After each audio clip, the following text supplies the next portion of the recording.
My tea's gone cold, I'm wondering why I got out of bed at all. The morning rain clouds up my window, and I can't see it all.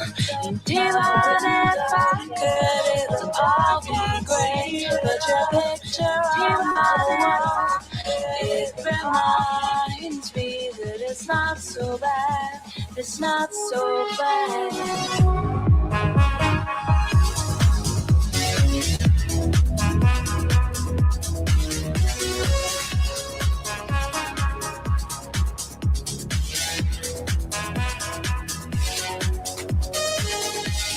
Drank too much last night, got bills to pay. My head just feels in pain. I missed the bus and there'll be hell today. I'm late for work again, and even if I'm there, they'll all imply that I might not last the day. And then you call me, and it's not so bad. It's not so bad.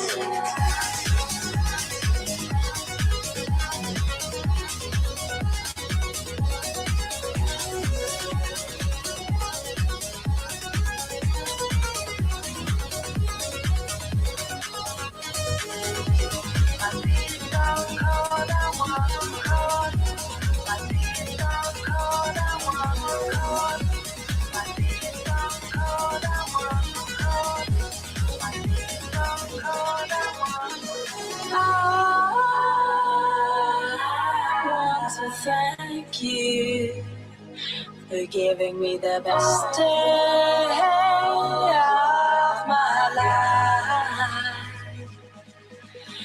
No, just to be with you is having the best day of my life.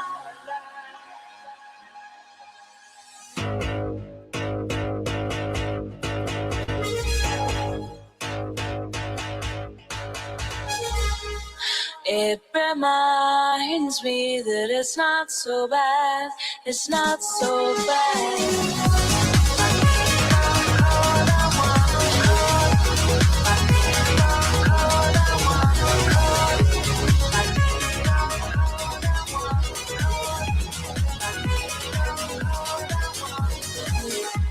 My tea's gone cold, I'm wondering why I got out of bed at all. The morning rain clouds up my window, and I can't see it all. And even if I could, it would all be great. But your picture on my wall, it reminds me that it's not so bad. It's not so bad.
Hey, up. Hello, everyone live? Am I live? Bit die-die.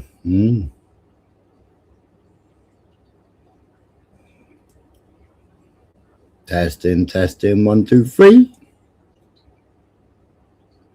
Is there anybody out there? You're live.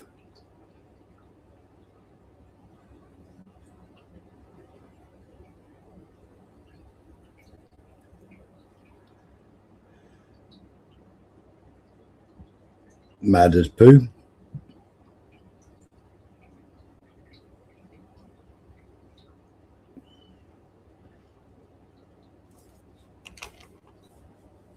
Let's get rid of that.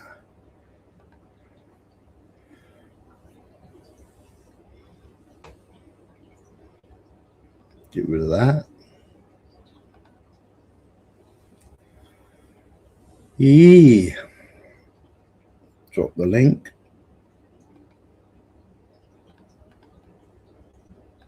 What do we know? What do we know, people?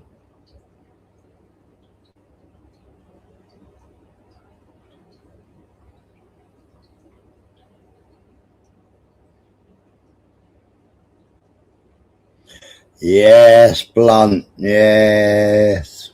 Definitely a Cohen incident, wasn't it?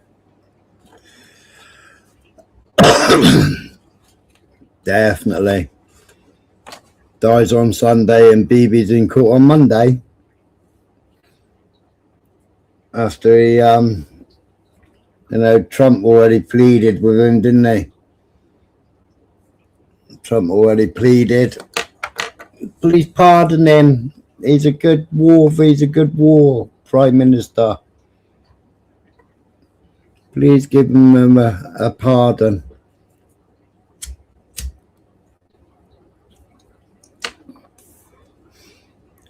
Yeah, it has happened. It has happened a lot. I wonder whether Trump's going to go and bloody, because he threatened Iran. I wonder if Trump's going to go and have a go at Israel, because they had a peaceful protest today, protesting about Bibi Netanyahu, and a bus driver came along and ran the protesters over.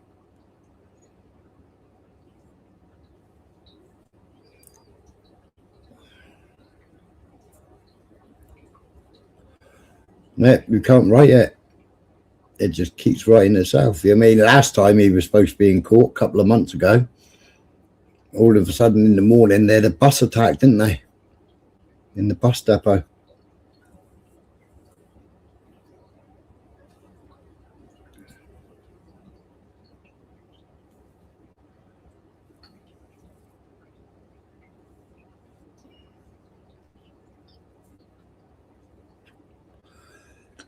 Have you seen the BB trials, Blunt?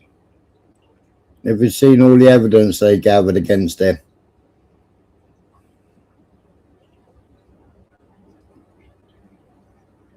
Is Winter, they're playing black eye here, and Winter over there.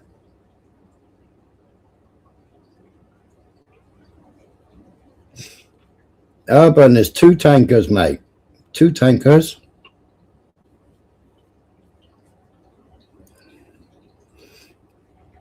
But they weren't Putin's tankers. They I can't remember who's I think they were Iranian tankers originally, and because they were the Ghost Fleet, what was called the Ghost Fleet, they were allowed to contact Russia and rename the tankers and then paint a new name on it and fly the flag of the Russian Empire.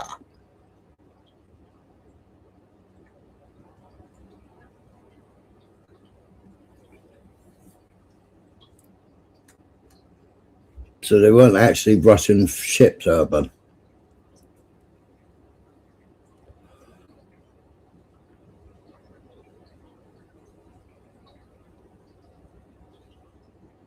None of the ships so far have been Russian, but because they were flying under the flag, then Putin obviously has said something.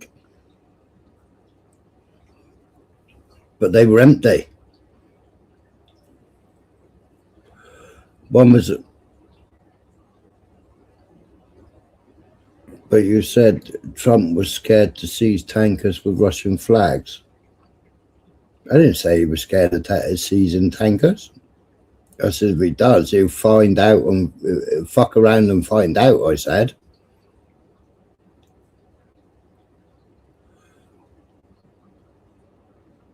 Oh, big up Mickey Mouse. The world has gone mad, mate. I didn't say he wouldn't do it. I said fuck around and find out. That was my exact words.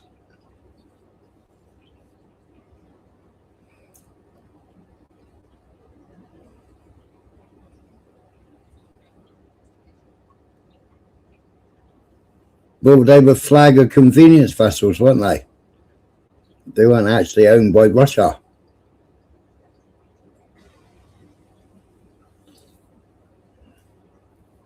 Exactly, November. Putin hadn't done anything serious yet. It's only a special military operation. If he wanted to take out Zelensky, he'd take out Zelensky tomorrow. But it's just a case of looking after the people of Donbass and the people of, I can't say the word.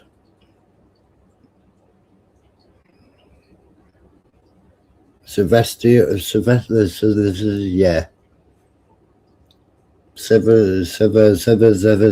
Yeah, basically.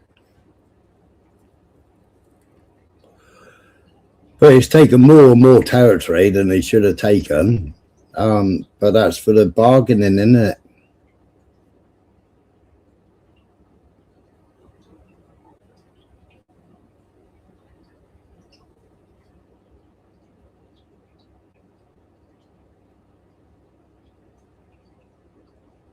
Well, what's Putin got to do with Maduro? When Iran was struck, well, Putin's already shipped aircraft to Iran. Iran's already bought aircraft off of Putin. Assad, well, Russia had already left Syria.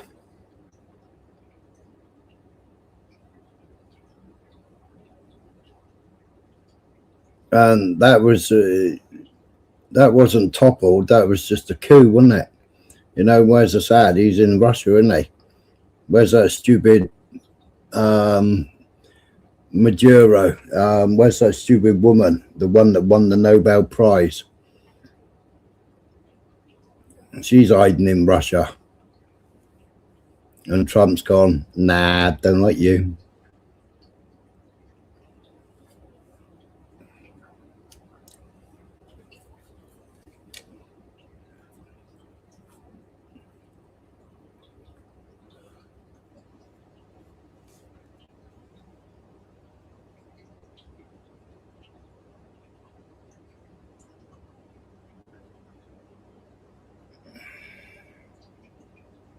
America and the boys. Well, they go in and kill 40 people to pull 2 people out on jumped out charges. They battered his wife. They're some boys.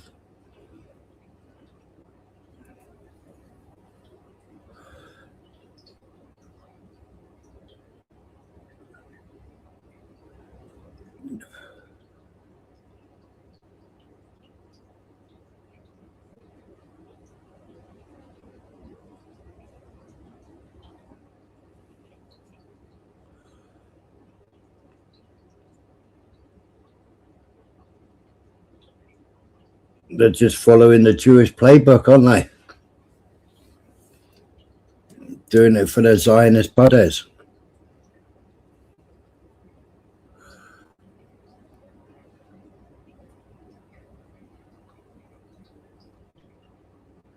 Isn't it, Blunt?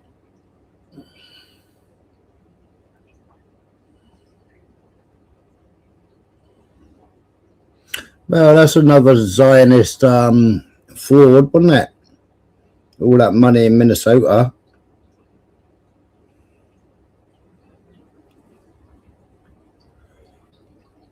all that money in Minnesota. That was another Zionist fraud, wasn't it?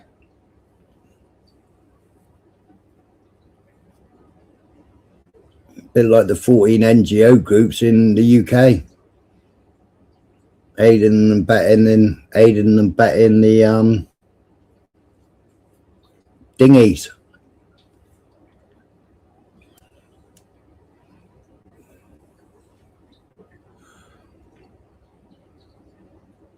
So Blunt's seen the news about the about Benny Sagi.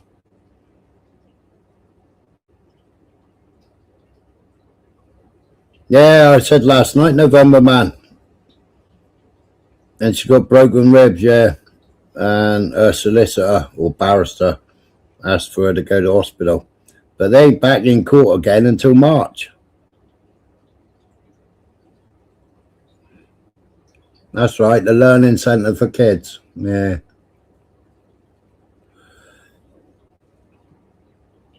Yeah. But Americans are the boys, according to Urban. They didn't beat Mandura up, do they? They beat his wife up.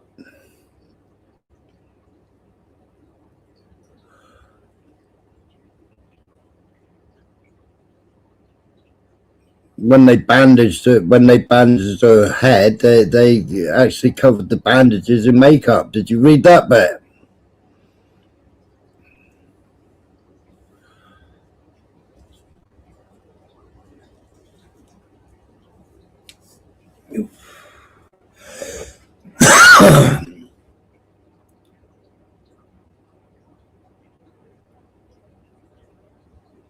Yeah, learning was spelt wrong, wasn't it? Yeah.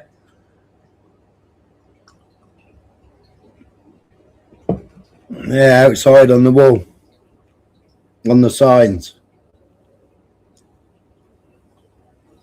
You haven't seen that? But, you know, where's your algorithm, Urban? There's plenty of sketches. Have I not seen what happened today? What happened today?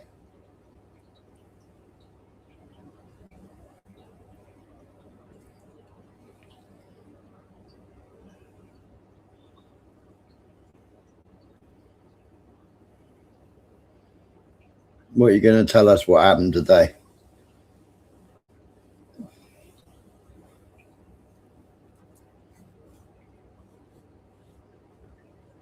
I'll show you what happened to Bathsheba District Court.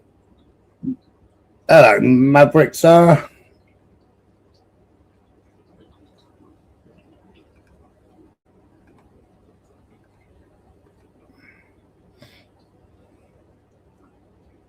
Put myself down there.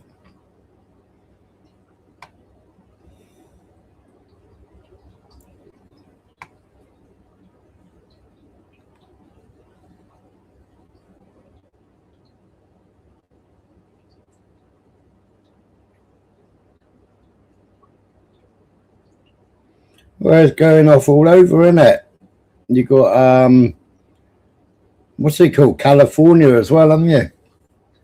You've got California money laundering. There's about 5 different places in America that have all been money laundering.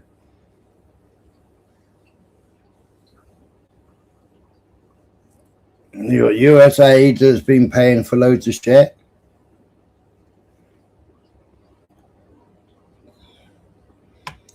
So this is the one that President Trump asked to pardon Netanyahu.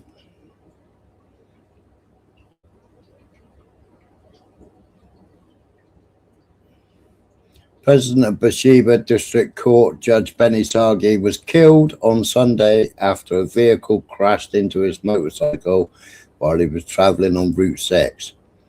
According to police, a vehicle was driving off-road, came up onto the highway and hit Sagi's motorbike.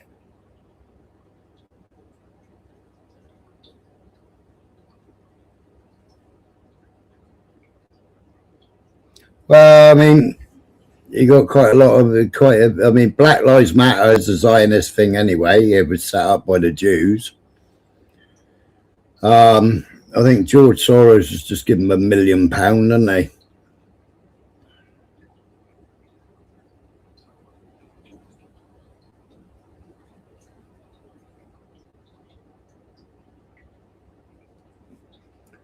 So a police vehicle was driving off road, came up onto the highway and hit Sargi's motorbike. Megan David Adam said medics and paramedics who arrived at the scene described the accident as shocking. They say they found Sargi lying on the road with multiple injuries and no vital signs and declared him dead at the scene. Police have opened up an investigation.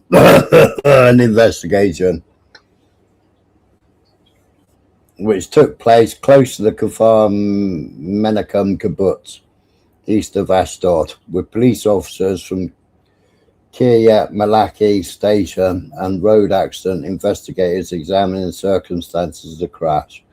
I mean, that's his motorbike.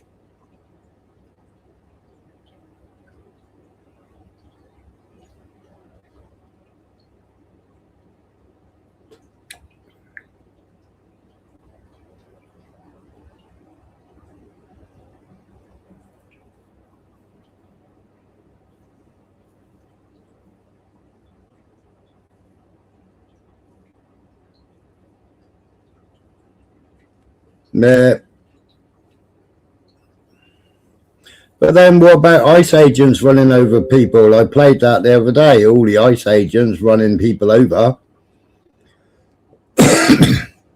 You know, Trump's talking about Iran, you know, when we know that Mossad are running Iran riots.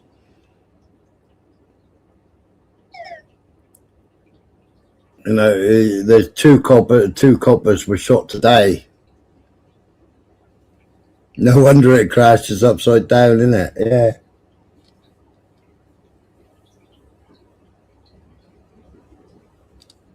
In all the crashes that have been to motorbikes, I've never seen one upside down like that before on his handlebars.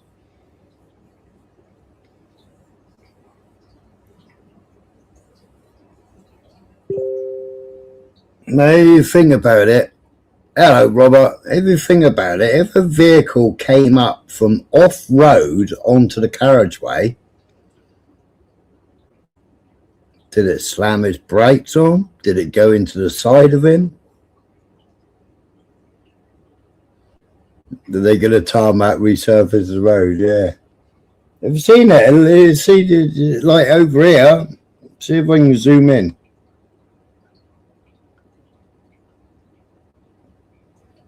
There's tank tracks here.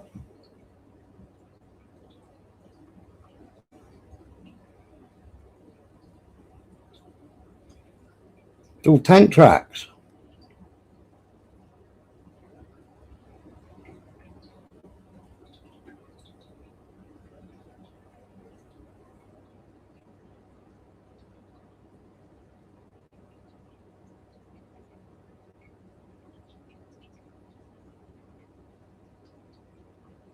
Must not be on the realms of possibilities. I've never seen one be upside down like that before.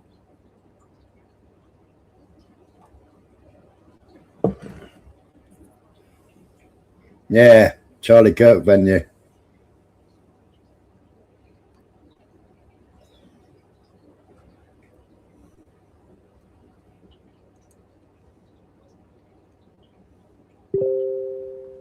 But I believe he still had to go to court on Monday. What's going on here?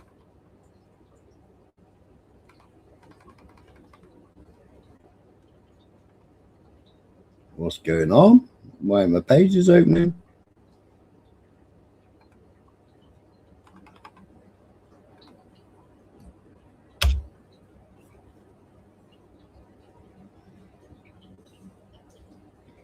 Why are you bright white?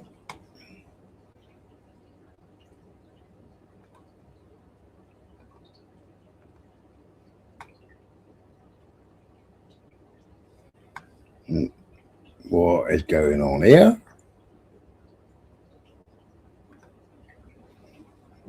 Where's it gone?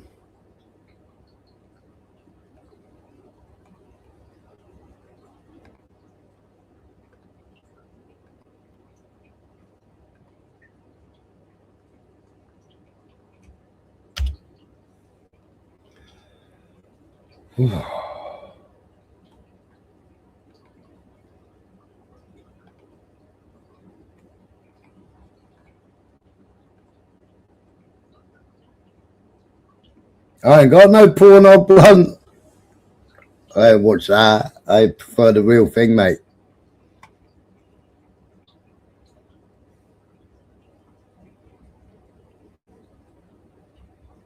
Look, all mine are up there, look. Nothing hidden on mine. They're all up there. No porn up there.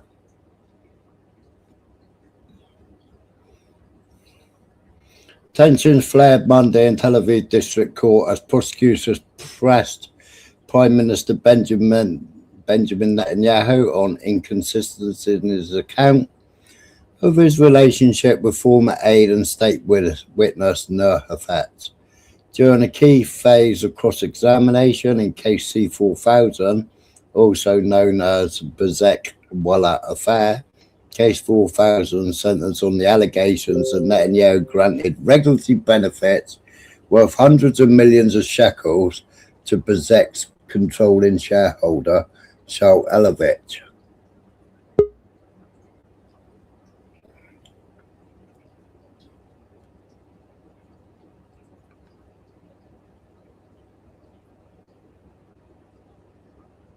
Hello? Hello? Hello, your mic's working. Hello? Is it? Yeah. Oh, bloody hell, that's 2 days running. Yeah, bit coincidental, that, wasn't Yeah. it? Bit of a mess, though, wasn't it? Isn't it? Monday's session was held in a shortened format. Proceedings were curtailed due to a Knesset session later in the day and concluded early to allow participants to attend the funeral of former Beersheba District Court President Judge Benny Sagi, who died in a motorcycle accident on Sunday.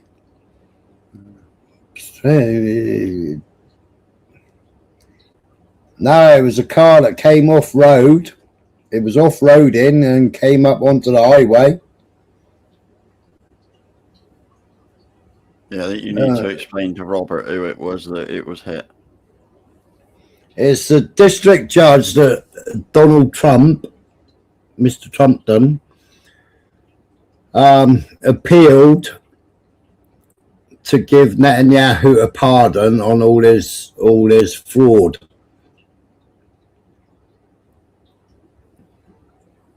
And he turned around and said no. Netanyahu. So that was the Sunday, and then Monday Netanyahu was back in court. This court case has been running for the last 5 years. Now, if it wasn't for what's going on in Palestine and Syria and everywhere else that Netanyahu's decided to bomb and blow up,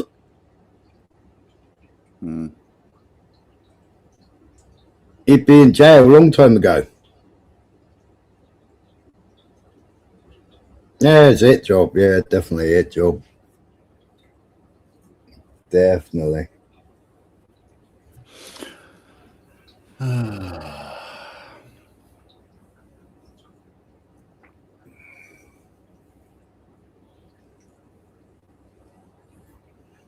Just going back to what Urban was saying about Tim Walsh said he's deploying Minnesota National Guard to go against ICE. Does he really think that the Minnesota National Guard will take orders from Tim Walsh? Yeah. Not fucking likely.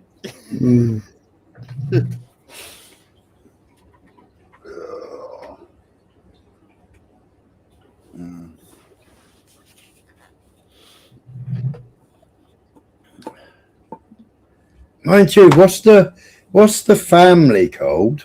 What's the family called? Yeah. Is that Waltz? Is that the Waltz family?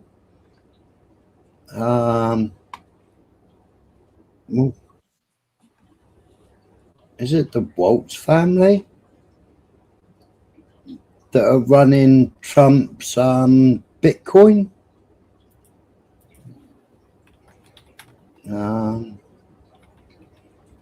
Let me find the video.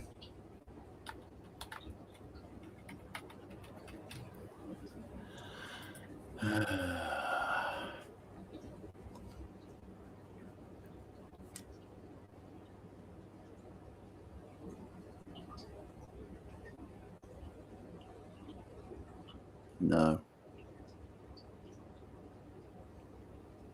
It's the Witkoffs, isn't it? Ah, the Witkoffs. Yeah. It's founded in 24 by Zachary Foltman, Chase Harrow, Alex Witkoff, and Zach Witkoff. Yeah, billionaire put 75 million into the Trump family crypto company. His SEC probe was dropped. Binance helped them make a crypto coin and facilitated £2 billion deal. The founder was pardoned.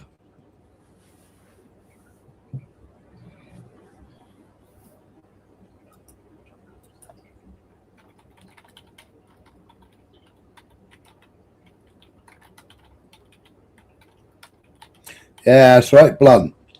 We were saying that earlier on. You know, he's flying around in his bird in the sky, anywhere he wants to go, crossing other lands, and nobody's put that aircraft down yet, have they? Nobody's decided to put that aircraft down and arrest him. I mean, that happened with somebody else, didn't it?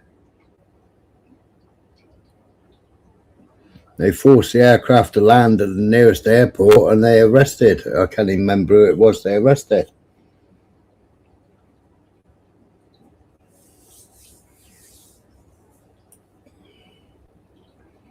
We investigated the criminals who bought Trump.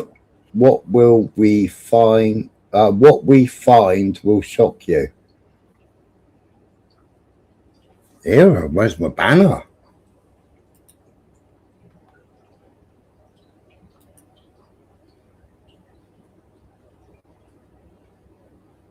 Where's my banner gone? I don't know. No, back.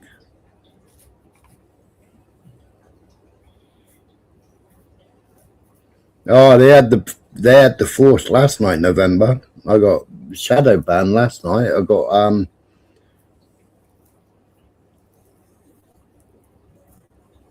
big red hazard warning triangle. Do you mean America has the biggest sticker of them?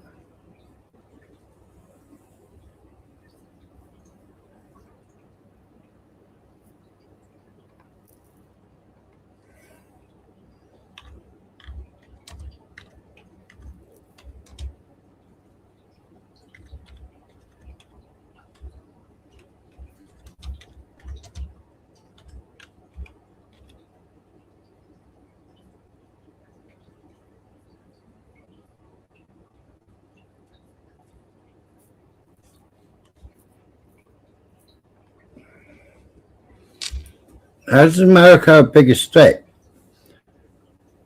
You got 49 countries sending weapons to Ukraine. Right? Your great big heavy tanks. What are your great big heavy tanks called again? Abrams. You got your Abrams. You got your Challengers, which are German and UK. You got all your Canadian vehicles. Oh, you've got every country. 49 countries sending weapons to Ukraine. And they've all been annihilated by Russia. Right, Russia's taken some casualties, but look at all our weapons. All Everything's been smashed up by a fucking $2.99 drone.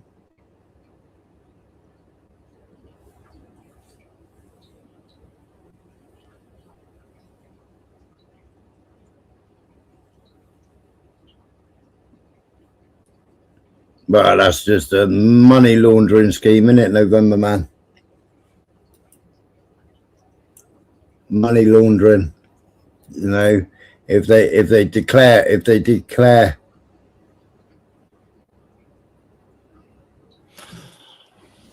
Urban, you didn't even have enough missile. You didn't even have enough 120 millimeter or 125 millimeter shells to send to Ukraine the other day. Didn't even have enough, right? And you've had to upscale production of something else because you haven't got enough. You only have 490 in stock, right? And Russia is producing far quicker than America. I mean, America is only now talking about building a new battleship. All your battleships are made of aluminium. And now you're finally going to build one in steel.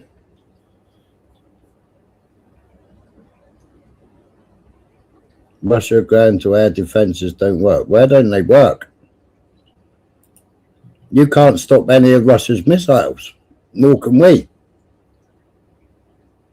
And everything yours doesn't even work. Your Patriots, the Patriot that you sent to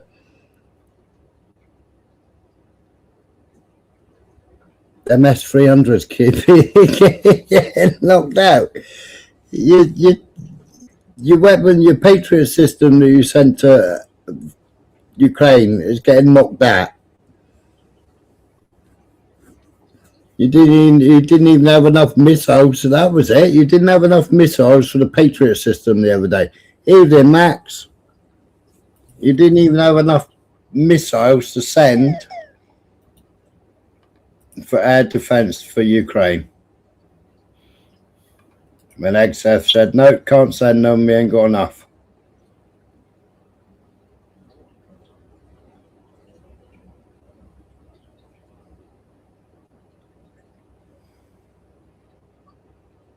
Iran's got smashed.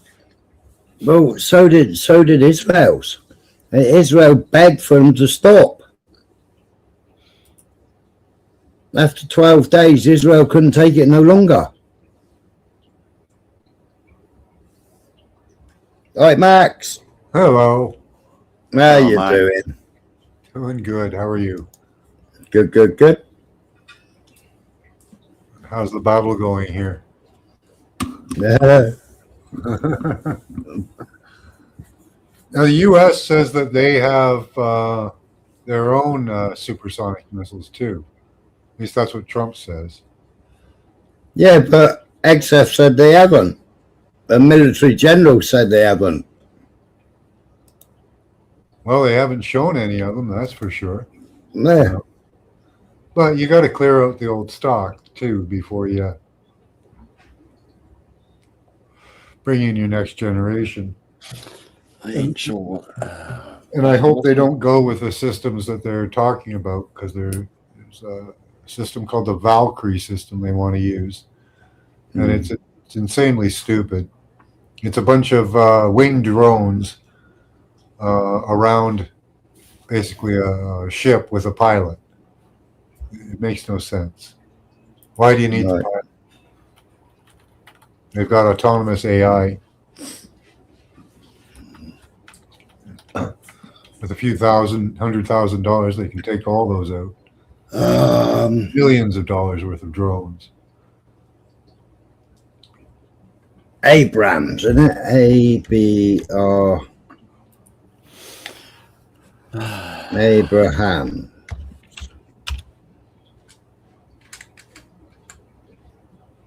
Yeah, you just stated in there, Urban, that China are using third-gen jets against, yeah? I just showed you last night Chinese brand new jets. They're already producing 6th gen. They've been using 5th gen for fucking years.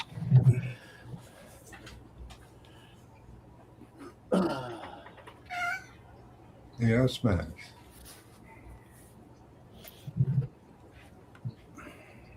Yeah, here's Oh,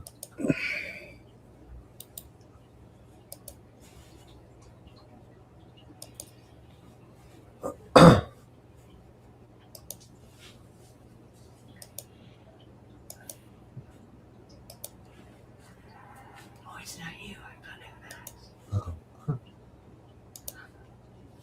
I'm showing a picture of one of the Valkyrie drones. It looks like basically like a plane, like a supersonic plane, but No, right? but how these things cost $500 million a piece, or 250,000, I think, and it's going to get taken out by a $200 drone. Yeah.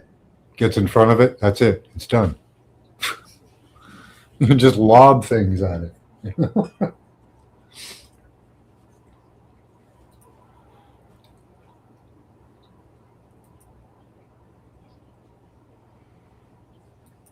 Latest generation aren't even competing with our 25-year-old. 5th generation. Yeah, I don't know.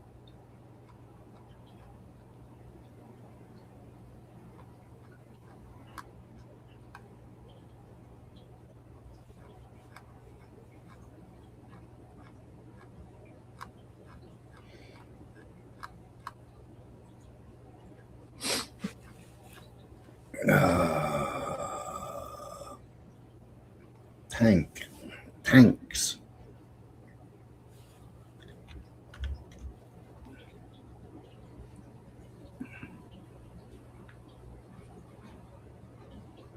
I think you've shown the Russian porcupine tanks, haven't you? Mm. The anti-drone systems.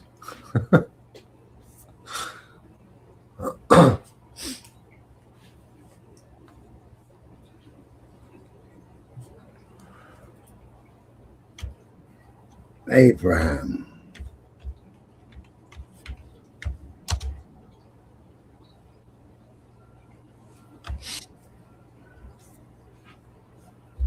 Booby-trapped ships.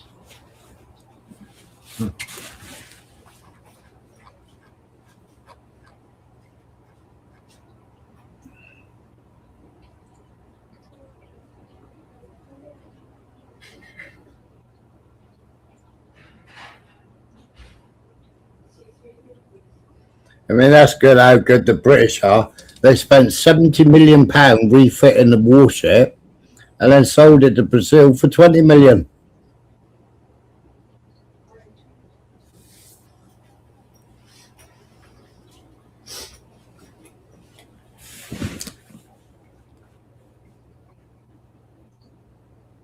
Was it Smiler? I missed that.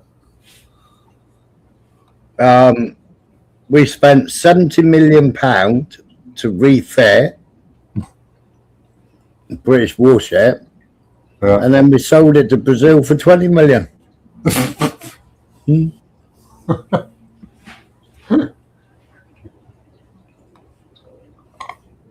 That's intelligence for you. Yeah. Yeah, we bought a bunch of submarines, started refitting them, and then they scrapped the whole thing. Our government has a history of doing the same shit.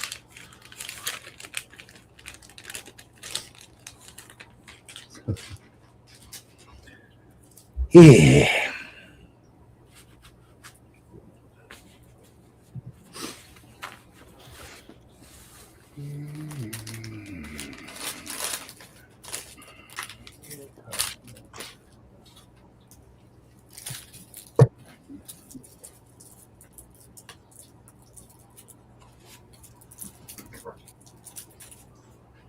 What do you mean by booby-trapped ships there, November?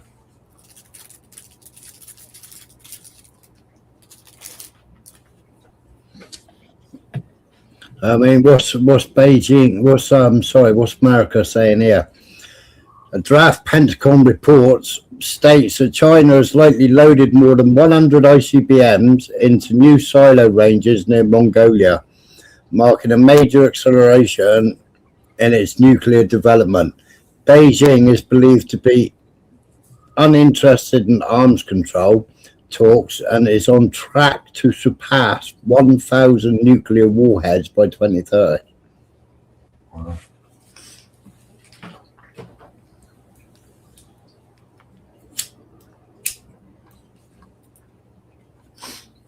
Are they enriching their own uranium, or where are they getting it from? They're enriching their own, aren't they? Mm.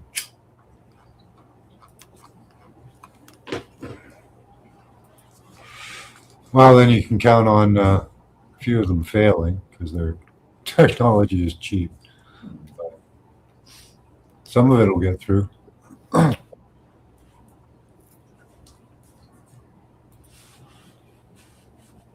Aren't they outfitting fishing vessels as warships now? No? I heard China was outfitting fishing vessels as warships. All right. Maybe to go to Taiwan. I don't know.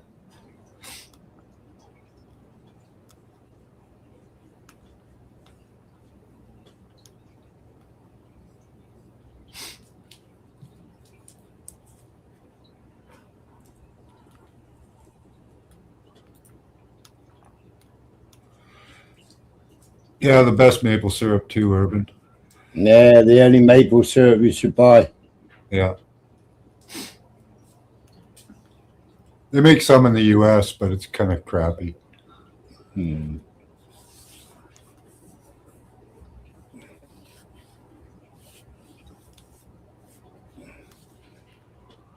keep waiting for Trump to declare us a narco-terrorist state, and it hasn't happened yet. Oh, no, he did. He declared it the other day. Did he? Yeah. Oh, yay! There we go. Yeah, you're next on the list after Colombia, Max. Probably. Yeah. All the fentanyl labs that they know where they are. And you were saying that they busted a couple. Has China responded yet? Yeah. Let me go and find that for you. Yeah, China will respond with tariffs or something, sanctions. Canada. I don't like it when we bust fentanyl labs. Yeah, Mr. Canada.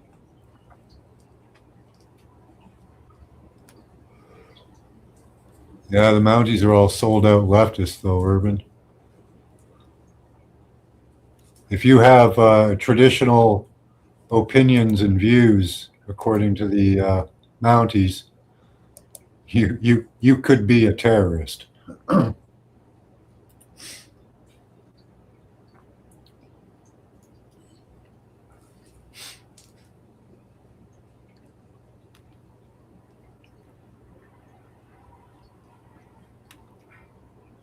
Well, Trump, really, he has become the new Hitler. Yeah, behind Netanyahu. Right? Well, what Hitler started off as, right? He's liberating countries now. Mm. Right? Yep. Isn't that what Hitler did? He liberated the, was it Austria or? It was one of the countries they were so happy to have him there. A couple of them. At least in the beginning.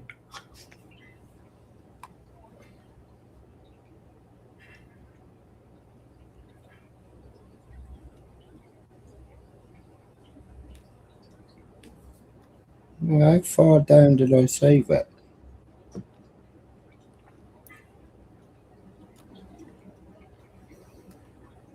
Yeah, our beer's Definitely pretty made it good last too. night. Got more alcohol than the U.S., but not as thick as the British.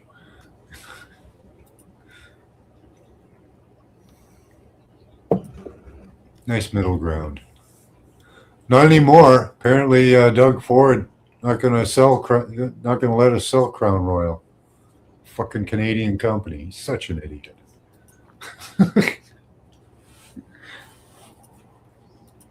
They're gonna pull Crown Royal whiskey off the shelves again because they're bottling it in the U.S.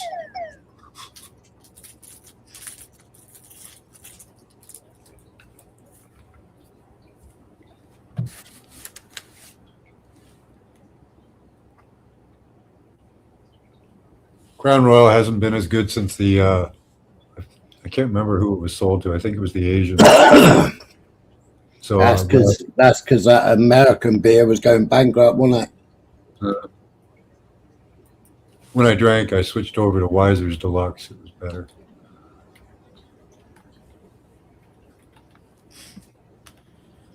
They ruined the brand. Still pretty good though. Yeah. But not the best anymore.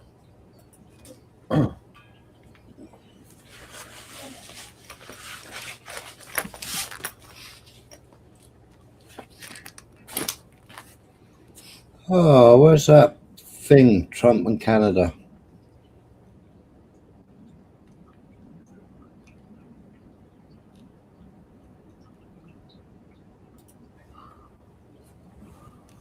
Nobody here drinks Bud Light.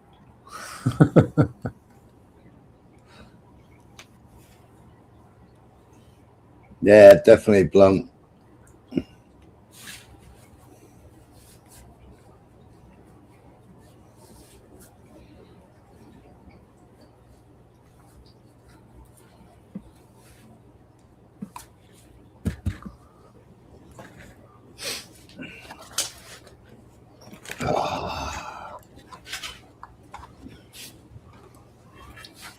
Trump, Canada,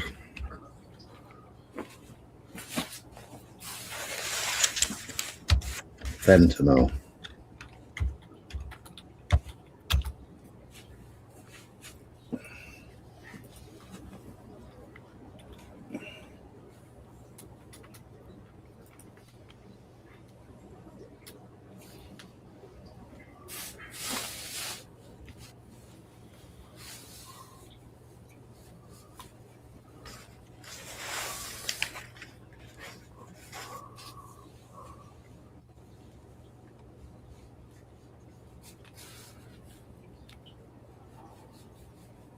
Where be it gone?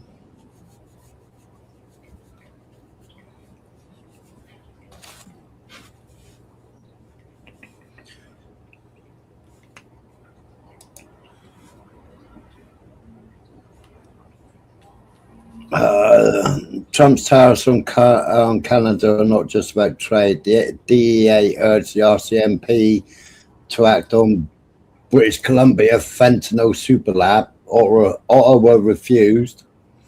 Later found half a ton of drugs, 95 million lethal doses, 89 guns, explosives, and only one charge laid. Is Ottawa complicit in the fentanyl crisis? Absolutely.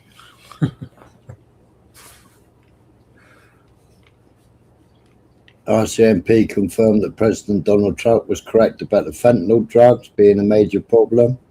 This means that Justin Trudeau and Doug Ford are not telling the truth.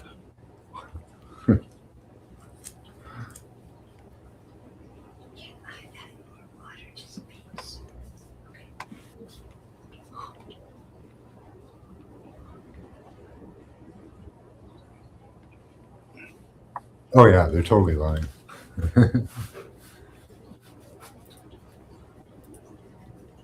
It all comes in from the open port on the west coast. China has pretty much an open port there. They only check 1% of anything that comes in. I mean, dead. They're dead. From the talks with Canada and Mexico so far, are you not seeing the progress that you wanted in order to I don't see it at all. No, not on drugs. We've done a great job, if you look at Tom Homan, he's been incredible, and Christie, they've done a great job in terms of the border. But the drugs continue to pour into our country, killing hundreds of thousands of people. We're losing substantially more than 100,000 people. I mean, dead. They're dead. The families are destroyed after that happens. So it's not just that. That's the ultimate. But the families are absolutely destroyed.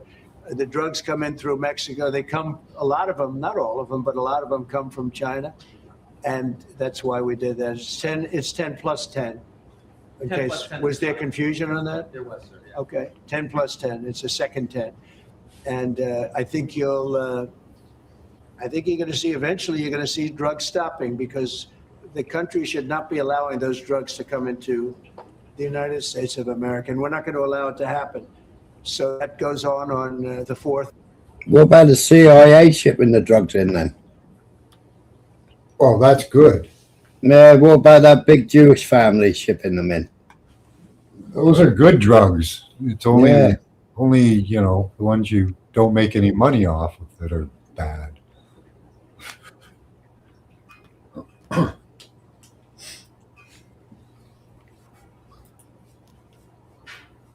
He did put Colombia on the list, though, didn't he? Yeah. Yeah, okay.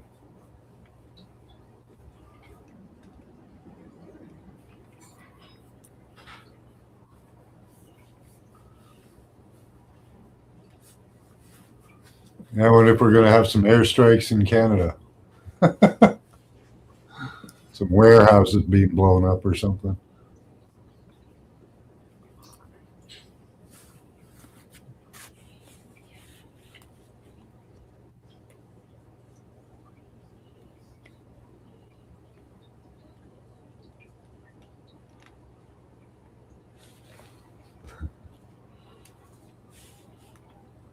Let me check something.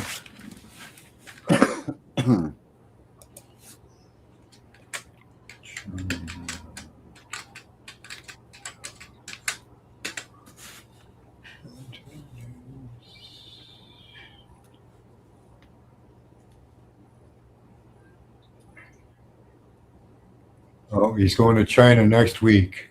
Mark Carney is. Okay. He's going to get his ass reamed out. Definitely. It's funny. Everywhere he goes, he gets his ass reamed out and fucking gets no deals. And then the countries he does visit seem to put more tariffs on us. So, yeah, he's doing a great job fucking things over.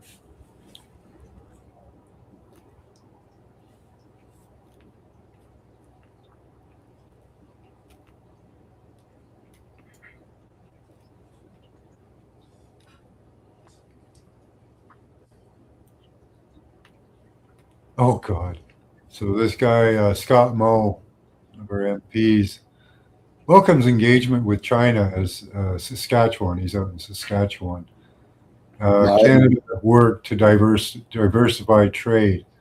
Scott Moe says he welcomes an upcoming trip to China by Prime Minister Mark Carney and emphasizes the importance of Canadian oil, of getting Canadian oil, which you can't get. Why aren't we shipping it to the U.S., our biggest freaking market? And the other day, fucking Mark Carney comes out. You should see his speech about Venezuela. He says, "Oh, the oil in Venezuela is going to really benefit the people of Venezuela." Well, you fucking asshole. It's going to be great for them, but apparently oil is not good enough for Canadians, you know? Oh, man.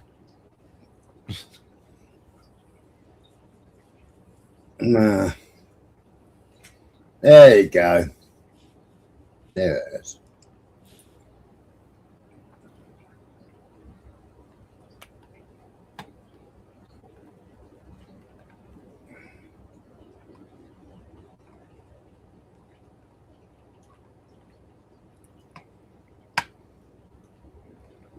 So it says Trump on fentanyl coming from Canada, fentanyl super labs in Canada, pose threat to US. In October, the largest drug super lab in Canada history was busted, 1/2 ton of hard drugs. In November, another super lab was busted with 2 tons of chemicals. He has a point. Impose tariffs on Canada and Mexico in an effort to force negotiations sooner on USMCA? No, it's really not on USMCA. It has nothing to do with that. They've allowed both of them. Canada, very much so. They've allowed millions and millions of people to come into our country that shouldn't be here. They could have stopped them, and they didn't. And they've killed 300,000 people last year. My opinion, have been destroyed by drugs, by fentanyl. The fentanyl coming through Canada is massive. The fentanyl coming through Mexico is massive. And people are getting killed and families are being destroyed. I mean, the son gets killed and the family is a basket case for the rest of their lives. I mean, I've seen mothers that thought they'd heal. They never heal. They say it gets worse with time. It gets worse with time. They lose their boy, they lose their baby, they lose their young daughter to fentanyl poisoning. And I had that talk with President Xi the other day, too, of China. I said, we don't want that crap in our country. We got to stop it. I would have stopped it. I had a deal with him where he was going to give the maximum penalty, which in China is the death penalty for drug dealing. And he was all said he was going to give the maximum penalty to fentanyl dealers. If they send to the United States, they were going to get the death penalty. And of course, Biden didn't pick that up. I had that deal all done. It was all wrapped up. We were going to have it done. And then the election went, let's put it nicely, didn't go the proper way. I'm trying to be nice about it. It was rigged. And we had an incompetent president elected, and he never followed up on that deal. But he should have followed up, because if they got the death penalty, they wouldn't be sending fentanyl to Mexico, Canada, and other places. Sure they would. He talks about death penalty. They were moaning about the 2 Mossad people that got hung in Iran this week, or over the weekend. 2 Mossad that were stoking up the riots, etc., in Iran. They got hung this week, and they're all moaning about it. But they want the death penalty in other people's countries.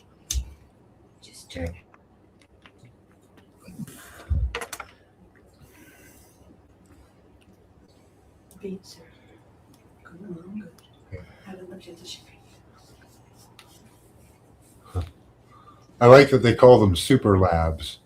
Yeah. They're not just drug labs; they're super drug labs. Yeah. What do you class as a super lab? How many tons is a super lab? Yeah, how many square feet do you have to be considered a super lab? Yeah. Do you get special powers? You know? Yeah. Well, you use special power. Yeah. You get special invisibility powers from the RCMP and the police and government.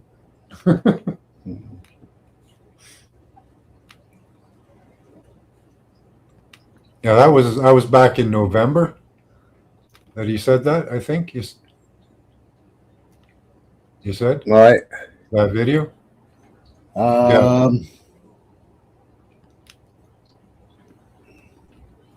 Oh, where the bloody hell is it? I just played it, haven't I? Yeah, I think it was before that. There was another couple of labs that were busted. I think it was months before that. And then China put tariffs on our canola, pork, and a couple other things. So it was shared January 22nd, 2025. Oh, okay. Yeah, that's new then. Yeah.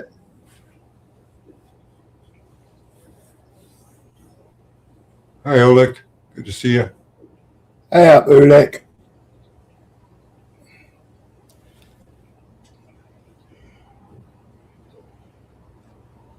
Who makes methylene?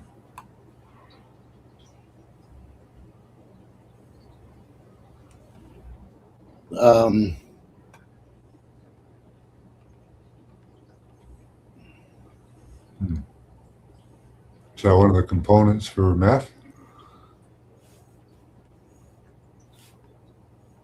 I've never looked what they use to make meth.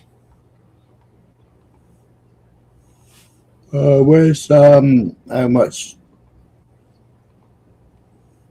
crude goes to comes from Canada to America?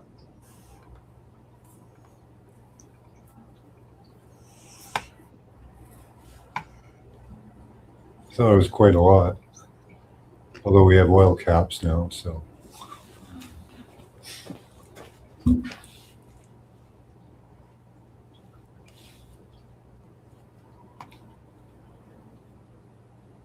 Partly about oil. Now, on the surface, you might be thinking, why does America even need Venezuelan oil? And I can kind of understand your point, because if you look at just total oil production, look, this is up until 2005, the US was there, Venezuela was there, Saudi Arabia was there. But as you probably know, since then, everything has changed. Look, American output has gone through the roof, way above Saudi Arabia. And Venezuela has gone basically to the floor. And that's kind of post-Chavez, Maduro. They're one of the minnows now, and I think 21st biggest producer in the world. So again, that question, why does America care?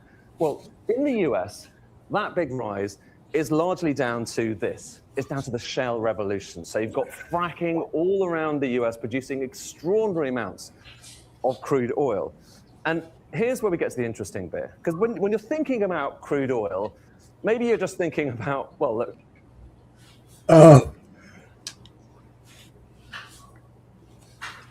To actually crack to make meth, they use what's it called, gas, don't they? They use butane gas. All right. I think, I can't remember.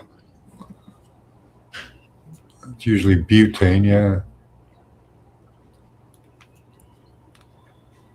I can't remember if it was butane gas from meth or whether it was something else from meth. I can't remember.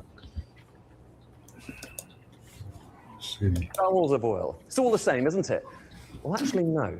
So if you kind of look at crude oil, I know one drug they use butane gas. well, there are various different types of crude in different parts of the world. There's actually kind of various different ways you can categorize it. But one way you can look at it is look at the kind of density. So you're basically looking at how thick that crude is. And when I say thick, I mean literally how thick. This is showing you global production broken down by the density of that oil. And so you've got the kind of medium stuff. And this is probably, if you've got kind of image in your mind of what crude oil looks like, it's a bit like this, it's kind of black, but it's not too viscous, it flows around. But there's other stuff as well. So this is light crude. And it kind of That's the only thing that America produces. This looks like a smoothie, doesn't it? And that's the same stuff. This is still crude oil, but down to the kind of geological and the biological conditions in the ground when it was being formed, hundreds of millions of years ago, it comes out looking a bit different. And so that's light. You've also got heavy stuff. And it's kind of relatively small in global production, but this is gloopy, super viscous stuff, heavy oil. So heavy, medium, light. Remember that. And remember also, the key thing here is you get it out of the ground, it may look like that, but ultimately, you still need it to go into, someone's car. Indeed, chemicals. Basically, you need to process it. And that processing, that happens in places like this, in refineries. And there are refineries all over the world. And it was all over the US as well. There's kind of more than 100 of them. And if we kind of look at where those refineries are, well, so there's some in California. So the history in America, actually, historically, a lot of the early Californian oil, that was the heavy, gloopy stuff. And if you look at kind of some of the refineries in America, so here are some of the refineries. There's one in LA there. These are the 10 biggest. You've got some up here around kind of towards Canada. That we'll kind of come to that in a second. But a lot of them are down there, kind of Texas, Louisiana, on the coast. And here's the critical thing. These refineries are primarily set up for heavy oil, for taking that gloopy stuff and turning it into gasoline and all of the other different products. But here's where things get interesting. And remember that chart I showed you a moment ago, the one which showed kind of shale oil and how it kind of went through the roof? The oil that's generally produced with shale oil, the fracking oil, that comes out of the ground mostly in the light form. So it's the smoothie. It's sometimes actually even clear. It comes out of the ground clear rather than black. And that's the majority of American production right now. Shale oil tends to be light stuff. And actually, that's kind of going back 10 years. Look at where we are now. Look at those bars. In the last few years, the amount of light oil being produced in the US has gone up and up and up. And they've only got light oil. They've got no other oil. They've only got light oil. Their ships run on, the big ships run on the heavy crude.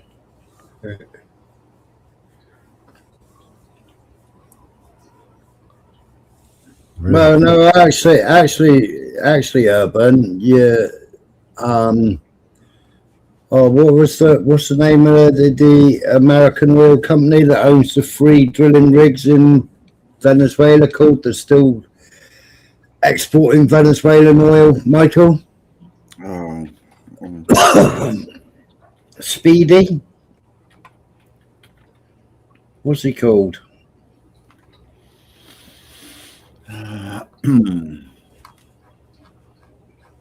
Did a full breakdown on, didn't I, the Zionist? Yeah.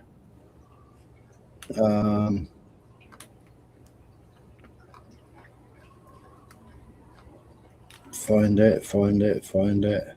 I'll let that play a minute so it shows Canada's. heavy stuff has gone down, but back to those refineries. They need to be fed. If America's going to have gasoline, it needs to feed those refineries with heavy oil.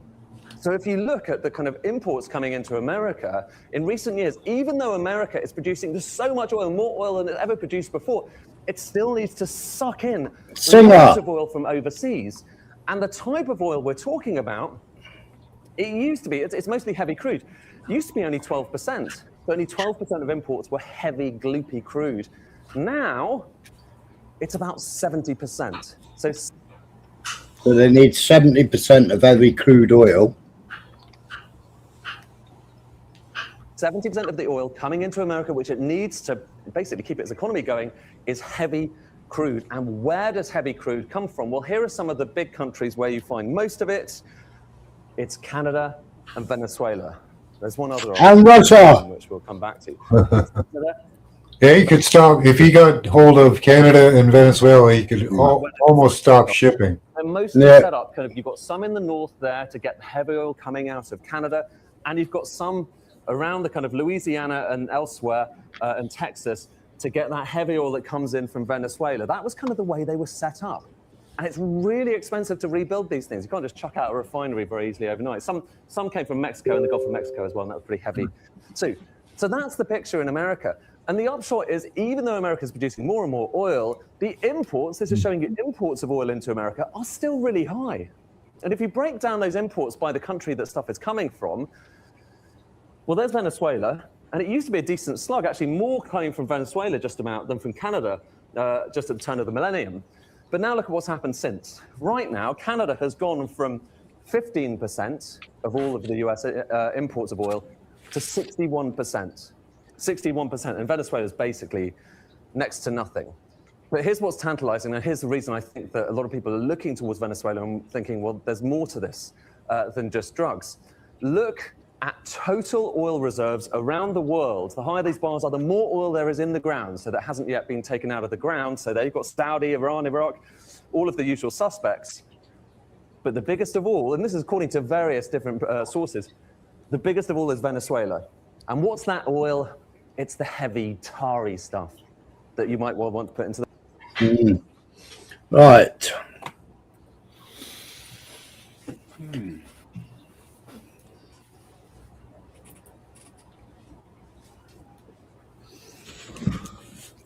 What you need to go and look up, Urban, is CITGO, CITGO, right?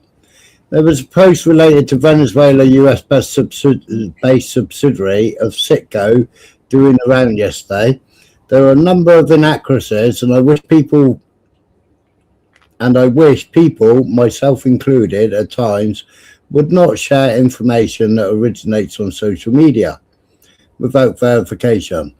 In 2024, Singer, an 81-year-old with a net worth of 6.7 billion, donated 5 million to make America great again. Oh, what did I say MAGA stood for earlier, Michael? Oh, bloody hell, I can't remember now.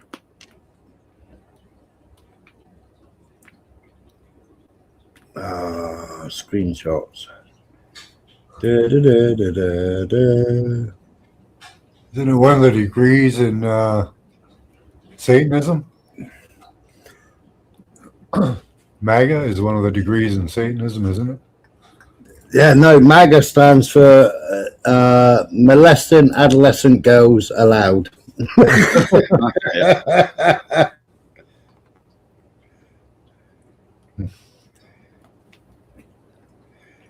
Yeah, I don't know who drew it.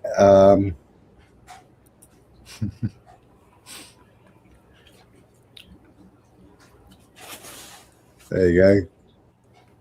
MAGA. Donald Trump as a rhino, look.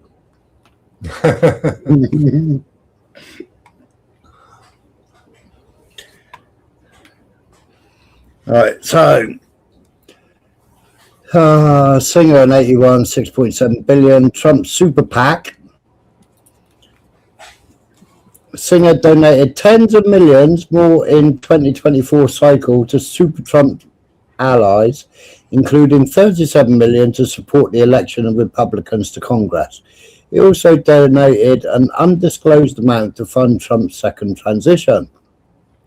This June, when Trump sought funds to bankroll a primary challenger to Thomas Massie, who raised Trump's ire by supporting the release of the Epstein files, Singer contributed another million, the largest contribution.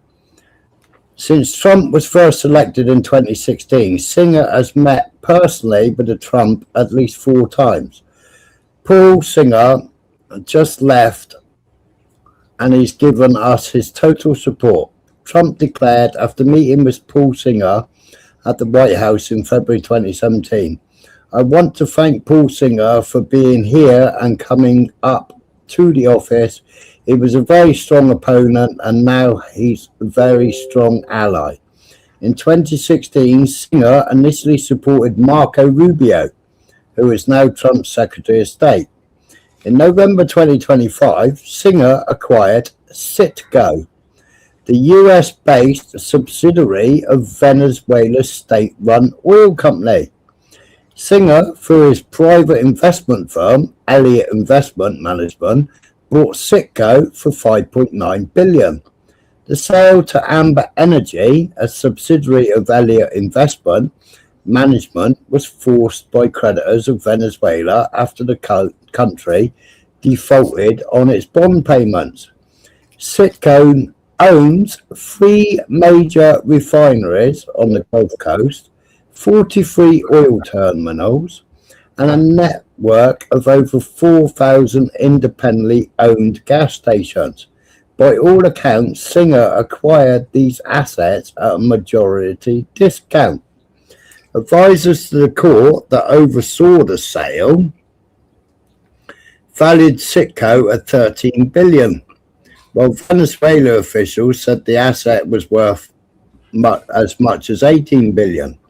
Singer acquired Citgo at a bargain price in large part due to the embargo, which limited exceptions on Venezuela oil imports to the United States. Citgo's refineries are purpose-built to process heavy-grade Venezuela sour crude. As a result, Citgo was forced to source oil from more expensive sources in Canada and Colombia.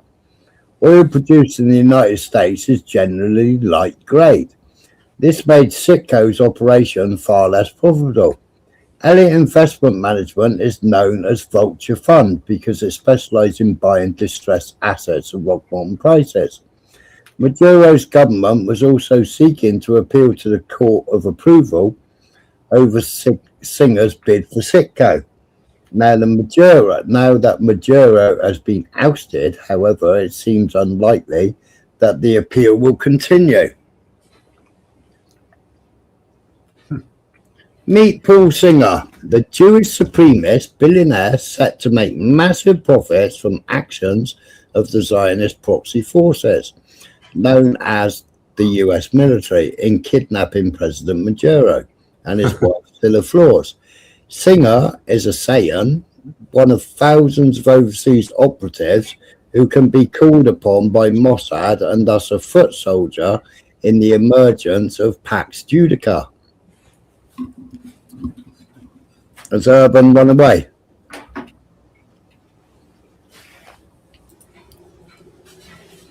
Probably. Now, we talk about who's pumping the oil.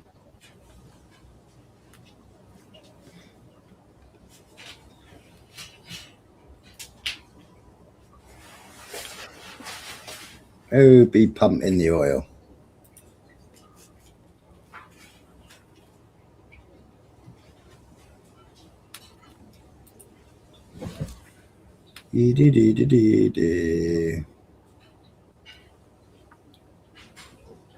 Oh, MAGA, the fifth and highest degree. Nice.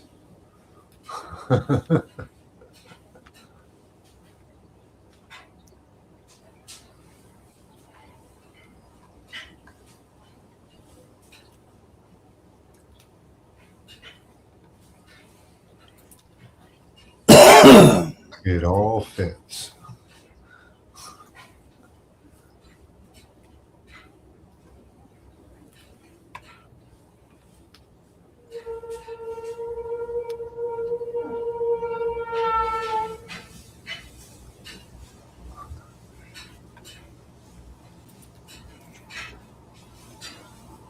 Talk about the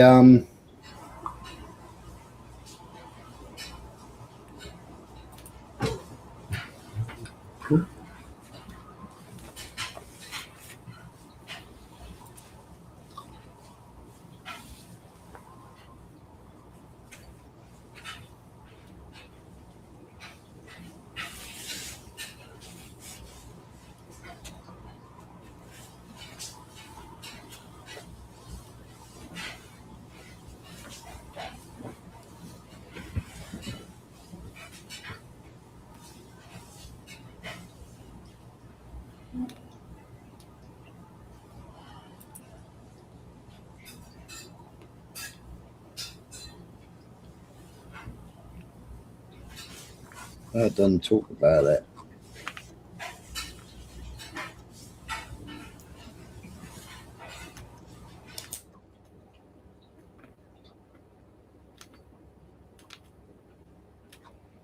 Where's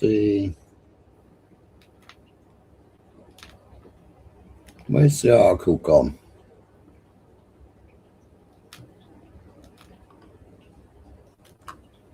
That's the charges.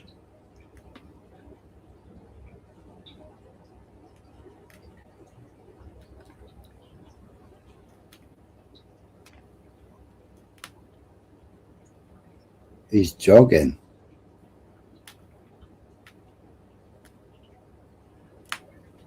No, evening, Freedom.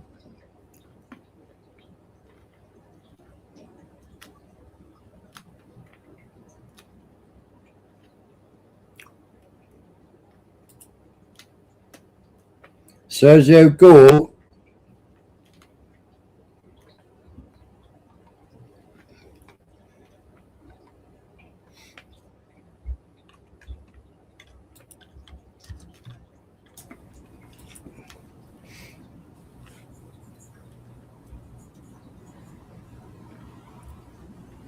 Sergio Gore. Don't know who that is. He's the United States ambassador to India. Oh.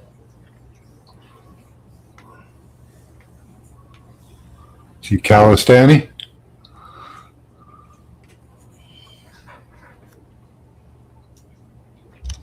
Is he one of those Sikh Indians too?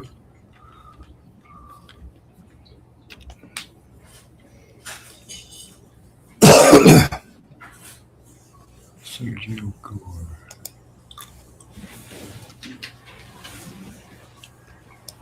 Yeah, his mum's an Israeli.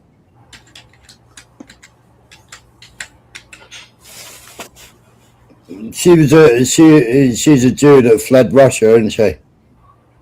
Oh, okay. She fled Russia to Israel, and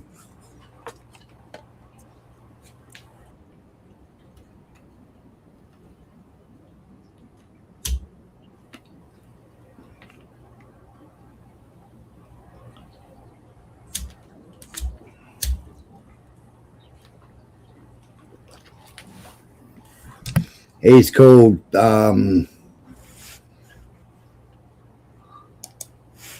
Gorak Havoskri or something.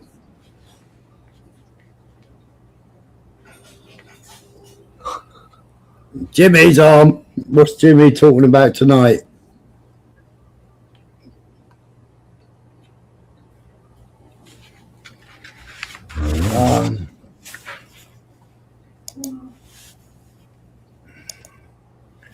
Oh, where did I have that?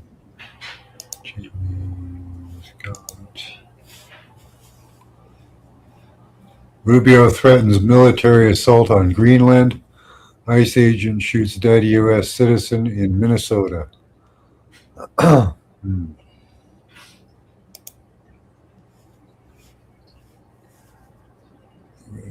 Started 30 minutes ago.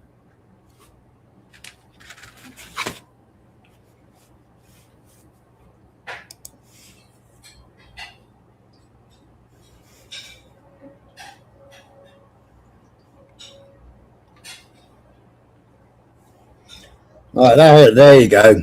There you go, Urban. Chevron is still Chevron, it's an American company, as you know. They're still pumping, and Chevron increased shipments of Venezuelan oil from 128,000 BPD in October this year to 150,000 in November. Chevron has been operating in Venezuela for decades and has billions of dollars in assets there in the form of oil fields, facilities, and infrastructure. If it were to withdraw from Venezuela, it would run a high risk of losing those assets forever, as Venezuela could seize them. In the past, the Chavez and Maduro administrations seized private assets when hundreds of companies were nationalized, including parts of foreign companies such as Exxon, Cargill, and Hilton. Well, Exxon was obviously oil. Cargill was some foodstuffs or something. I can't remember what foodstuffs it was, pasta or something like that. And Hilton was obviously the hotel on an island.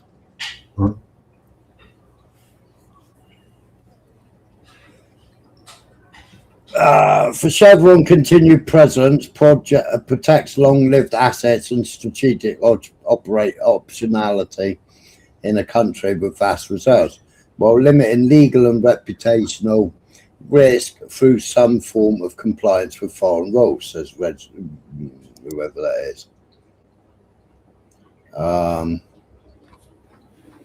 But Chevron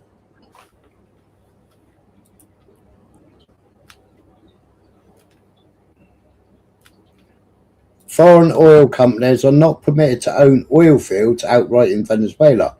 So US oil group Chevron pays PDVSA a percentage of its output under a joint operation which accounts for about 1/5 of Venezuela's official oil production. The setup allows PDVSA to earn revenues from oil without directly selling to US buyers, which sanctions restrict. On the Venezuelan side, the joint venture structure matters because foreign firms cannot own oil fields. So Chevron operates with PDVSA, and this arrangement accounts some proportion of Venezuela's official production, giving Caracas, an incentive to keep it going. To get around US restrictions, Chevron was granted a special license by President Joe Biden in 2022 to operate outside US sanctions. the Trump administration extended the firm another waiver in 2025.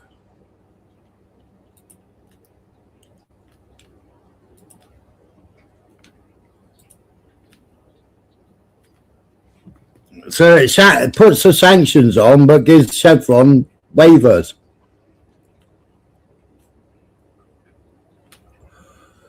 What's Ulick shared?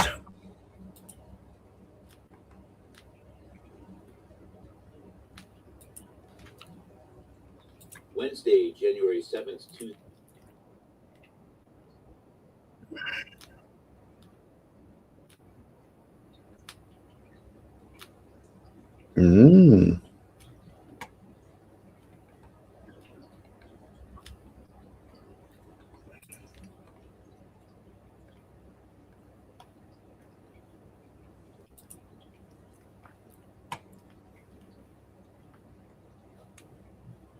Wednesday, January 7th, 2026, and we are looking at a photo here taken apparently in Greenland of 3 people. This photo was taken in early 2025. The man in the middle, of course, is Don Jr., son of the current president of the United States, Donald Trump. Many will recognize the friendly face on the right here. That, of course, is Charlie Kirk, now officially deceased. But many people don't recognize the fellow on the left, and that is Sergei Gore. I believe he was born in Uzbekistan or somewhere thereabouts, but he moved to the United States very early and has become a regular at the Trump White House, has become one of the better friends of Charlie Kirk, and also, curiously, I think it was in November of 2025, he was appointed by President Trump to be the new United States ambassador to India. Now, what is Trump talking about here on Mint News early January, just after the capture of the President Maduro of Venezuela on this airplane? Let's look at the quick highlight reel here. This is from Mint News. Cuba is ready to fall. And India also is falling. Mexico has to get their act together. We need Greenland. So the United States now has control in Venezuela, I guess, because we have their leader under capture. And we're immediately pivoting to Cuba and India. What the heck? Well, we already know about the longtime friendly relationship between Cuba and India, standing up against imperialism, at least in this case from the United States. Here's a 50-plus-year-old photograph of Castro with, I think this was Indira Gandhi in India. And we know that Castro's son became a follower of Satya Sai Baba, one of the spiritual leaders in India, just as one of the people who was trained under Castro, and that is Nicolas Maduro himself. Him and his wife are also followers of Satya Sai Baba of India. And India now is going to provide the future infrastructure and security for Russia in securing the Arctic. So with Charlie Kirk removed from the stage after saying the United States needs to stay out of India-Pakistan affairs, his friend Sergei Gore becomes the new ambassador to India, and Greenland is part of the Venezuela story. Wednesday, January 7th, 2020. Interesting, eh? Look at Kirk is outside grieving again. That's, yeah. Now, I showed this video ages ago.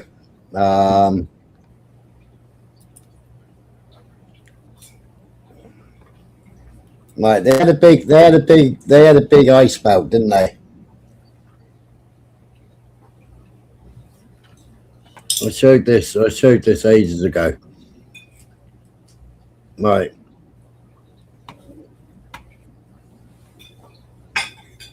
And I was in a couple of Berks earlier on, and I said to them, and what's he called? Chrissy Morris. Chrissy Morris said, "Have those two not heard of Project Iceworm?" And I said, I showed a video ages ago on Project Iceworm, right? Well, you know, when Trump was going, oh, we need Greenland, right? Now I'll show the video again. Project Iceworm, right?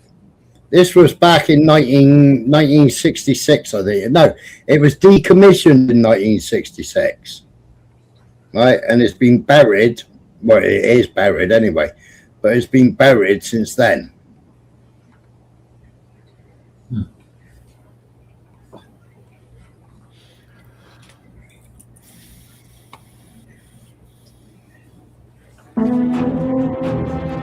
200 soldiers.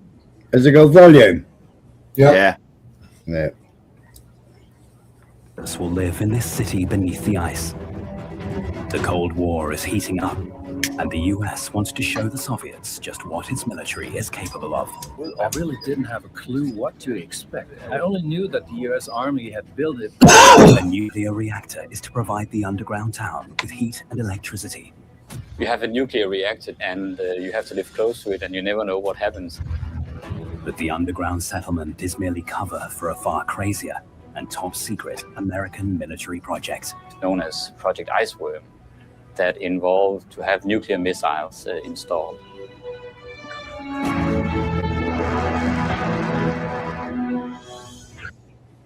Yeah, the nuclear generator to run the place, which they removed in '69, I think it was. The United States and the Soviet Union grapple for supremacy. It's a race marked by new technology and ever more lethal weapons. Airbase, where's that? And the sergeant and that's. See, America has still got Fuel Air Base, or Tool Air Base. They've still got it now. Yeah, they'd just be expanding. Yeah. The phony started laughing and laughing and laughing and laughing. You're going to live under the ice for a whole year and you'll never get out and see the sun? In 1959, however, the United States begins an even more complex project, not far from Thule. They call it Camp Century. At this new site, the US will carry out tests on people and material needed in the deployment of nuclear missiles. Ah. This video is unavailable.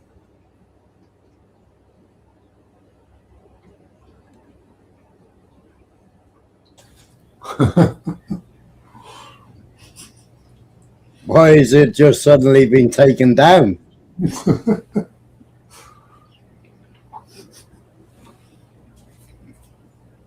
You're watching the wrong videos. Yeah, the video's just suddenly been taken down.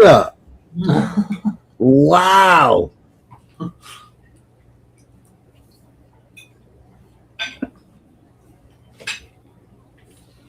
I wonder if you could get by the censor. Send me. I think I've got that link. Is that the one that he posted there? No, it's a short.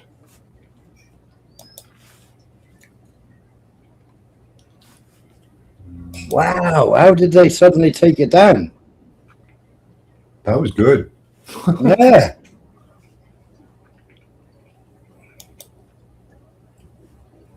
YouTube has just suddenly taken it down. Yeah. In 1959, however, the United States begins an even more complex project, not far from Thule. They call it Camp Century. I can hear it. New site, the US will carry out tests on people and material needed in the deployment of nuclear missiles. The US Army invests enormous sums of money and resources in the first. So where I was getting it from, they just suddenly took it down off their website.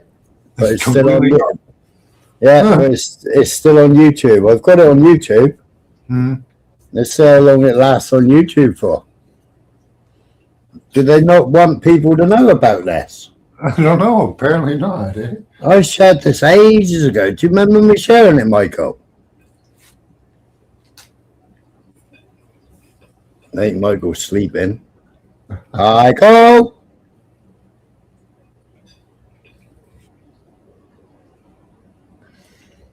No, nor me. Yeah, exactly, Blunt. You know, all this stuff, you know, and all this Venezuela, that's just pouring oil on the Epstein files, you know. 1,000 women have come out speaking about it. Right. It's like distraction. What do you mean you're talking about the Epstein files? That's boring. Let's talk about doing Cuba. Let's talk about doing so-and-so. Let's talk about anything other than the Epstein files. Because if we talk about the Epstein files, then I'm going to be convicted.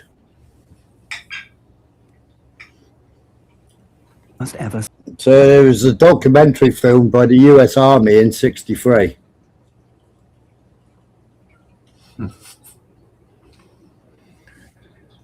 But I showed a video last night where Trump was involved.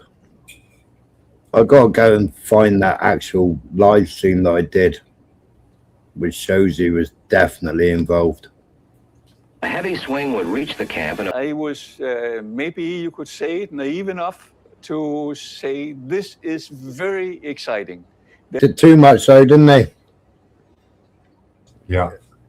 And the small outs didn't like it.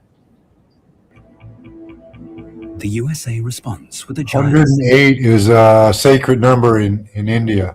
Yeah. Kind of convenient, that. Like the Soviets, they expand their nuclear missile capabilities. They focus on missiles that can be past climates.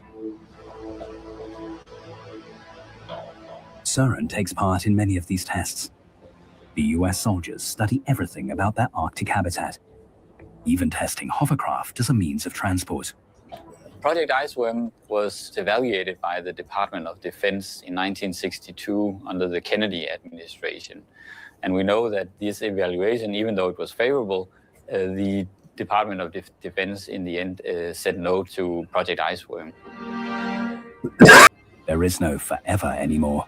Greenland's ice caps are melting, with repercussions on long-forgotten secrets. According to climate predictions, the impact of Camp Century may yet be felt, 50 years after the project was consigned to the past. Yeah, of course it was. Americans aren't environmental, are they?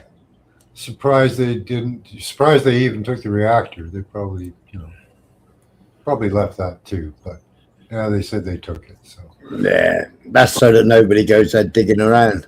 Yeah. But then you still got the spent fuel rods. Yeah. And the spent fuel rods make missiles. Yeah. They produce heat too. So. Oh, I've been black screened. Oh dear. Yeah, I got a black screen. They didn't like me playing it, did they? No.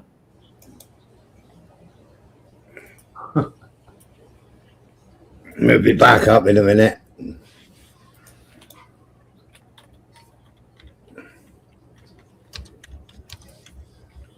Policy violations. Okay. It's under fair use. Oh, it won't let me type. Saying it'll be back up. Won't it? We will be back.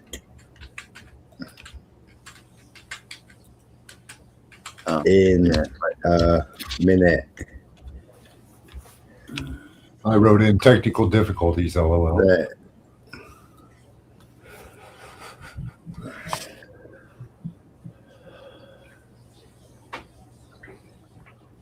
Did you stop the video? Yeah, I've stopped it. Come on, YouTube. We stopped it. Yeah, come on.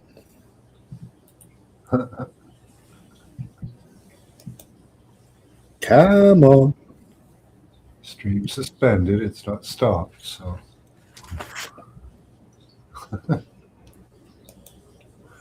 Right, the stupid yellow banner. There we go. We're back again.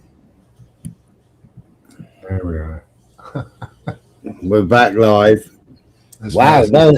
that video got taken down off that other website, unavailable. Wow, They didn't like that being shown, did they? No. Yeah, blunt. Now we know where there's spent fuel rods. Yeah. That's what I said. I said spent fuel rods and boom. Yep. And weapons. Yeah. I don't know whether Ulick's still there.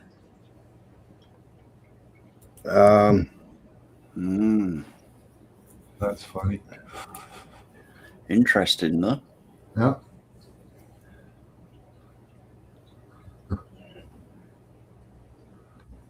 Yeah, Ulick's still here. Put that on the other screen. See if they like this one or not then.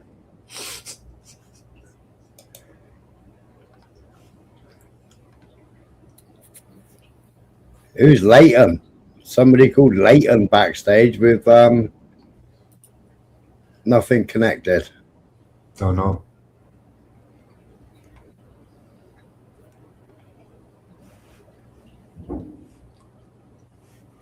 Read this, it was a false flag.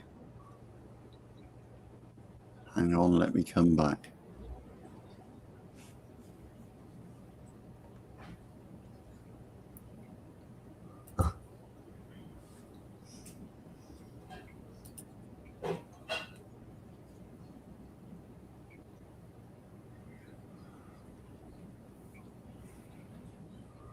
We shared that video with you with that Ulick.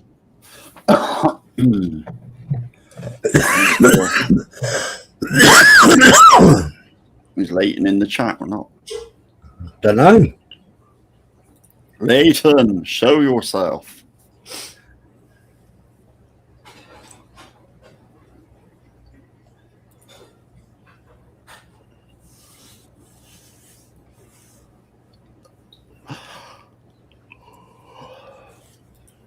And put this up full screen and get rid of us and then bring them up. He's not backstage. Oh. So there's Werbenik. So there he is there, lot. Pictured in 1983 at the wheel of his bus, which he drove from venue to venue around the UK and had been converted into a mobile home.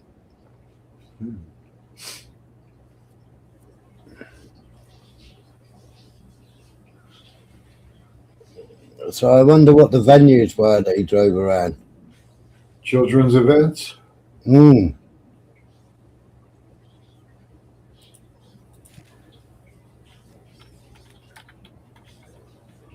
Probably.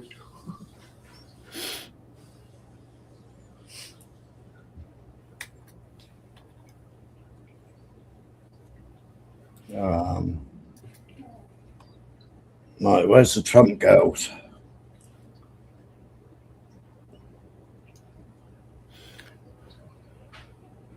See if it allows that.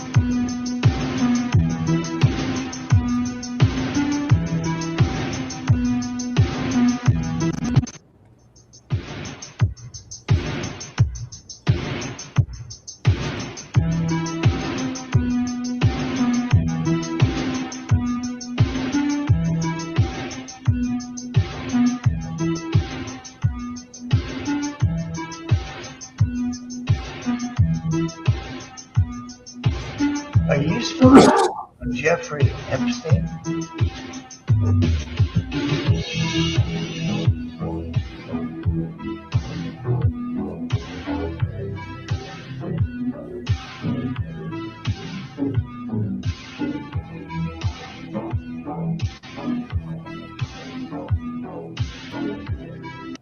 It's going too fast, isn't it? Yeah. Yeah.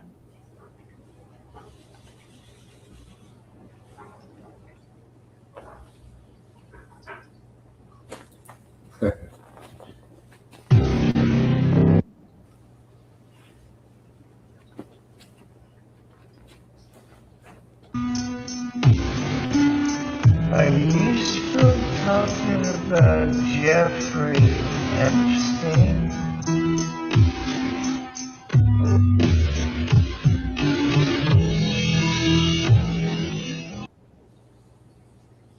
Still got a little bit fast, isn't it?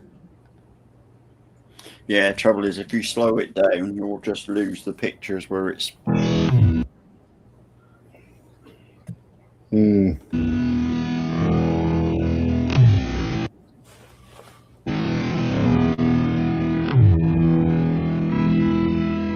Pardon that, it's shit music.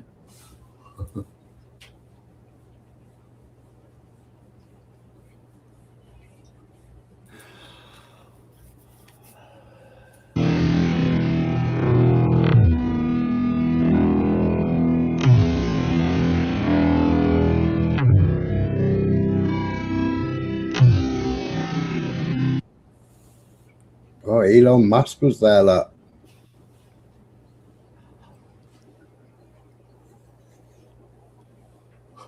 And Mr. Amazon. And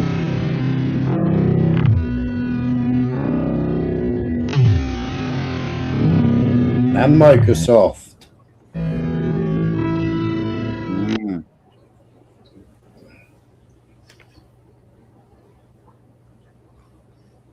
2011, Jeffrey Epstein was a known sex offender.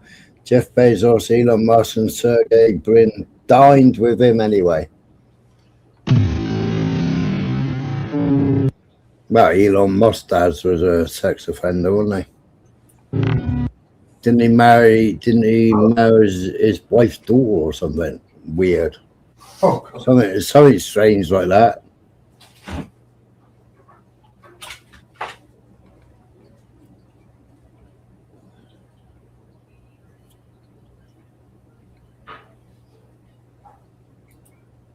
I thought we got took off air then.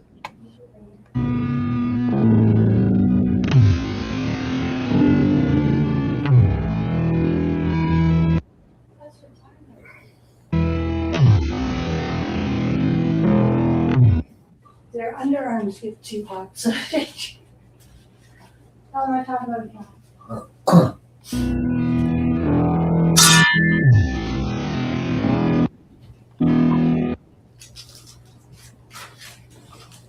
Who's that?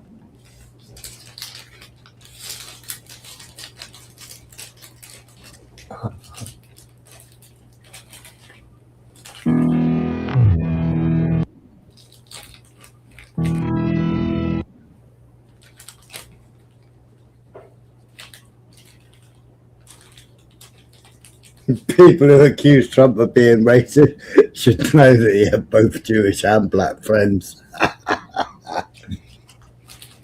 There he is with Diddy lot. Oh, I thought it might have been Trudeau in blackface. Yeah.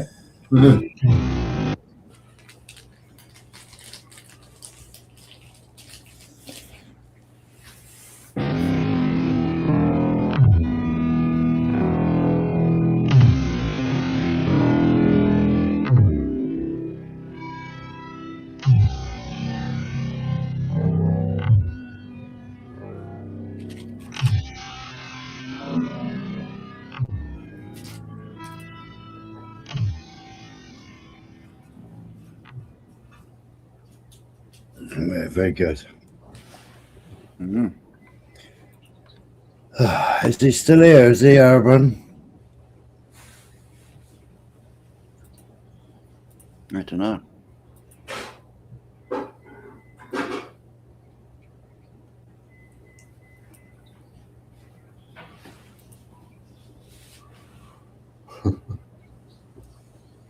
Where did Leighton go? Don't know.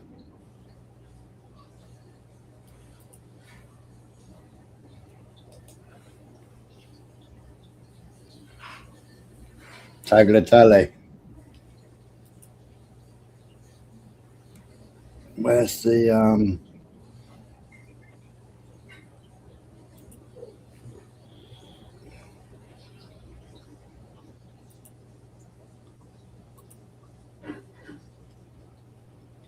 I was going to ask Urban about all those Jabad Aleph Institute that he gave pardons to.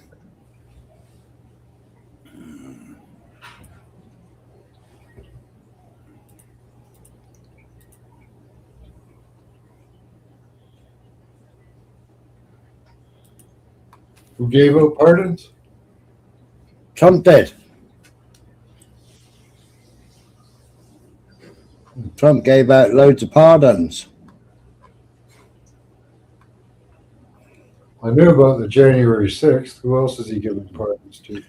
Thinking about how Trump pardoned multiple super criminals, just like this at the behest of Jabhat Aleph Institute. One was Philip S. Forms, the king of Medicare fraud, who stole $1.3 billion from Medicare, Medicaid, and drugged patients with OxyContin and fentanyl to get them to stay longer at his facilities. Another one was Shalom Wise, who looted a life insurance company for $450 million and defrauded elderly Americans out of their life savings. His crimes earned him his own episode of American Creed. Perhaps the worst was Democrat megadollar Solomon Malgan, an eye doctor who stole $73 million from Medicare by persuading elderly patients to undergo excruciating tests and treatments they didn't need for diseases they didn't have. Wow.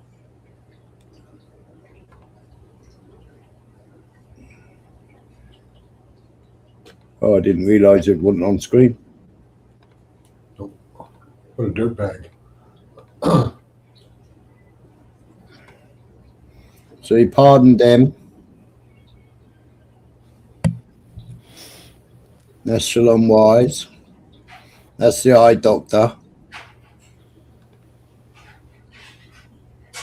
That's the other one.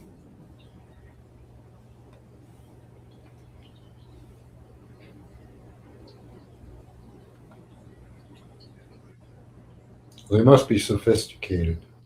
BBC News investigates charity that's scamming children with cancer out of millions fundraiser for treatment and finds it traces back to an Israel named Erez Hadari, who is living in Canada.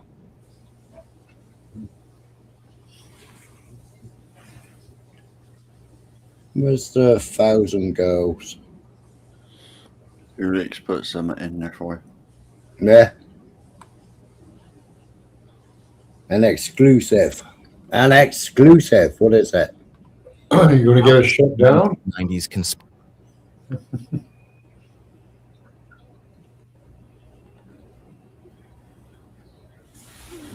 got it shut.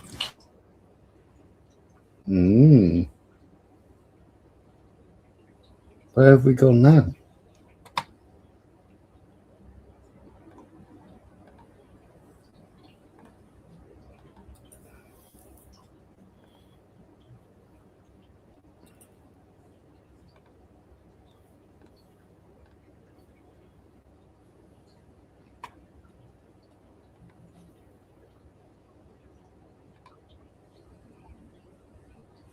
How is this 1990s conspiracy theorist linked to Jeffrey Epstein?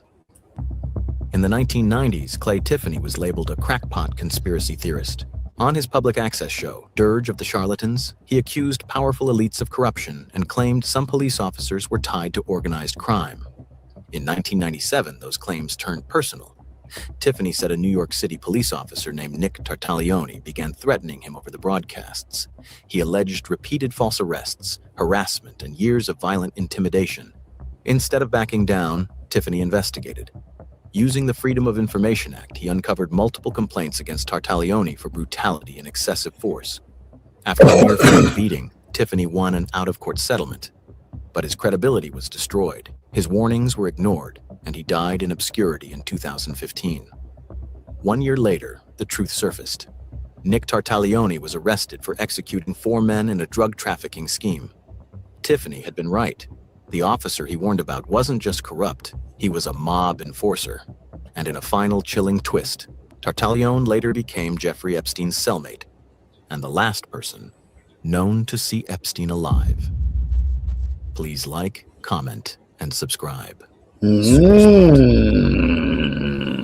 How is this 1990s conspiracy? Yeah, booty, Ulix.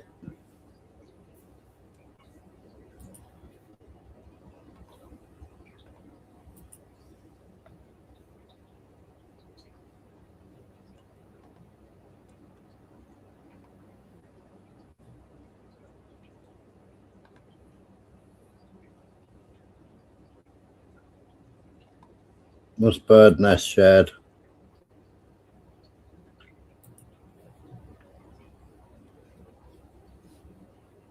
Oh, why can't I see bird's nest in YouTube?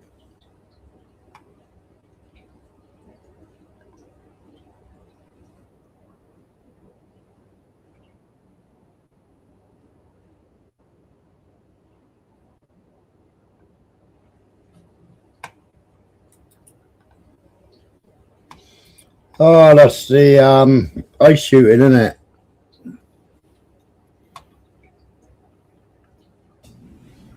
Did you get it?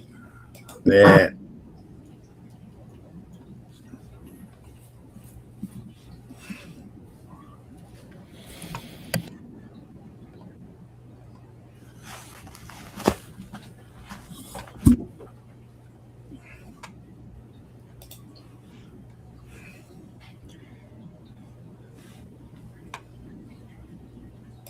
The vehicle in question, the one that had the victim in it, it's the one you see there in the background, the dark maroon Honda Pilot. The woman apparently, as we understand it, was parked sideways across the lanes of traffic. At some point, just before the shooting occurred, ICE agents rolled up, and that's where the incident began, where officers were around the vehicle. There were 3 or 4 officers around, one in front off the driver's side front bumper, and 2 other officers next to the door. When the shooting occurred, the vehicle was moving out and into the lane, and you know, the perspective, and Kelsey mentioned this, the perspective is as people see it. And we do have that video, so we can go ahead and show that. This is going to show a front version down the street as the car is coming toward us.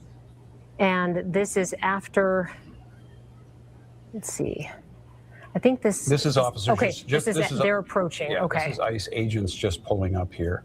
The vehicle is Lower right right. there.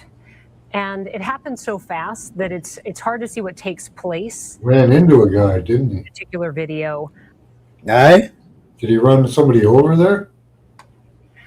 Looks like he might have hit one of the agents or something. Yeah, I think the agent was going through the door, wasn't it? Just pulling up. Yeah. Yeah. Here. The vehicle. Oh, got him. No, so got him, yeah. What, headlight to chest. Yeah. But he's still standing. He's still standing.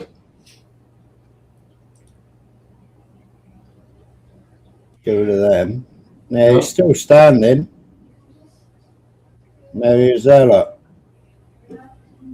So I guess you get shot when you run into ICE agents. Eh? ICE agents just. So he's standing there. Pulling up here. The vehicle. Yeah, so he's like over the bonnet, isn't he? Yeah. Covers up completely covers up the whole headlight with his body. Yeah. Vehicle is but he's still standing. right there. No, he's still there. And it happened so fast that it's hard to see what takes place in this particular video, but that is the front angle. And then we have also obtained some video from behind where it happens, but that is the vehicle that belongs to the woman who was killed today. And as Randy said, there were 3 agents in particular surrounding the car. It's unclear why she was parked at an angle in the street or what was happening in the street at that time. We do know that as they approached her vehicle, one agent told her to get out of the car, and then we see the car start to move, and then we hear the shots. So that video you just saw is the one that President Trump also viewed this afternoon as well. And post watching that video, the president did put out a statement. I believe we have that for you. And it reads like this: I have just viewed the clip of the event which took place in Minneapolis, Minnesota. It is a horrible thing to watch. The woman screaming was obviously a professional agitator, and the woman driving the car was very disorderly, obstructing and resisting, who then violently, willfully, and viciously ran over the ICE officer who seems to have shot her in self-defense. We will say from our observations, the officer does not appear to have been on the pavement. He was in front of that bumper at the time, but we never saw from any of our angles him hit the pavement. He goes on to say, is there more of the president's statement, or is this the full context? He goes on to say they are just trying to do a job of making America safe. We need to stand by and protect our law enforcement officers from this, and these are his words, radical left movement of violence and hate. Again, that was President Trump's evaluation as he watched the video earlier. And then we have the clip of the perspective from behind the vehicle as well that we want to show you. So you've seen the perspective from the front, and now we're going to show you the perspective from behind, from somebody who had a cell phone out at the scene when all of this was taking place. No! No! Shame! Shame! Yeah, she clipped him. Very quickly. Clipped him. Yeah. So who did the shooting?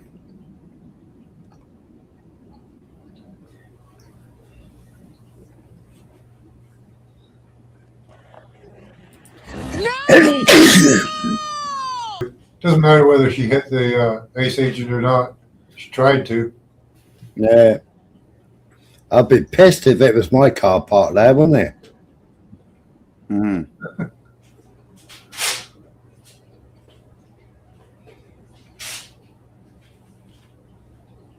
But then Are on the side. what's the settings?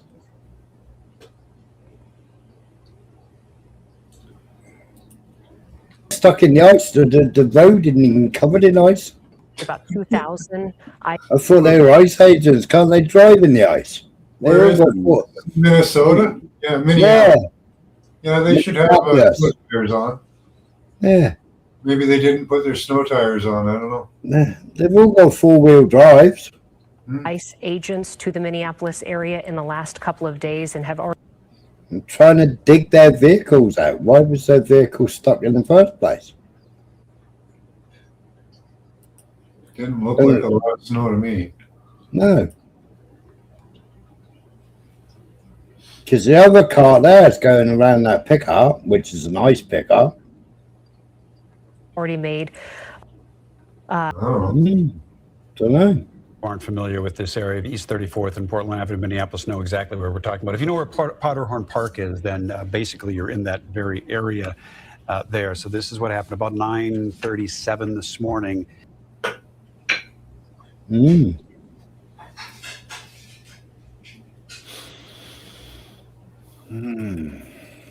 Prosecutor must response to ICE shooting in Minneapolis. You're watching The Legal Breakdown. Glenn, we have some major breaking news here. An ICE officer has shot and killed a U.S. citizen who was attempting to flee the scene in Minneapolis during a protest against ICE. So I'm going to put about 15, 20 seconds of the footage right here on this This is Brian Taylor Cohen. screen, a trigger warning for anybody who's watching it. This is obviously disturbing footage. I'm also going to take the sound away. So here is. Is he a total lefty or something? What was disturbing about that? I've seen more gore in films. Yeah. I've seen more gore in Palestine. A quick clip of what happened in Minneapolis. Oh, so this is a completely different angle, is it?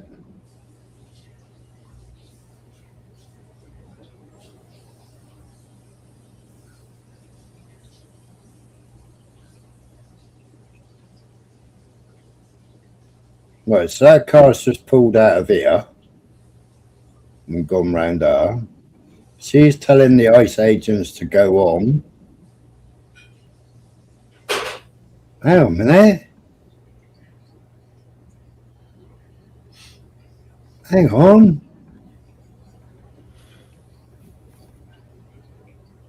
There's the guy in front of it. You know? So there's the guy trying to open the door. Yeah.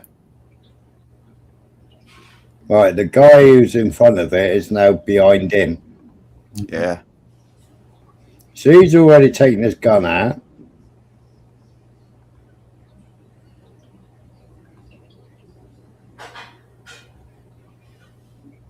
Hmm. He's just about to take a dive. Now, Glenn, that's one angle. There are obviously other angles that are floating around the internet right now, but I think all of them generally show roughly the same thing, which is that there is an ICE agent right at the corner of the vehicle, that the person in the vehicle was attempting to turn the wheel so that they could flee the scene. And of course, the ICE agent used that as the opportunity to shoot and ultimately kill the person who was in. But to flee the city, she was beckoning that ICE vehicle to go round her. She already gave way to another vehicle pulling out, didn't she? Yeah. So she was beckoning the ICE vehicle to go round her. Go on, you go first, and I'll come out behind you. And then he went storming up and tried to grab the door, didn't he? I'm confused. Anybody else confused? Go back a bit. This is obviously disturbing footage. I'm also going to take the sound away. So here is a quick clip of what happened in Minneapolis. Okay. Let's slow it down. Because it's got no sound anyway, has it?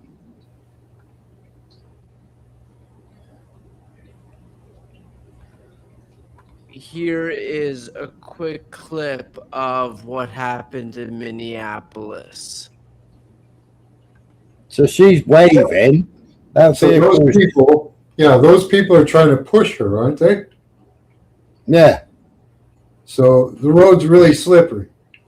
Yeah. So they're trying to get her moving, and they say, "Hold on, we'll let you go around." Right? Yeah.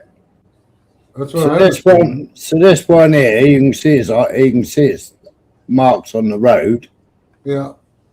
She's just flagged that. She's just flagged that to go.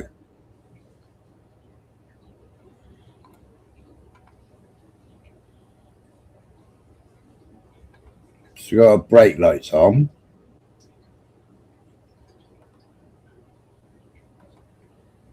He's actually ICE agent there. Can't see if her wheels are spinning.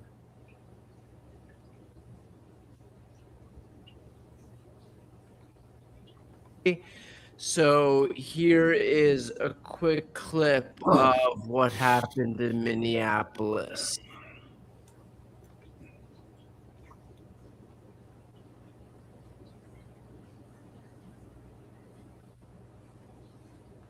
So she's waving it to go on. No snow either, even though she was going sideways. Mm.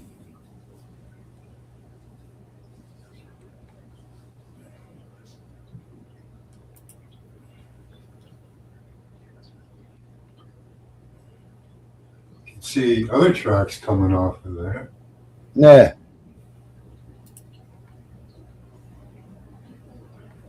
Is this AI?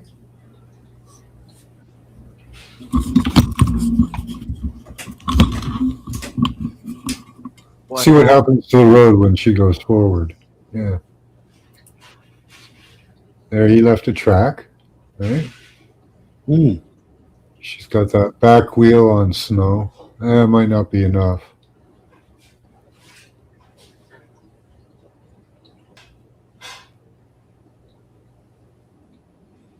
She's pulled his gun out.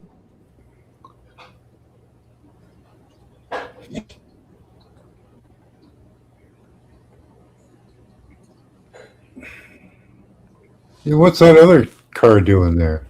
Yeah. I think that's the other ICE agent. That was the one that was stood behind giving her a push, wasn't it? Yeah.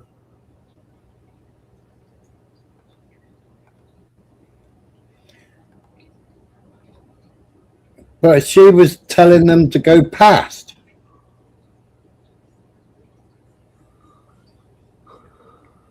Yeah, I ain't got a clue who let.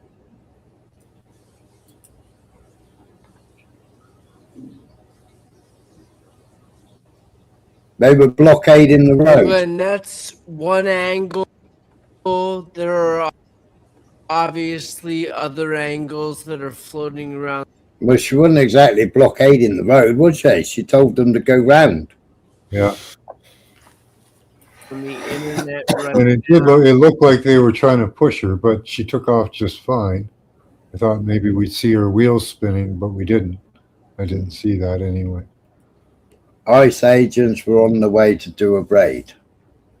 I think all of them generally show Oh yeah, because they same thing. they like to show up to the ice raids, eh? Owner of the vehicle, that the person in the vehicle was attempting to turn the wheel so that they could flee the scene, and of course the ICE agent used that as the opportunity to shoot and ultimately kill the person who was in the vehicle. So first and foremost, can I have your reaction to the footage that we just saw, and then I'm going to read some of the responses from the law enforcement agencies.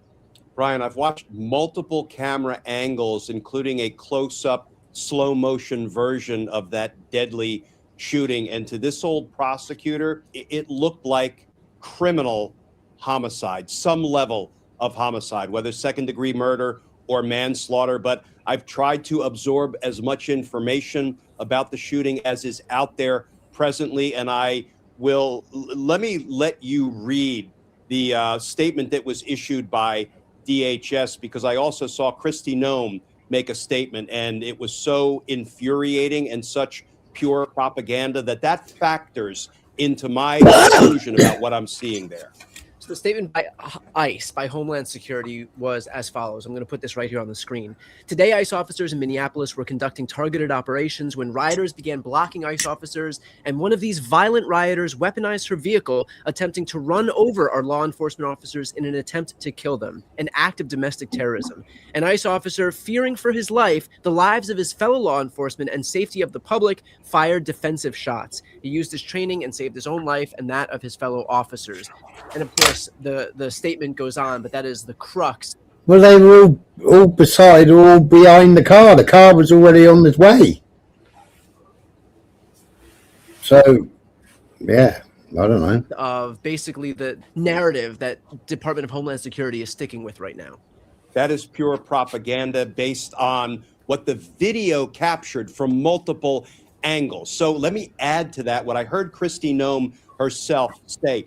She said that our ICE agents' car got stuck in the snow, and they were attempting to push it out of the snow when this, terrorist came up and tried to ram them with her car. Brian, when I heard that, I was so effing outraged, because what we see, let's break it down, and then let's talk about the law that applies to a police-involved shooting, something that I was, involved in as a career homicide prosecutor multiple times, trying to assess whether what we see. She was screaming, "I can't breathe, I can't breathe." Exercise of police force, whether it was excessive, but perhaps understandable, or whether it was flat out criminal. So what Kristi Noem said is so No, I think he had the complete because she fucking rammed him in the fucking belly with her car. Yep. He had the complete and he fucking just took his gun out and fucking shot her.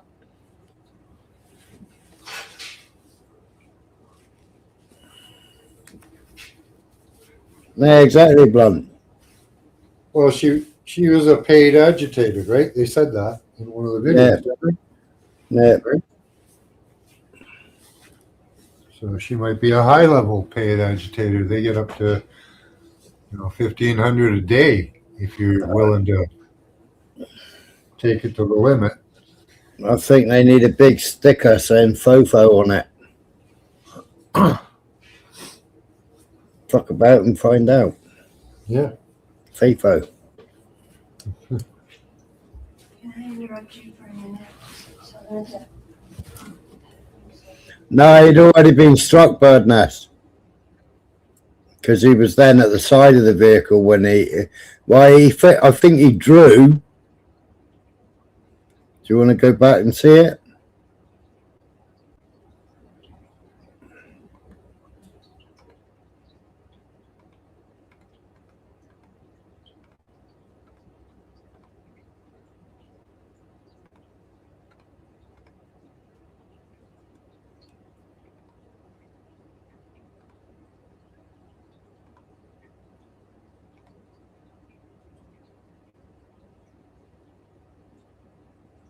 See, the other one's gone back to this vehicle here.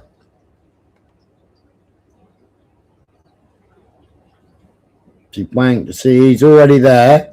He's now coming forward. He's just started drawing his pistol.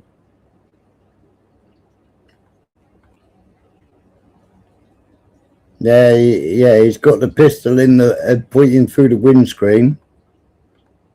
Then she hits him. I wonder why he's trying to open the door when the window's open. Why don't he just dive through the window? Mind you, the other copper would have shot him, wouldn't she? So that's when the bullet hits the windscreen.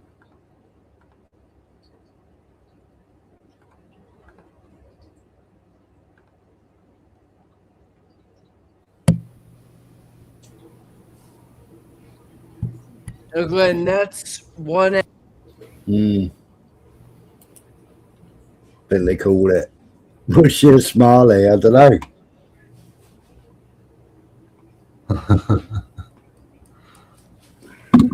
I don't know.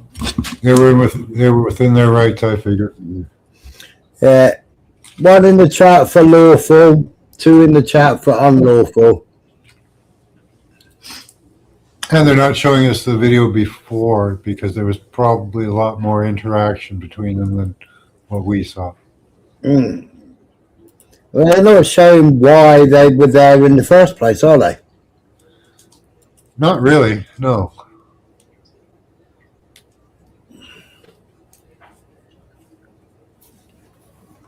I assume they were there to do a raid. Well, why was the raid going to be? Because probably one of the houses.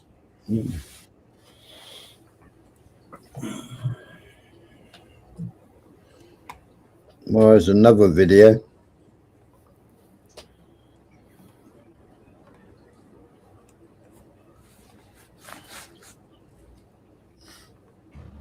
Hello, and thank you for joining.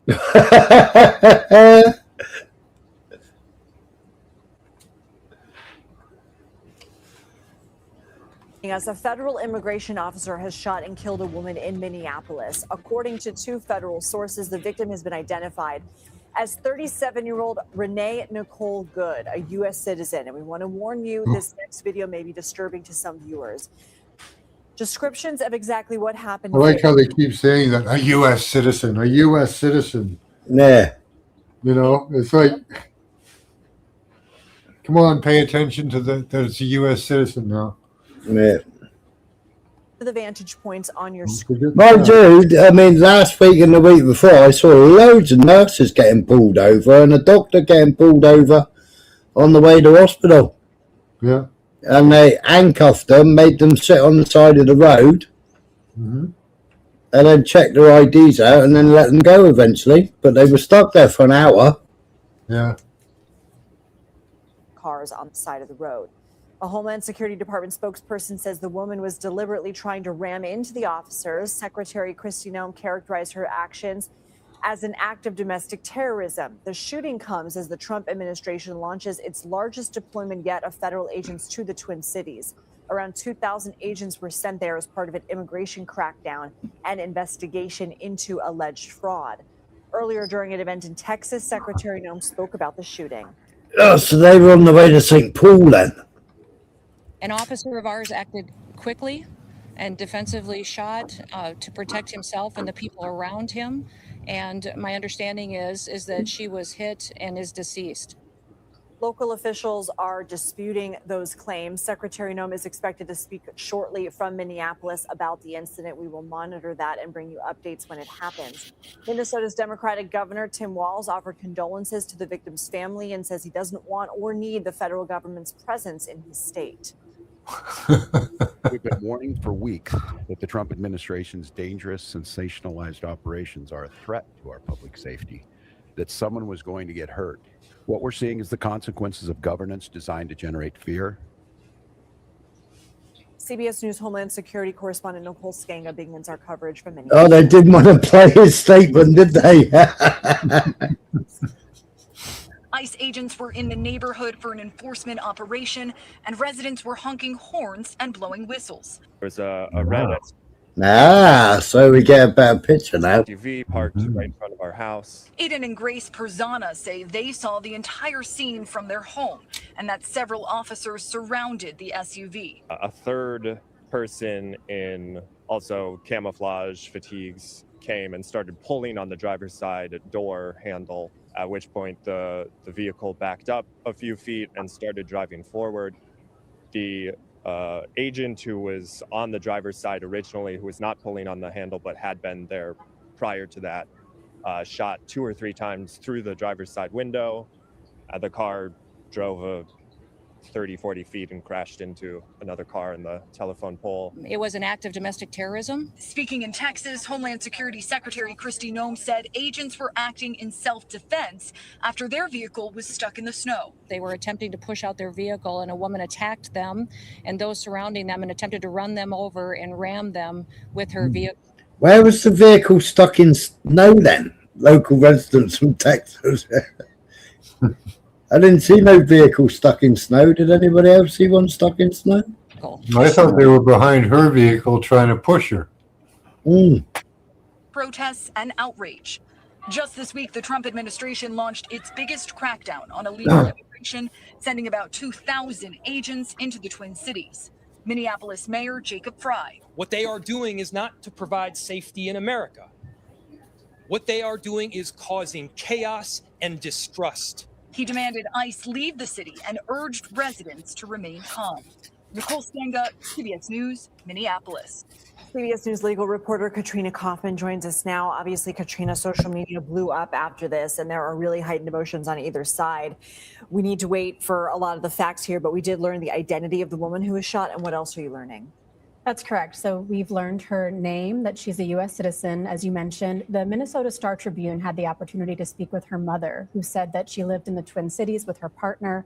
Another relative said she has a 4 or 5-year-old child. But something that her mother said is that she would not have been part of challenging the ICE presence in Minneapolis. When she heard about the circumstances of how she died, she said that that was stupid, quote, and she described her as a kind. Where's the Twin Cities? How far away is that? Why is she there like silly o'clock in the morning?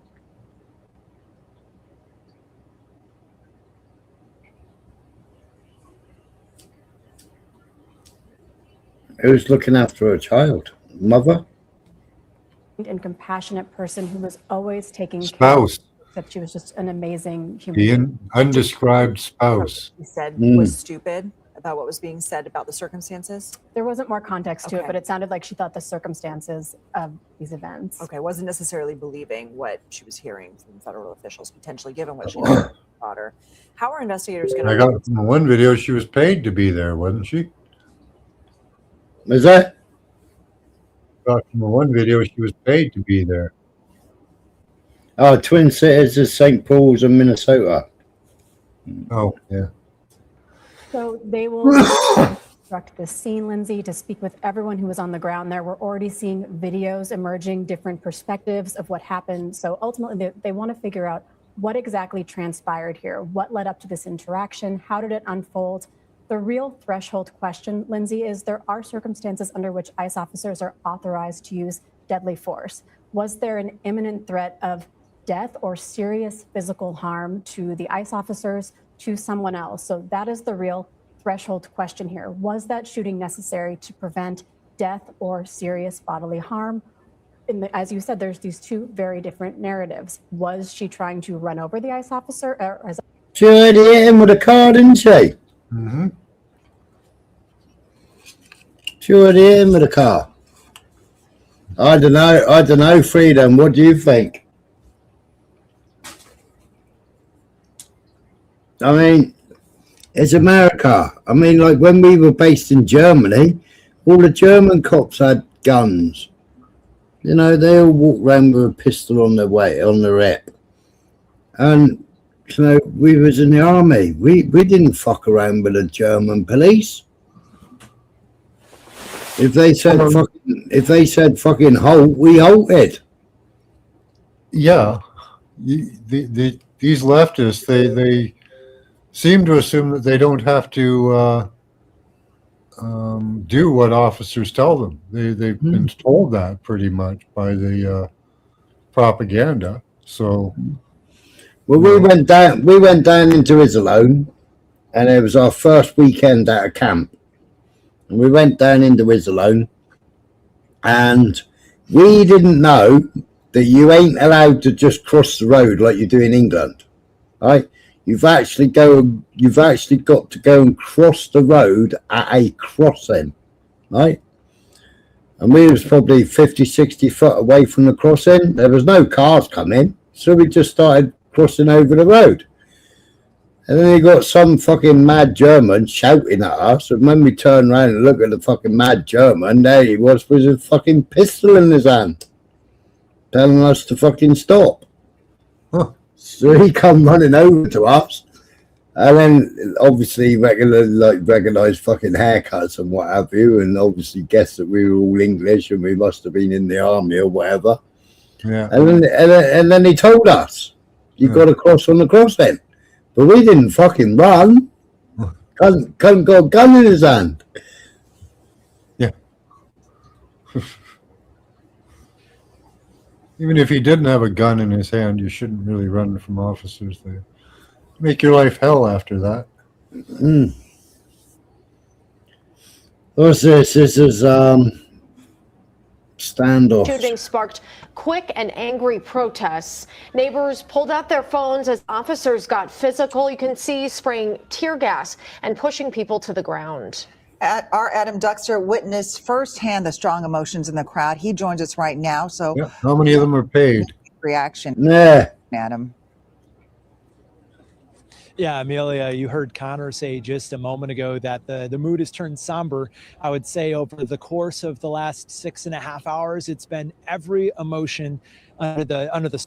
This woman who was in her own car happened to be blocking the road as ICE agents were making their way down a residential street in Minneapolis. They had the ICE agents were told by Secretary Kristi Noem were making their way down that street and were having issues getting sort of through the street with the snow, and because of that, they got out of the.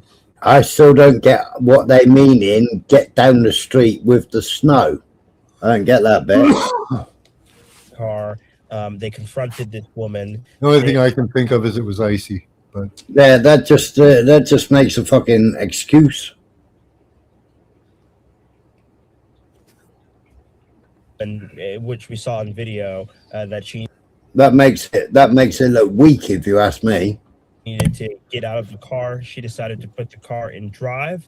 That's when an ICE agent steps in front of the car, and as she's trying to turn the car around, he fires 3 shots at her. And what happens next is horrifying to watch and hear.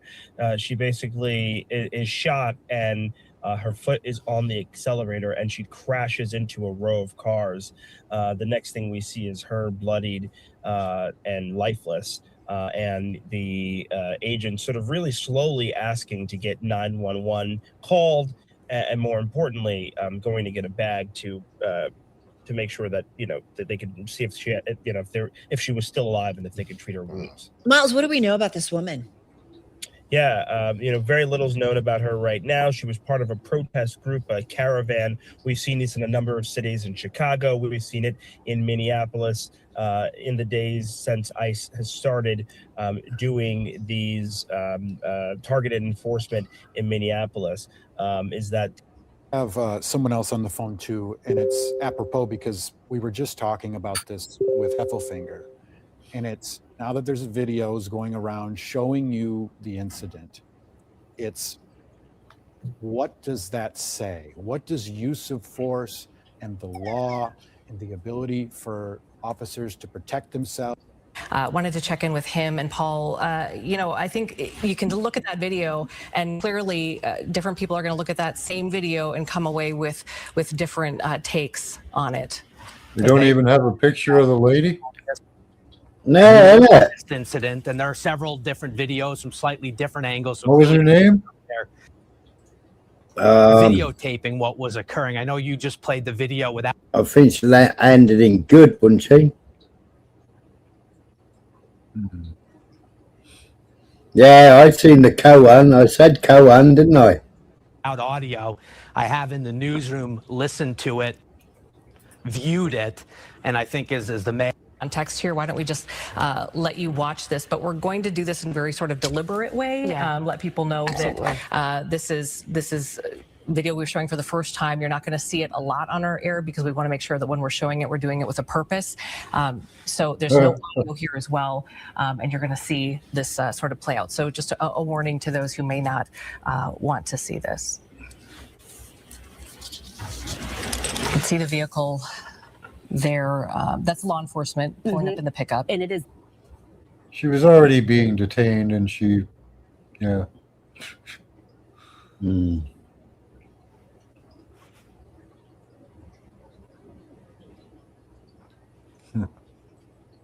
That was a pretty dumb move. Yeah.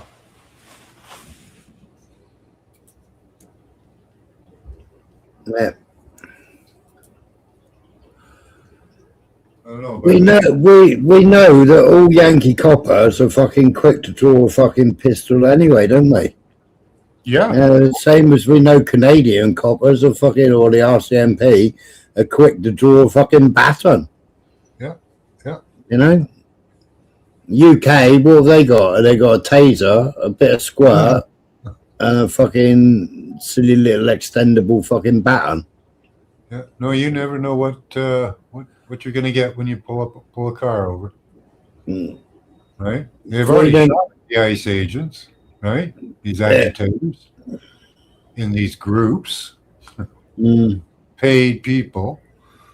So yeah, I bet you they're gonna have their their gun safeties off and be ready to draw. See, I think Kirsty Noem's fucked up where she said it was stuck in the ICE agents were stuck in the snow. Yeah. No, it didn't really seem like it. They all got four-wheel drive, so how are they going to get stuck in the snow? Like, you can see it's definitely icy on the road there. Like, because one of the coppers gets out of the car and nearly falls over on the ice. So it's obviously icy. Yeah. But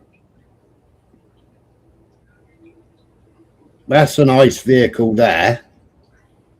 That was the one that was stood behind the vehicle with the other person. Yeah, so they'd already pulled her over. Is that a cop car beside it? That one there? Yeah. No. That one there's an ICE vehicle. It looks black and white like a police car. The door's white. No, I think that's just the reflection from the snow on the side of the door. The other the statement from Kristi Noem, the Department of Homeland Security, if I could as well. Do you want me to do that right now, Ryan, or do you want me to wait just a minute? Okay. Okay. So let's just No, that didn't skid on the ice. kind of let's just watch this for a moment. Again, this is the aftermath.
What's he shouting about? I see you. I see you.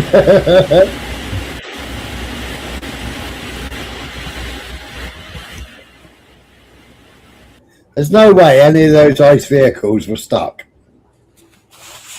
No, I don't see that. Don't see how.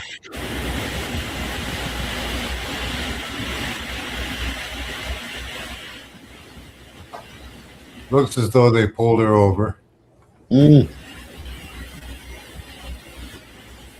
And she was refused. I don't think she was cooperating. So they probably called for backup. No.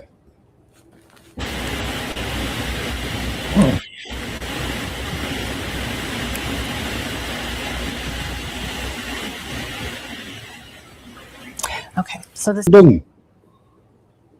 Yeah, he was cocked and loaded, safety off already, wasn't he? Yeah. Yeah, and you saw the shot fired there. Makes sense. It's people that are protesting ICE. They're ramming ICE vehicles. They're shooting at them. You know, I wouldn't be taking any chances. No.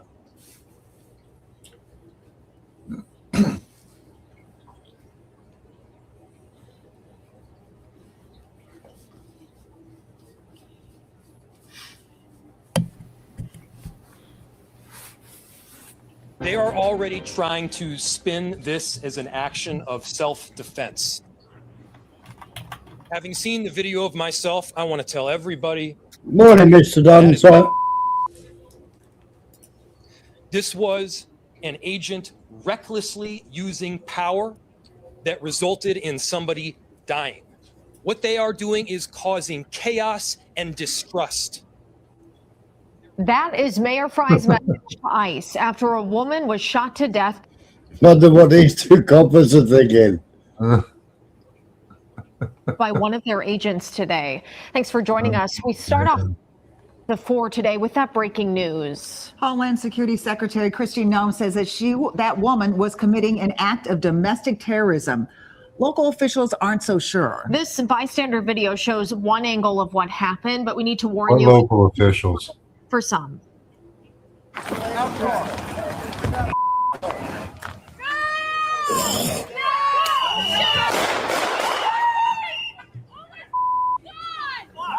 What the Now you heard those shots, 3 shots fired and a crash, and then witnesses running to help. The woman who was shot died. Federal authorities say that driver was trying to run over an ICE agent.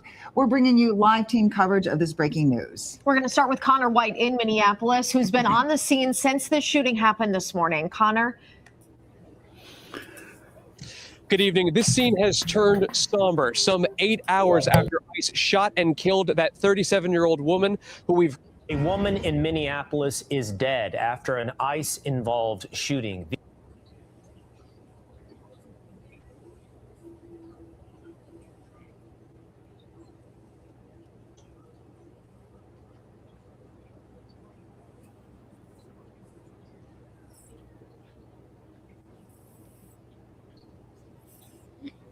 SUV involved in deadly ICE shooting has ties to Missouri.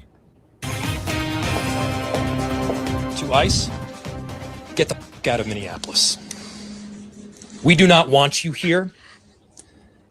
Your stated reason for being in this city is to create some kind of safety, and you are doing exactly the opposite. Breaking right now in Minneapolis, tensions, as you can see, boiling over after federal ICE agents shoot and kill a woman during a sting operation. People taking to the streets and clashing with those federal agents. The shooting setting off the city's mayor, as you heard there, demanding the feds leave town now. The deadly incident happening just 2 days after the Trump administration deployed ICE agents to the Twin Cities to crack down on immigration. First Alert 4's Corey Stark joins us in studio with more. And also, Corey, the conflicting reports about what actually happened. Yeah, Cam. So Minnesota Governor Tim Walz has activated the state's Emergency Operations Center in response to the ICE-involved shooting in South Minneapolis.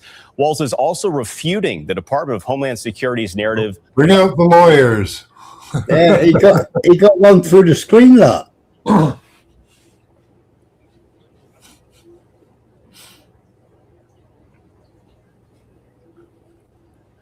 He what? Sorry? You got one through the front windscreen lot. Oh, yeah. Yeah, so that's real fast. That's when he was being clipped. Mm. Quick draw there. Yeah. Oh, Who's well, Jacob? it's been long. Who's Jacob Frey Blunt?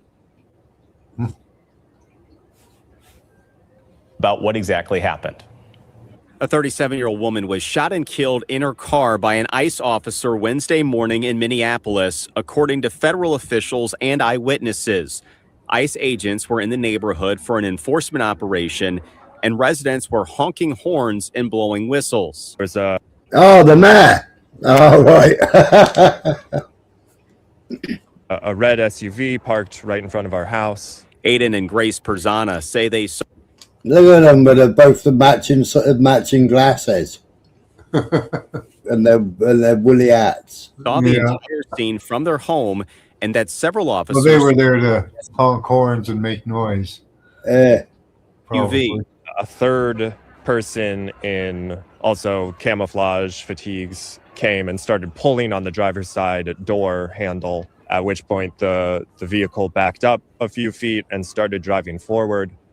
The agent who was on the driver's side originally, who was not pulling on the handle but had been there prior to that, shot 2 or 3 times through the driver's side window. The car drove a 30, 40 feet and crashed into another car in the telephone pole. It was an act of domestic terrorism. Speaking in Texas, Homeland. Oh, I can't listen to her. New info. What's this? New info. Let's see. Thank you, Texas. Thank you. Virtual area. And also, let me show you New York.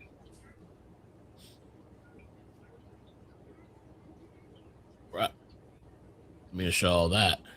This. New York just turns up. Look at all that in New York. We're going to talk about some of the new information as well. Got me a little bit of caffeine, man. I don't know. Maybe I'm just getting old. My body's... Just take away the apportionment, and they won't give a shit about them. I had a sleep good last night. So about the refugees. They'll kick them out themselves. If they don't count for apportionment in the Senate. The only reason they're there. Help me out with the like button. That might help me get out there a little bit. And I'm multi-streaming, so hopefully people on other platforms can see me, realize I'm live. They're saying, see here, see that current stuff. I don't want to see stuff from earlier. Oh, let me get I want to see tonight, right now. See, look at New York, man. It's crazy. Listen to New York for a little bit. Yeah, exactly, Freedom. Then I'm going to go into some updates. Yeah, probably.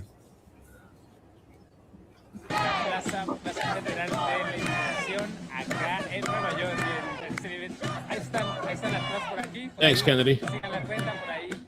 Come on, what's the new information? Now, one of the interesting things. The only problem is it's in the winter. Leftists don't like to protest in the winter. Too cold. There's plenty on the streets at the moment. Yeah. Apparently, Renee's wife. Breaking, running the cold good, 37, identified as Minneapolis woman killed in an ICE shooting. A woman can be heard saying she was Good's wife. A woman can be heard saying she was Good's wife, and they have a 6-year-old child. 6-year-old child. That's my wife. I don't know what to do. Good was shot 3 times in the face. The man asked if she knew any of her wife's relatives she could call, but she said, I can't even deal with that now. So they're saying that she was a lesbian? I think so. Wife was there. And they have a 6-year-old child together, apparently.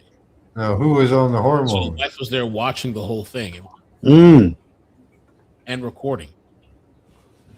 Oh, even worse, man. They've killed a lesbian. Oh my God, a lefty lesbian. Oh no, God. Michael's back. What's Michael going to say? What? What's Michael saying? I was in the loo. Oh, right. Hey, was you riding with her? Hey, was you riding with her? That's my wife.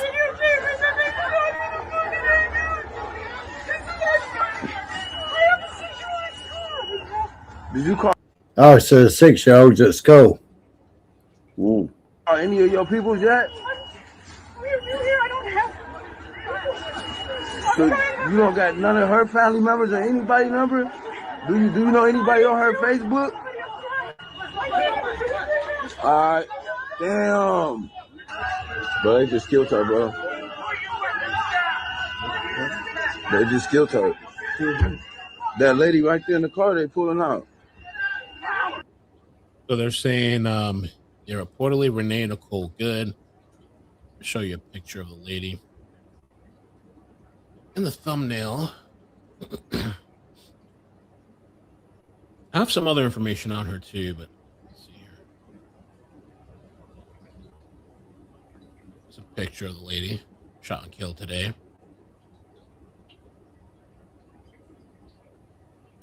No, he's got a picture of her. Now, let me up. You haven't come up. You're on a link.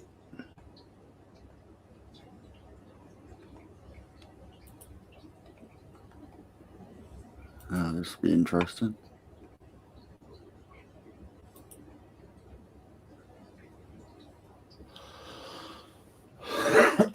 the other thing is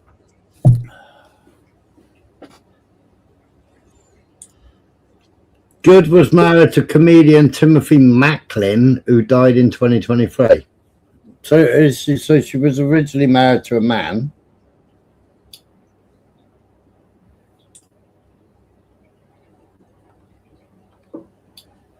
Hello.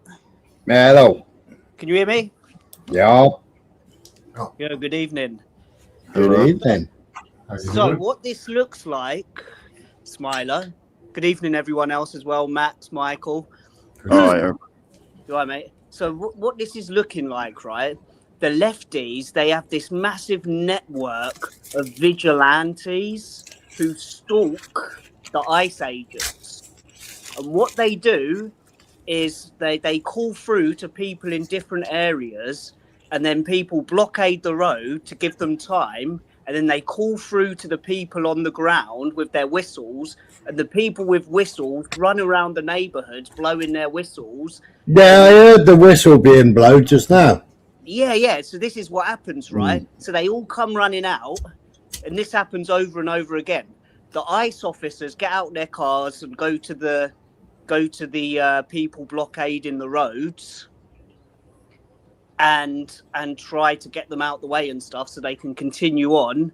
But this motherfucker, well, God rest her soul, like, it was a bad day for her, but she's tried to pull away, and whether or not she meant to do it, she almost killed that one who was in front. He didn't almost kill him. He just dodged out the way and then shot her. If he had rolled under the car instead of catching the windshield, he could have been dead quite easily. Yeah, exactly. Yeah. But it looks like the shot came through the windscreen. There's a hole in the windscreen, I believe. Yeah, I just showed that. But what did you just say about this woman? The woman who was Didn't one of the shot? reports say that the shots was fired from the officer to the side of the vehicle? Maybe, but someone definitely fired through the windscreen. There was definitely a hole. No, it was matey that got it in the stomach. It was in the first shot went through the windscreen, and the other two shots went through the driver's door. Yeah, so they might have got her from multiple angles. No, because he got pushed off the side and ended up stood by the window and let off the other two shots through the window. Okay, yeah, but which I is was watching open. it live when they were towing the car away, and there was definitely holes in the windscreen. But what There's was you only saying one about hole. this There's only woman? one hole in the windscreen. Okay, yeah, but this woman, you were saying her wife or her girlfriend was in the crowd filming it. A wife. Yeah, that would make sense, wouldn't it? She was probably Hmm. in contact with her wife. Her wife was probably running around blowing the whistle. Her wife's probably part of this leftist network, the anti-ICE network. So she was probably there filming it. She was probably one of the ones with the whistles. Well, it says here, Good was a mother of three for Colorado Springs and lived in Minneapolis with a girlfriend. But the woman who was crying just a minute ago said, that's my wife. Yeah. But the thing is, this is what I was talking about when I first came into your chat earlier, Smiler. It's what Tim Walls's press conference. I've been in a Discord today, and they were like assessing Tim Walls's press conference, and some of the stuff he was saying, and I really wish I made notes on what this guy was saying, but he brought up this article like Insurrection Act or whatever, and part of an article of it, and it seems he could be like in fucking Tim Walls could be in violation of one of the fucking parts of the Insurrection Act with some of the shit he said. Like basically, he said he's going to mobilize the National Guard against the Minneapolis National Guard against the fucking ICE agents. Fucking mad, man. What's going on? But anyway, that's what just if you didn't know, that's why the cars were in the road in the first place.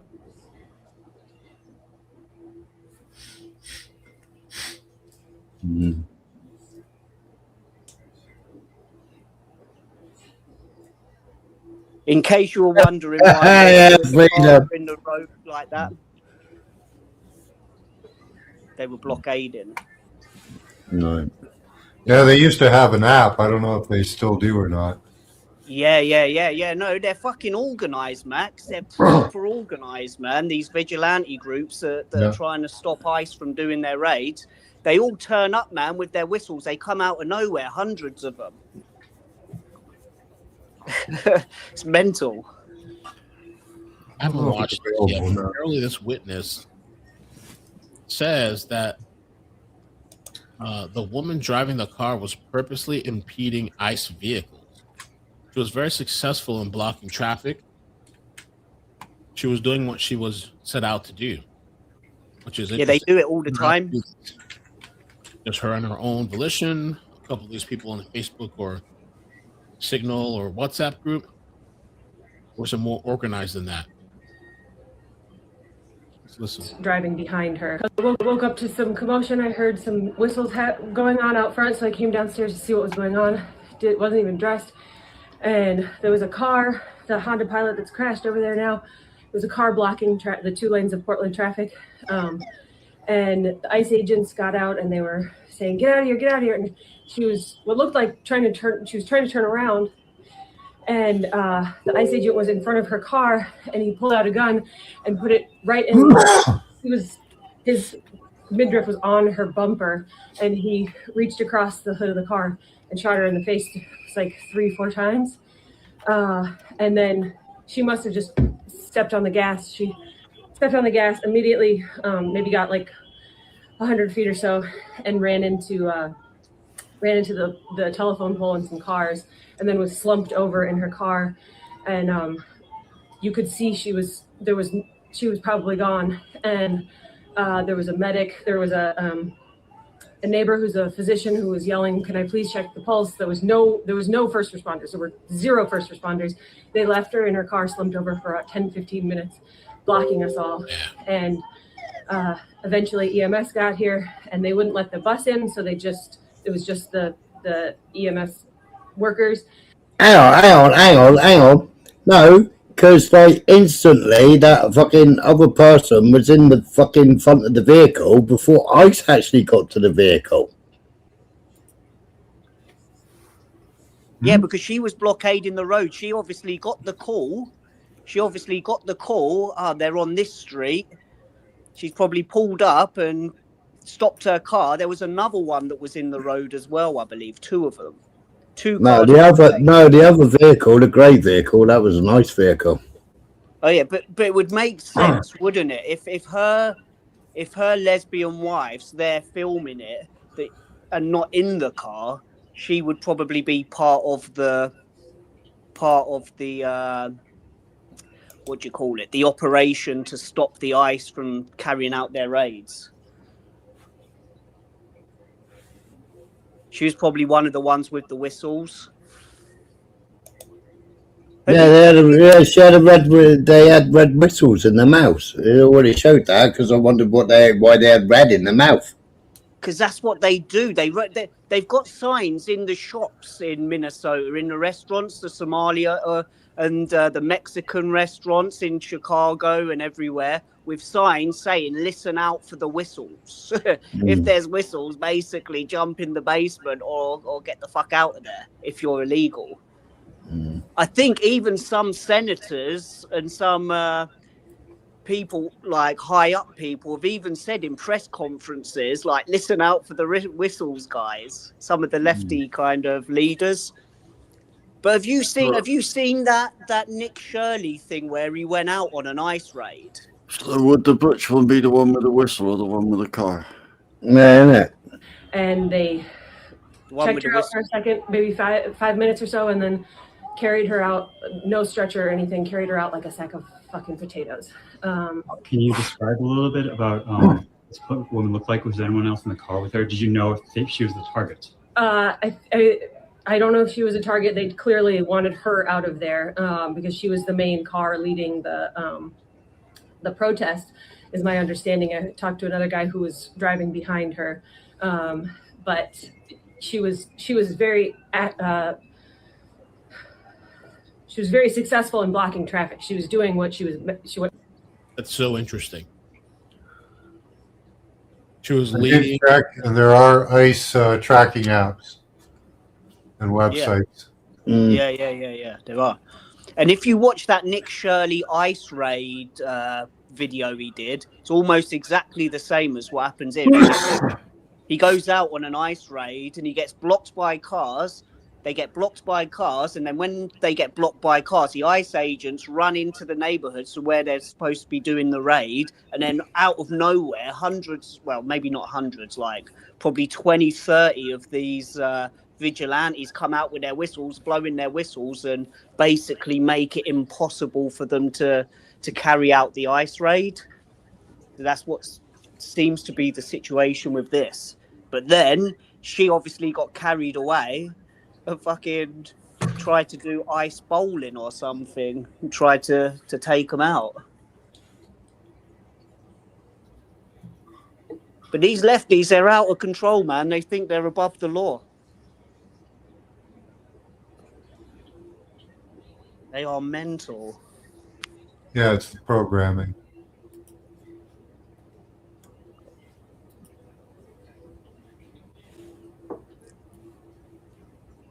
But the press conference the mayor gave and the press conference the Tim Walz gave, oh, mate, they were like, talk about inflaming the situation, like on a higher level between like the military and the federal government and their local government.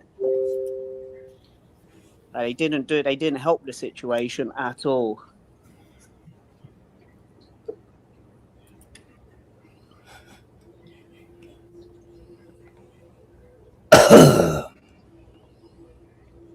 But yeah, they've got sophisticated, well organized fucking network of lefties who don't go this to work. website's pretty fancy. They got to have some money.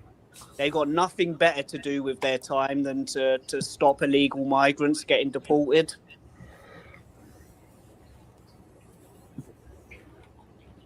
And that's what ICE are there to do. They're there to deport illegal immigrants, right? They got 4 kids between them. The protest.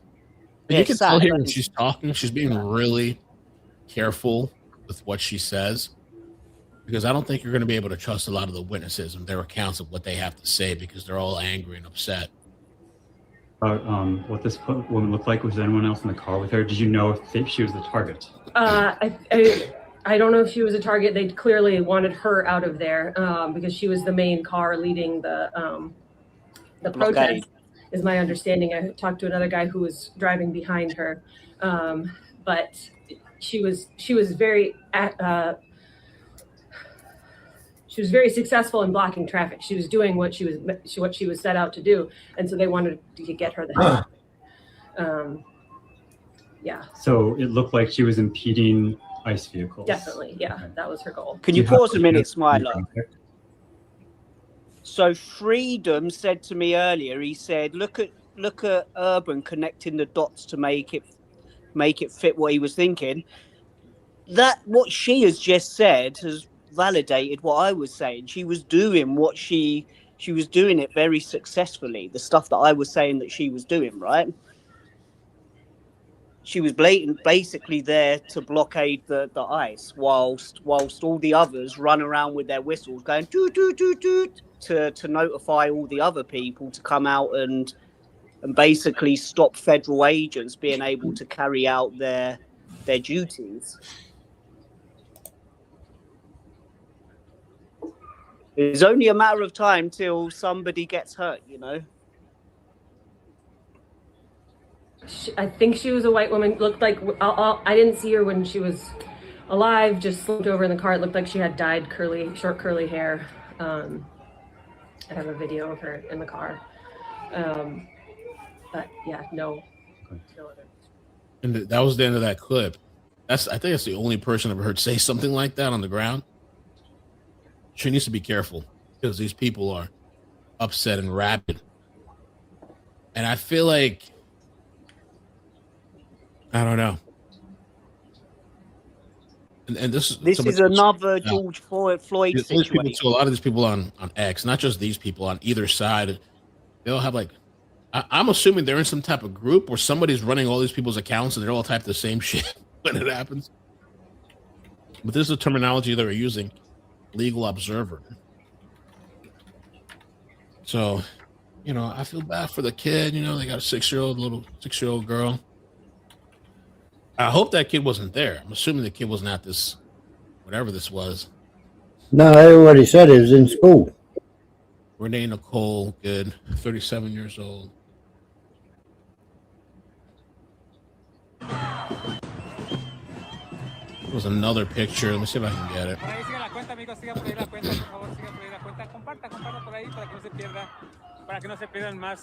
Has the protest started already? Yeah, protests everywhere. Yeah, that protest there in New York City. This is going to be another BLM situation. Going to be another another George Floyd. Yeah. Another George Floyd situation. Yeah. That's New York right now. It's a sigh up a day to keep Epstein files away. Don't look at Gaza either. But it's a George Floyd psyop against fucking Trump. Yeah.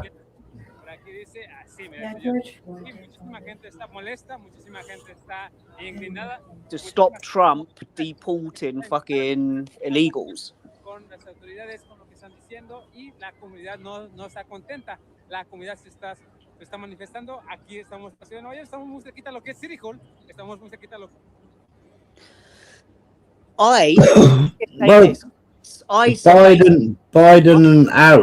Biden and Harris shouldn't have been flying them in every night. Yeah. Beforehand.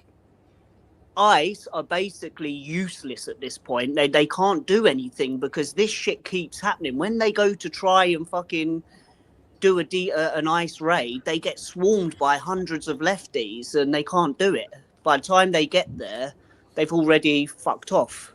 The people. Somebody in the chat's already said it's a movie set. They It's need a movie set. to the military in, man, and give them, you know, they're going to end up having to just shoot them. Can they? They might be able to deploy some covert tactics. I don't know. I don't know how you deal with this, man, because this is the thing I've been saying for ages, right? Getting somebody in power who's willing to deport people is the easy part. Getting someone who can actually deport people when you've got the left and these fucking vigilantes and networks of people who just make it impossible. Like, how do you deal with that? Like you can't. It can't be like a Tiananmen Square situation where they just that would be the only way to deal with it. But they can't do that, obviously. So what can you do? ICE are useless at the moment, man. So is that California, Cali Barricade, Ohio, New York City? Oh yeah, it's over the next couple of days. It's gonna burn, man.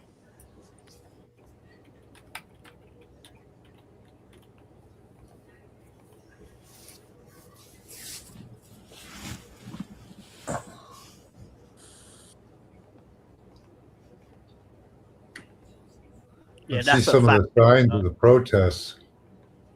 See if they're professional signs.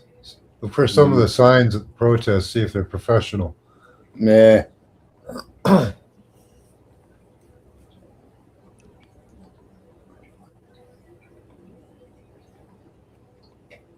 They did have professional signs. There, look. Oh yeah.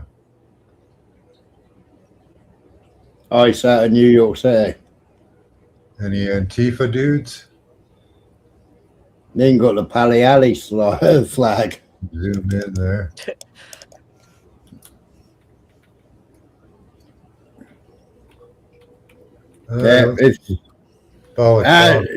She might be Jewish, blonde.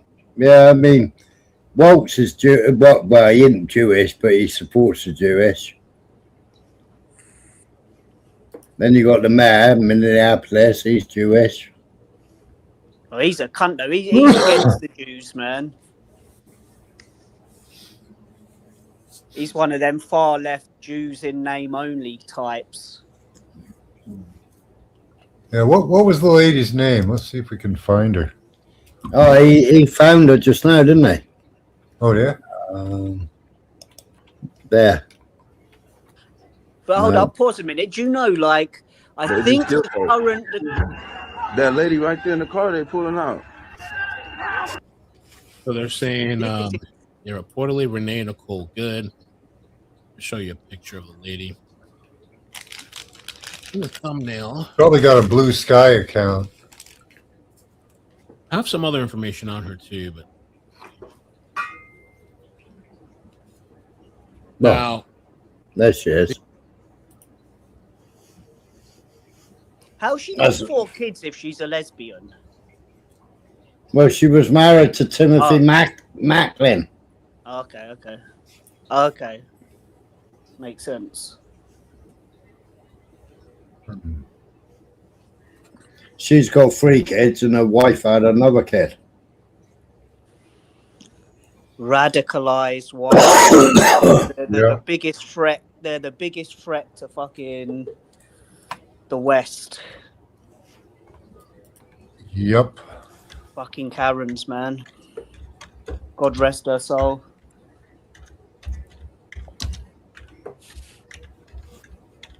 Radicalized lefties, lefty middle-aged white women. Not to be cruel, but her eyes look really close together. Yeah. Is that a Jewish trait, is it? I don't know. Kind of look. I'm joking. I don't know. Maybe a little bit of Down syndrome or something. Years of Rugmansion.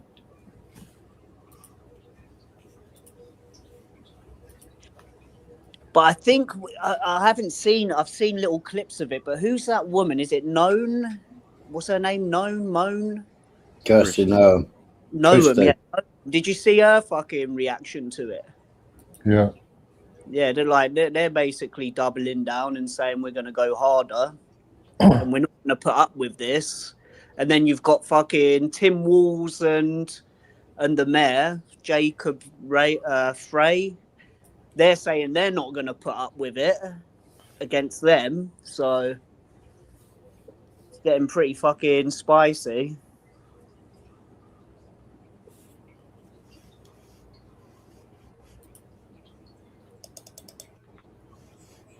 You got two different narratives coming from two different sides at the moment. You've got the people high up in Minneapolis saying it's point blank murder, and then you've got the other side, higher up people who actually have the ability to fucking send the military in, saying this was attempted murder on one of our boys. Get what I'm saying?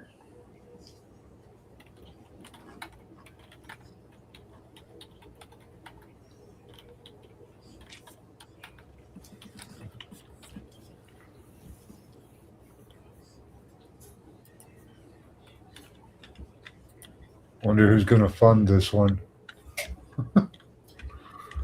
Should be Soros. Yeah. Probably Tim Walls. Well, he's funding. They must have had a nice cut of that 8 billion, man. He's funding Somalian rebels.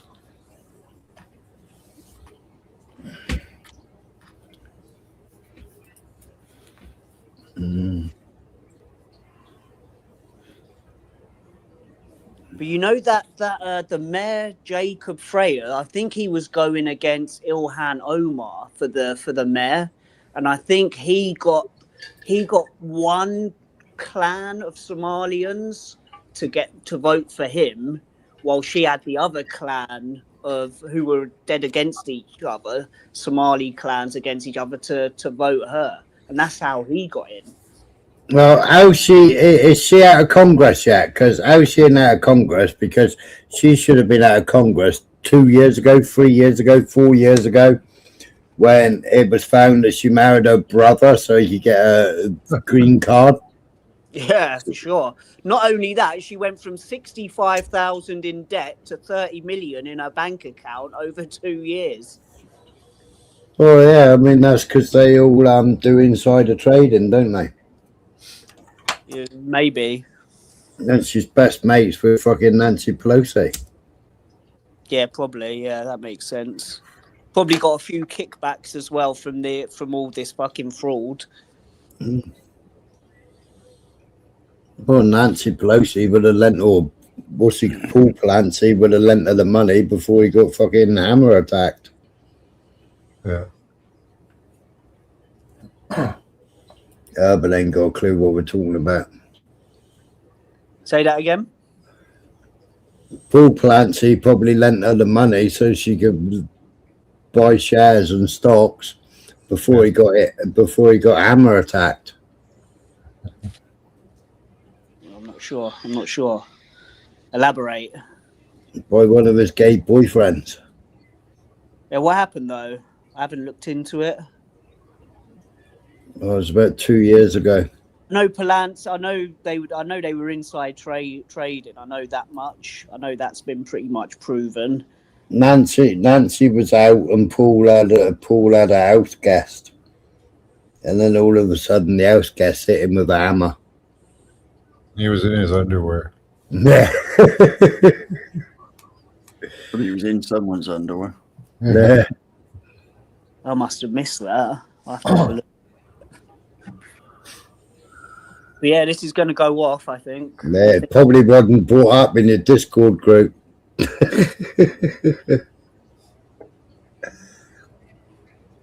Yeah, no, I've only been in like these Discord groups for probably 9 months now. Since I went to them ICE demonstrations. Mm.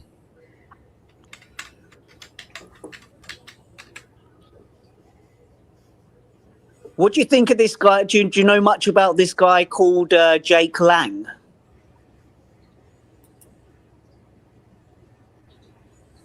Anyone? There, go on, next plane. You know, the guy who's been going to the Texas demonstration with the pigs and stuff. Everyone's saying he's Yeah, the one that January the 6th.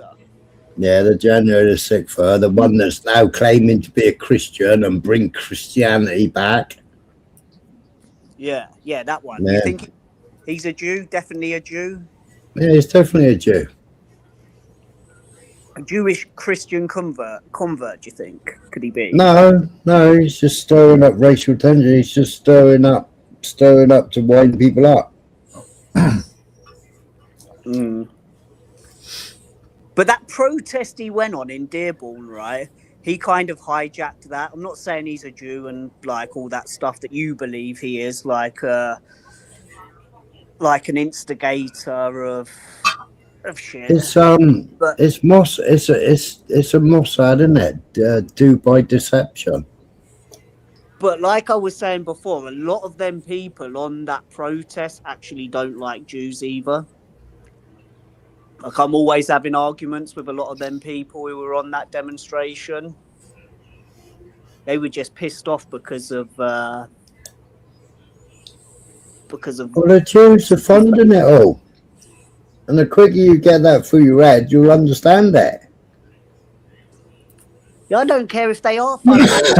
I don't care if they are funding it. My perspective is that Muslims are doing way more damage than Jews are. So if they're funding something to wake people up against the Islamic extremism through the back door, then I don't care, man. I'm for it. Well, the Muslims are just tools. They're just the broom of Israel. Yeah. Yeah, but the whole idea for the Jews is to use the broom of Islam to cause arguments between Christians and Muslims. But do you not think to cause a division? Yeah, but do you not think the Muslims and Islam isn't doing a good enough job by Right. Well, yeah, but no. What you've got, right, is you've got Saudi Arabia, you've got Emirates, you've got UAE, yeah, right, and they all opened their prisons up. They emptied their prisons up. They sent them all. They sent them all on their boats, yeah, and they ferried the boats backwards and forwards. I've shown all the videos of the boats going, right. They shipped them to America. They shipped them to Europe. Yeah. And you got the Saudi prince, I can't remember what his name is, right, actually sitting there saying, we emptied our prisons. We've got rid of them. And you Westerners, meaning America and Europe, yeah, all decided that you would take them in. So that was under the Biden administration. And it was under Rishi Sunak administration, and under European, under Ursula von der Leyen and all the rest of it, under Germany, under all of them. They all took them in. Yeah. I think it was Faisal, his name. Yeah. And I showed videos 2 years ago when a boat pulled up to the harbour, and they were all running up through the streets, loads of black people, and nobody in that country had seen so many black people in all their lives. So when you say the Jews, the people who are sending them off on the way, you're talking about the NGOs, right? No, I'm talking about George Soros. I'm talking about the Israel Aid. Israel Aid were funding getting them out of Afghanistan. Yeah, the Zionists. These are like lefty Jews, right? And they're as much of a threat to the state of Israel as the far left. Yep. Radicalized, middle-aged white women are to us, you know. So you got in the UK, you've got 14 NGO groups, which are all Zionist groups. For me, all out within interest there. There's too All much of a helping. conflict of interest to have the Jews being behind what you're saying, like instigating all this violence from the Muslims and the Muslim takeover. There's too much of a conflict of interest for the state of Israel for that to be happening. No, it's I'm a not Jewish saying they're organization lefties sending saying them here. it, but they Jewish don't and like their Christian country. organizations are sending the Jews or the Muslims to your country. Would you say like, you see these lefties in America who are trying to bring down America? Would you not say that we've got the same problem in the UK? We've got lefties who hate the country who want to bring England down. Yeah, you got that. Yeah, yeah, right. So, okay, run with me here a minute, walk with me here a minute. Would you not say that Israel also have the same cretins as well who hate their country, who want to bring Israel down? Not the same. No, not that way. Yeah, so it's quite likely, isn't it? So they're on the side of the Muslims, not the state of Israel. Because Israel's pretty right wing, right? Like their government. Netanyahu? Yeah, You think he's right wing? pretty much. I think he's for. Well, you lot always say it is. You're always saying they're an ethno state and stuff. He's definitely for Israel. So therefore, there are the other side, the lefties, who want to see Israel destroyed, the same way as we've got American lefties who want to see America destroyed. No, they want And we've got lefties Israel in for England who want to see Israelis. That's England why they're destroyed. trying to get all the Israelis to go there. All the Jews, anyways. Not really Israelis. So it makes, for me, it makes sense that you've got these lefty fucking Israelis who want to see the destruction of Israel as well by flooding the West, i.e. Israel's only allies, in order to bring Israel down. That's my theory anyway. Okay. No, they keep wanting Jews to go there. That's why they kill them. They'll kill them to get them to go there.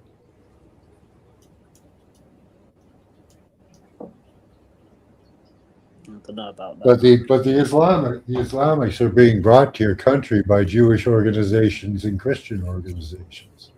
I don't think the Jews need to instigate anything and be behind whipping up the the white patriots against Islam, because they're doing it themselves.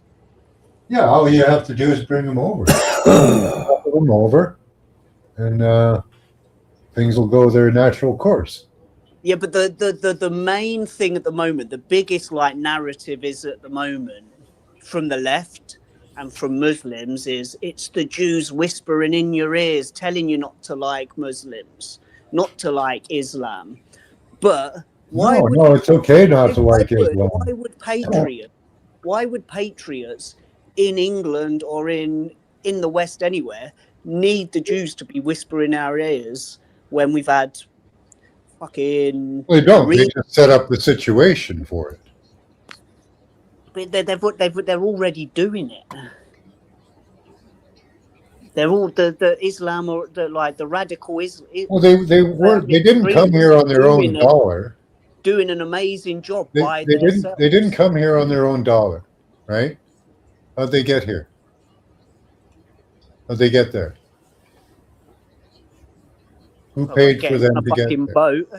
Yeah, maybe there are lefties, but maybe also Qatar and China and Russia. You know how much money it would cost you to just travel from the somewhere in Africa to France to get over to England? Do you think you have to feed yourself and pay for travel? And, okay, so that's a lot of money. The instability that's happening in our countries with like mass migration. Do you not think this benefits the instability benefits Russia and China just as way more than it does Israel? I don't see how the West being weakened benefits Israel as a country. It benefits the Islamic Brotherhood and Qatar way more. Well, if you've got a war on white people, it's a great thing to do. So you're saying that you're saying Islam and the Jews are working together to do it. Well, not directly at the bottom, no. All they had to do was set up. They're just setting up the situation for conflict. That's all they have to do. Because Islam itself is a conquest religion, or basically a political system. So you get enough. You just have to set up the situation. So you pay for people to come over who are completely ideologically different. You get enough of them over there, and you'll get problems. Okay, great. So this is the one debunking thing for me that, not saying it debunks it, but from my perspective, it debunks it. What does Israel have to benefit from a weakened West? Right. Versus no. The whole idea, right? And psyops, the terrorist attacks that they say that are caused by the Islamic State. The whole idea, and they've used it year after year after year after year, where they've bombed areas where there's Jews, and they've taken Jews out because Zionists don't care about Jews, right? So then they make the Jews scared, and they say it's the Islamists that do it.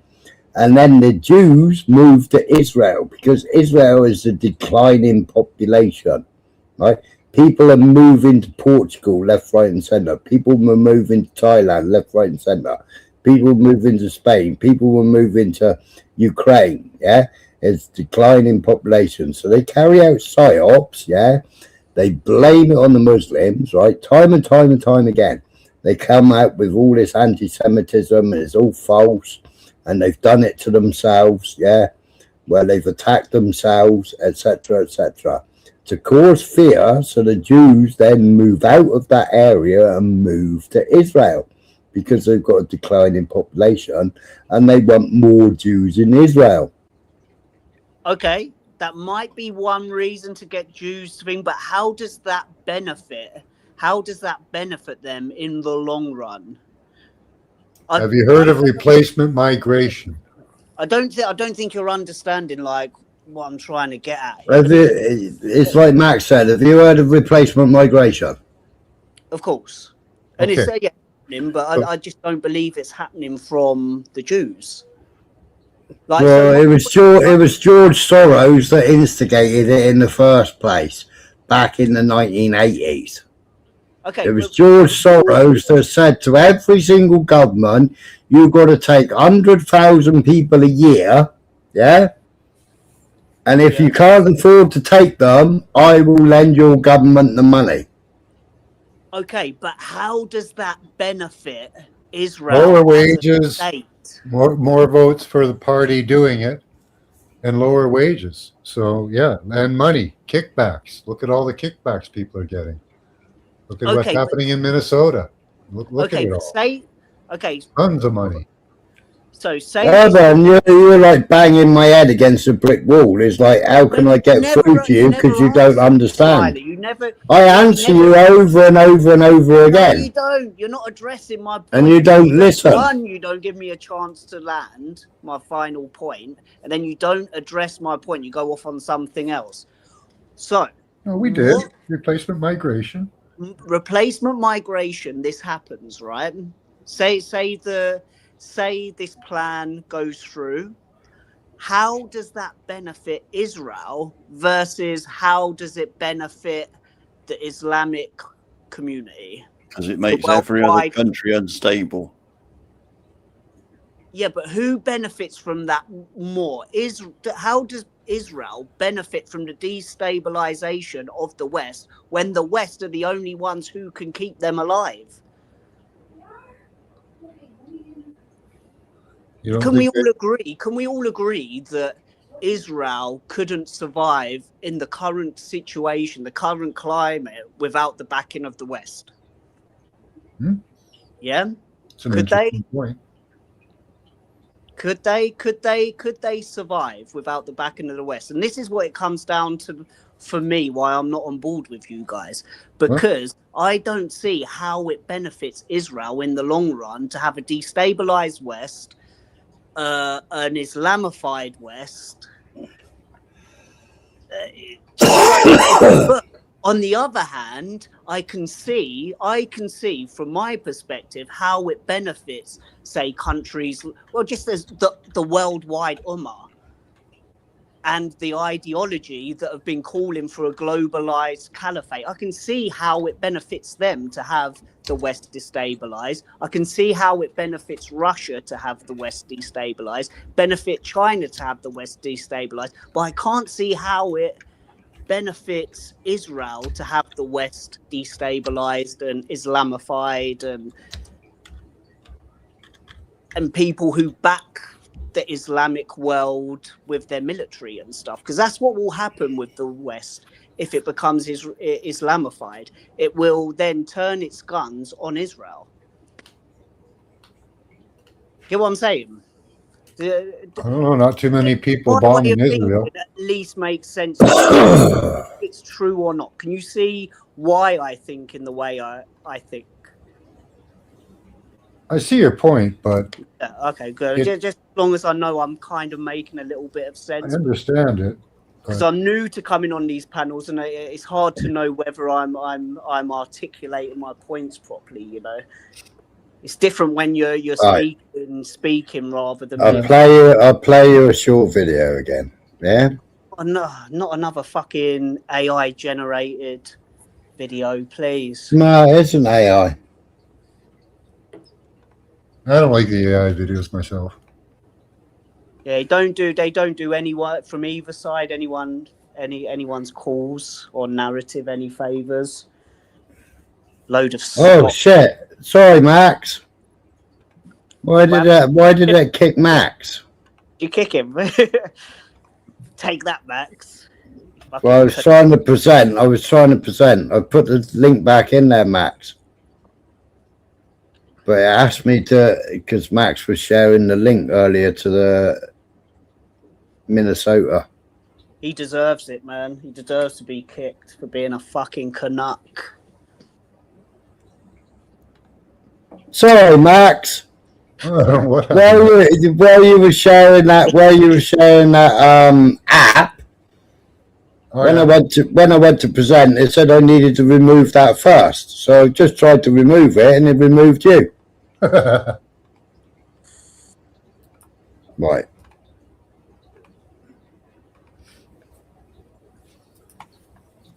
Oh, So- Lord, what?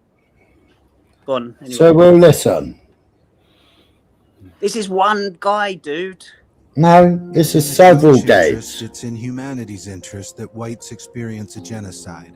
Until white children are burned alive, white women raped, mutilated, murdered, and all white men who have not been slaughtered watch powerlessly as their people are terrorized. Only then will mankind be on a more equal footing, ready to discuss white privilege and the apparent chip on the shoulder that minorities have. Rabbi Ishmael Levitz.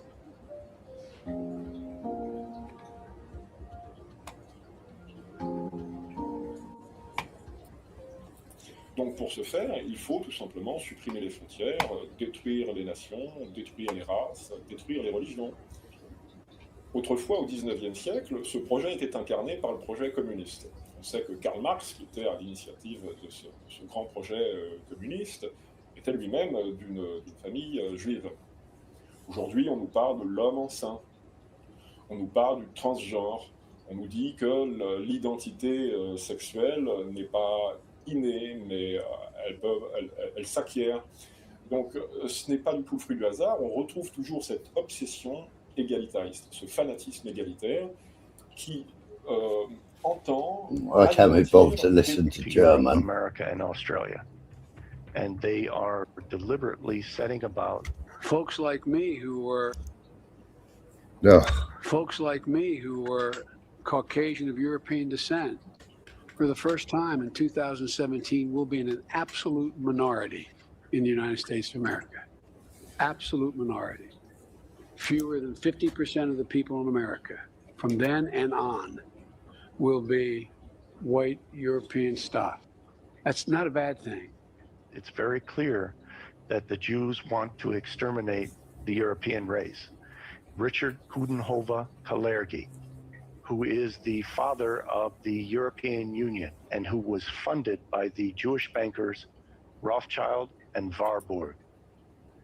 Now, this man wrote a book called Praktischer Idealismus in 1925, in which he stated that the Jews are a master race and that the Jews can only assume the throne, rule over the world, by weakening the European race. And that means to weakening the European race would be to dissolve all the European nations, destroy all their cultural heritage and their national traditions, and replace Clayton was back. the European Union, and then to invite in Was African, he? Middle Eastern, Yeah, and Asian, 4 minutes ago. the blood of Europeans through miscegenation to the point where they became a degenerate mixed race. And then at that point, these people would no longer have any sense of nationhood, and the ancient Jewish No one backstage. of world rule out of Guess he left. with Jews maintaining their nationhood and their national status. It would fulfill the Jewish messianic prophecies that the Jews could then rule the world. And this was completely in line with what Nikolai had written in 1917 and has manifested itself recently with the invasion of immigrants from Africa, from the Middle East, and from Asia into Europe, America, and Australia. And they are deliberately setting about to genocide the white race and destroy all sense of nationhood and of national heritage and national culture in each of our nations.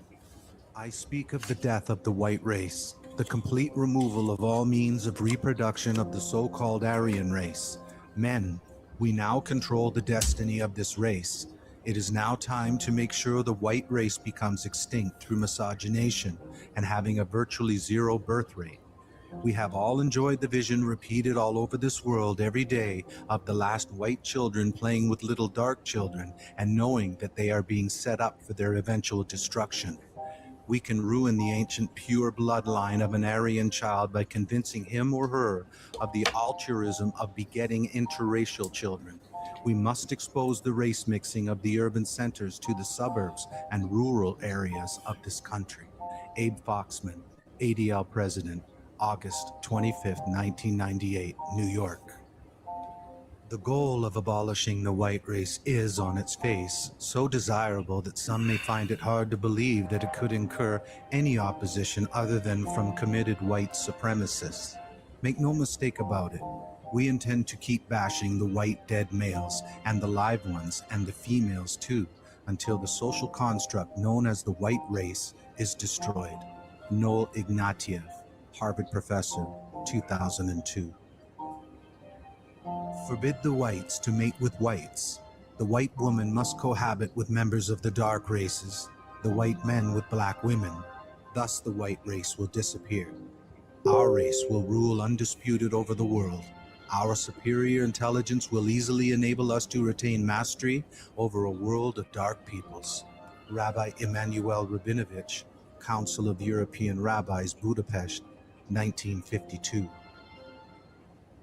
It is true, unfortunately, and I think this needs to be frankly admitted by Jews all over the world, that there are, without doubt, Jews involved in those movements and those organizations, very often NGOs, etc., who promote this phenomenon of third Israel aid into the Western countries. Yeah, a lefty fucking Israeli fucking organization. Yeah, listen. Made Aliyah, and then 10 years ago, with the help of the government of Sweden, set up a non-denominational institute of Jewish learning with the Greek name of Paideia here in Stockholm. She believes the current wave of anti-Semitism in Sweden will pass, and that Jews have an important role to play in a country undergoing profound change.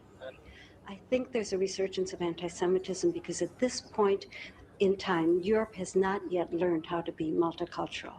And I think we're going to be part of the throes of that transformation, which must take place. Europe is not going to be the monolithic societies that they once were in the last century. Jews are going to be at the center of that. It's a huge transformation for Europe to make. They are now going into a multicultural mode, and Jews will be resented because of our leading role. But without that leading role and without that transformation, Europe will not survive. Barbara Spector and husband Rabbi Philip Spector moved to Sweden in 1999. She established the Paideia Institute in 2001 using taxpayer funds. She admitted her goal isn't to help migrants and refugees acclimate, adjust, and assimilate to Swedish culture. Her mission is to ensure and establish Talmudic Jewish supremacy, which is the Clergy Plan. Make no mistake, her goal is to destroy Sweden, Europe, and Christian nations by weakening the bloodline of white Europeans. Remember, Ishmael is the broom for Israel. Refugees don't occur by happenstance. There would have to be a crisis, a natural or manufactured event to displace millions. People en masse don't abandon their families, community, country, and culture for no reason. For that to happen, it takes war.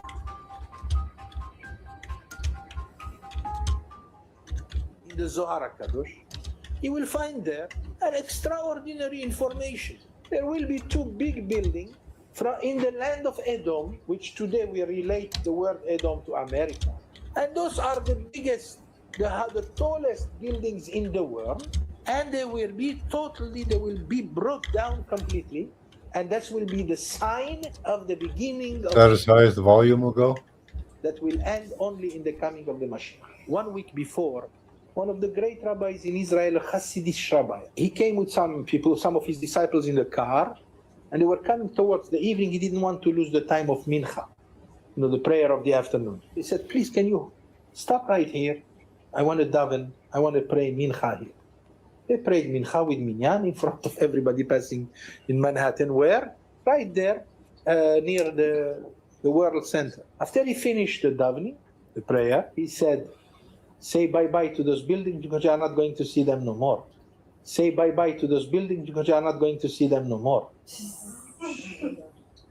It's common knowledge Israeli Mossad and the CIA are behind the 9/11 terror attacks. Francesco Cossiga, president of Italy.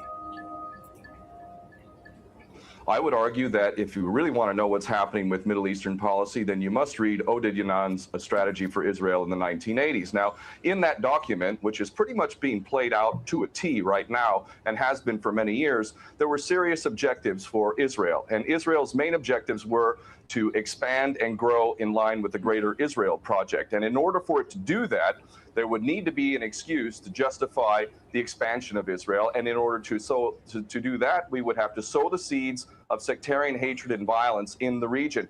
The number one target of this plan was Iraq. We've achieved that. That's not a failure. That's actually a success. Iraq is a failed state largely. It is an absolute basket case. Sectarian hatred is absolutely insane. We see the beheadings and all of this madness, and we think it's a disaster. No, it's not at all. In fact, it's all part of the plan to break up Iraq into 3 different states. When we look at Syria, we also find that the goal is once again the same thing: sow the seeds of sectarian hatred and basically turn that nation into a basket case. This is happening according to plan as well. Now, ISIS, funny enough, could stand for the Israeli Secret Intelligence Service. Many people are seeing the very big benefits to the state of Israel, the so-called Jewish state of Israel, by the breakup and the balkanization of the surrounding states. So actually, if you believe what's being told to you, and I just don't know why anyone would believe anything that comes out of the mouth of virtually any Western leader, whether it be Obama or Bush or any of the rest of them, all of these people are nothing but patent liars, and everything they say is pretty much the opposite of the truth.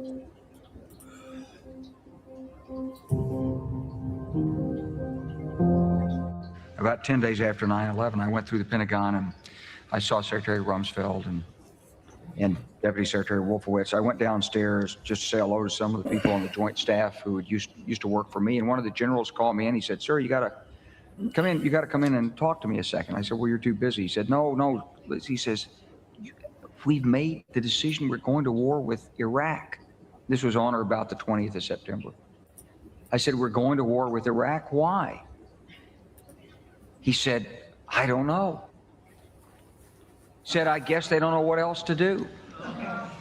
So I said, well, did they find some information connecting Saddam to Al-Qaeda? He said, no. He says, there's nothing new that way. They just made the decision to go to war with Iraq. He said, I guess it's like we don't know what to do about terrorists, but we got a good military and we can take down governments. And he said, I guess if the only tool you have is a hammer, every problem has to look like a nail. So I came back to see him a few weeks later, and by that time we were bombing in Afghanistan. I said, are we still going to war with Iraq? And he said, oh, it's worse than that. He said, he reached over on his desk, he picked up a piece of paper, and he said, I just got this down from upstairs, meaning the Secretary of Defense's office today. And he said, this is a memo that describes how we're going to take out 7 countries in 5 years, starting with Iraq and then Syria, Lebanon, Libya, Somalia, Sudan, and finishing off Iran. Hillary Clinton, unaware the camera. And it's just taken a little bit longer because they're now taking out all those countries, aren't they? Okay. Can I make a quick point? Right. We've also, so this is a small group of extremist people, right? We've also got a small group of extremist black people who could probably be their ethnicity from the Congo or from fucking Nigeria. Over here in England, in America, the black Hebrew Israelites who believe in the exact same thing as these people. Are you telling me they're behind the migration replacement as well? Just because they believe it, just because they believe this shit, that must mean they're the ones who are behind it. Tiny little group of extremists. Who set up Black Lives Matter? Maybe some lefty fucking Soros or someone, I don't know, but I don't think he's on the side of Israel. How can George Soros be on the side of Israel if he's sponsoring this pro-Palestinian shit? If you can explain that to me. More division, isn't it? Division, yeah, but how does division and the weakening of the West through division and destabilization, how does that benefit Israel? Right. Look at the Zionist movement at the moment. Every single leader is tied to a Jew or is Jewish. Yeah. I'm not disputing that. No. Listen, right. And what are they doing? They're making them all move their embassies to Jerusalem. Why? Because they've always planned one world, one ruler, everything ruled from Jerusalem. One world government, one world everything, and then the Jews control the whole lot. Who controls all the banking? Like Venezuela had its own banking, Cuba had its own banking. Yeah, there's a couple of other countries, Somalia, I think they had their own banking. There's only a few countries that had their own banking. And who's attacking them? How did World War I come about? How did World War II come about? No. How did World War I and World War II come about? Yeah? Right, let's go back to How did it come about? Judea declared war, and it was a white genocide. We're going off on Judea declared war on Germany, not Britain, not anybody else. Judea declared war. Libya first. Let's address Libya first. Libya, and maybe I can believe this a little bit, that the banks didn't want them to have their own currency, because that's not good for the West when the petrodollars reign supreme. So that would destabilize the West. So it would be in the interest of the West to knock him out. That doesn't. He don't know nothing, November man. He don't even know about sterling. He don't even know about England being bankrupted by America. and America and we having to pay £450 million back to America for World War II.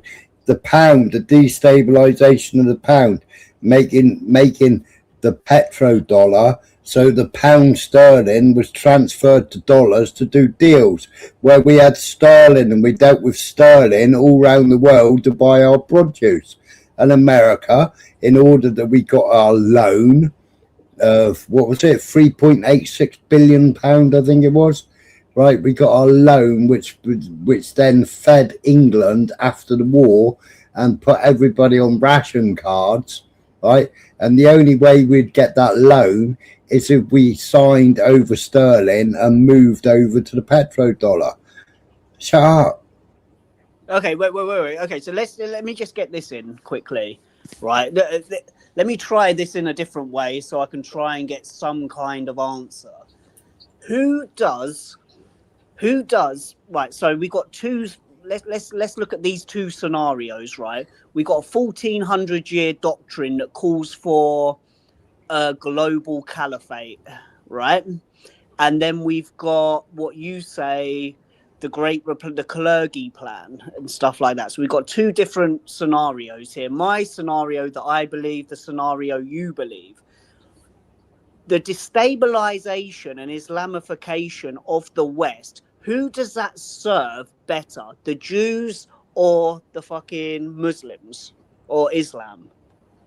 Because I don't think it serves Israel that much to have an Islamified West or a destabilized, weakened West, considering we're their life support at the moment.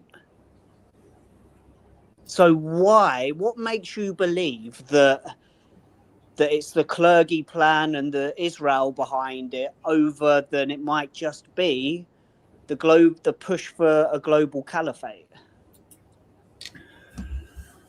Oh, go and do some research, Urban. I can play you as many videos, but you aren't even listening, are you? No, answer my question. I can play you so many videos, but you're not even listening. Not a 1400-year doctrine that calls for the a worldwide. You quote the 1400-year doctrine. It's bullshit. You know, it's the same as coming out with fucking Hamas 1988 fucking doctrine. Hamas fucking rejected that doctrine in 2006.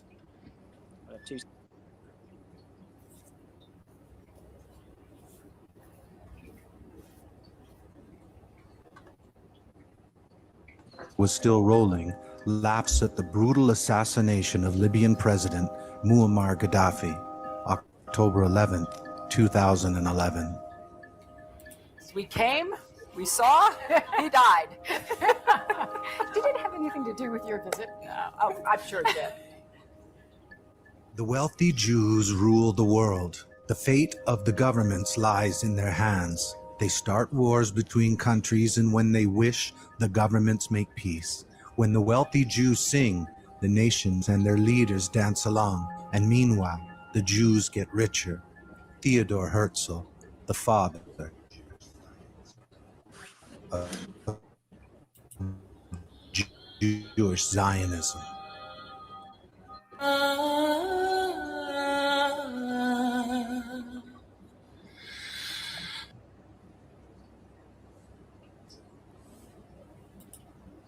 This video got me 14 copyrights last time. Not surprised. No, I agree with you on many things, Smile. For me, the 1400-year doctrine that calls for a global caliphate seems to be more logically, make more logical sense that's behind this rather than Israel being behind it, because Israel has nothing to gain from the Islamification. Hold on now, but the Israelis have their document that calls for the world to be subjugated under them with 70,000 servants for each Jew. Yep. Yeah, but that can't be done by doing this, man. I can show you videos after videos of Jewish saying we're going to have 2,000 white slaves per person. And you forget that there's also different sects of Islam that love to kill each other. Max, I understand You know what that. you're saying, and Shia and Sunnis are killing each other every day. Okay, wait a minute, man. Let me just say this. They're Start not from Max. united. You know, Muslims or Shia and Sunnis ain't even You know united. I'm They're about arch to- enemies. You know I'm about to debunk Max's point here. That's why you're not letting me speak. Go ahead. Okay, so Max, the doctrine you just mentioned may be true. That might be true. Yeah. But how does that work for them by flooding the West with Islamism? They don't care what you are. No, because Islamism, if it did They take just hold care of that the you're West, fighting and that you're disruptive. if the West was Islamized, then they would turn their guns on Israel. Do you get what I'm saying? It's like that is the debunking point for me. Okay. Whereas if the West was Islamized, it would definitely serve the 1400-year doctrine that calls for a global caliphate. It would serve that. Whereas it wouldn't Right. serve What Israel, because if the West Right. was Islam, You show me your 1400-year doctrine. Okay, hold up. Were somehow able to walk right into the nations of Europe, which often required cold hard cash, and in sums they simply couldn't afford. 90% of which were younger.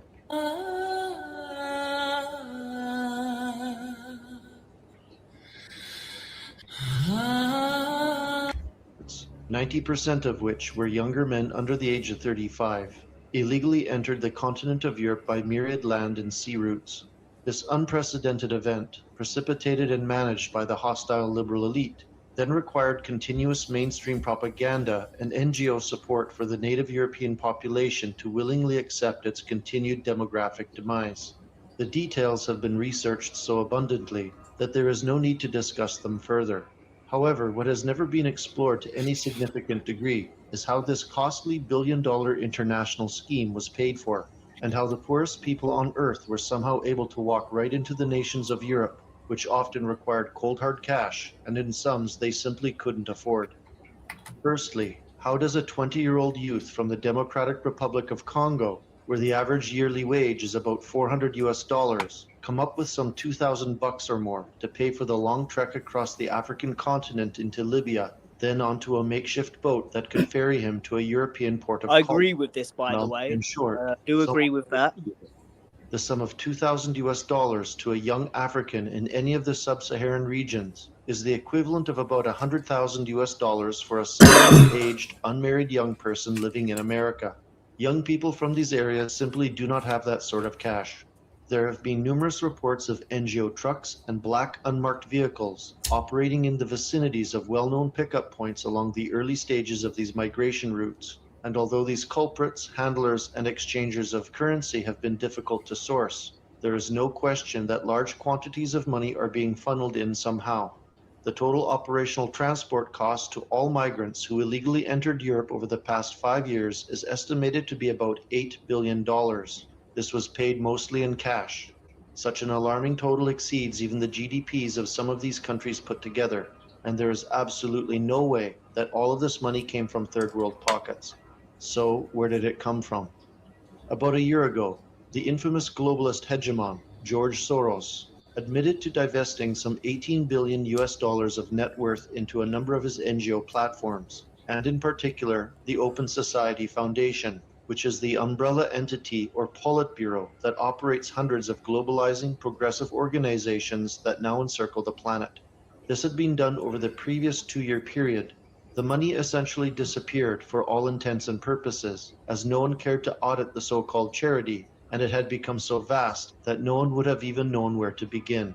This largesse would have no doubt been enough to cover monies owed at the ground level for the operational costs of the migrant flooding of Europe, although the NGO supporting this already had the existing financial flexibility to aid in the day-to-day movement of migrants, including the use of modern transport vessels sailing in the Mediterranean, many of which, interestingly, owning Israeli shipping registrations.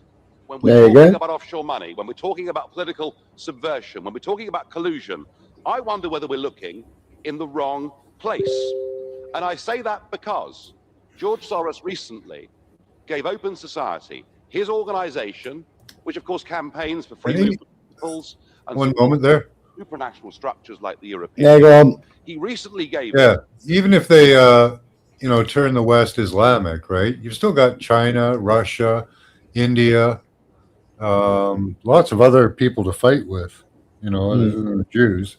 And the Jews, they have the Samson option that they covertly told everybody about, basically, where if anybody really attacks Israel to the point of taking it over, they're going to blow up the whole fucking world. So, Yeah, I was going through my videos earlier. I've got the Samson option video. yeah. So, they've got quite a bit of leverage. Where they fuck everybody up. Yeah.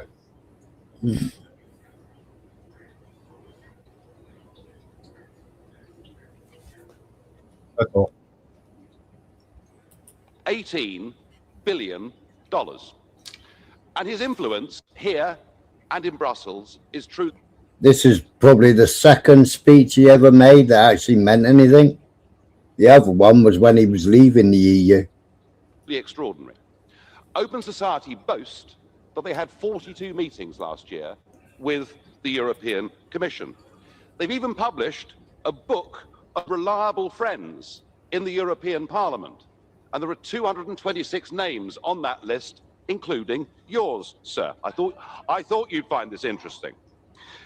We even had last week Mr. Verhofstadt lobbying on behalf of Mr. Soros at the Conference of Presidents in a battle that is going on with Viktor Orban, the Prime Minister of Hungary. If we're going to have a debate and we're going to talk about full political and financial transparency, well, let's do it. So I should be writing today to all 226 of you, asking some pretty fair questions. Have you ever received funds, directly or indirectly, from Open Society? How many of their events have you attended? Could you please give us a list of the meetings of all the representatives, including George Soros yourself? And I think this Parliament should now set up a special committee to look into all of this. And I say that because I fear we could be looking at the biggest level of international political collusion in When they mentioned George Soros's name in Canadian Parliament, suddenly everything shut down. I can't hear you. My microphone's not working. I can hear you. Close it down. I can hear you.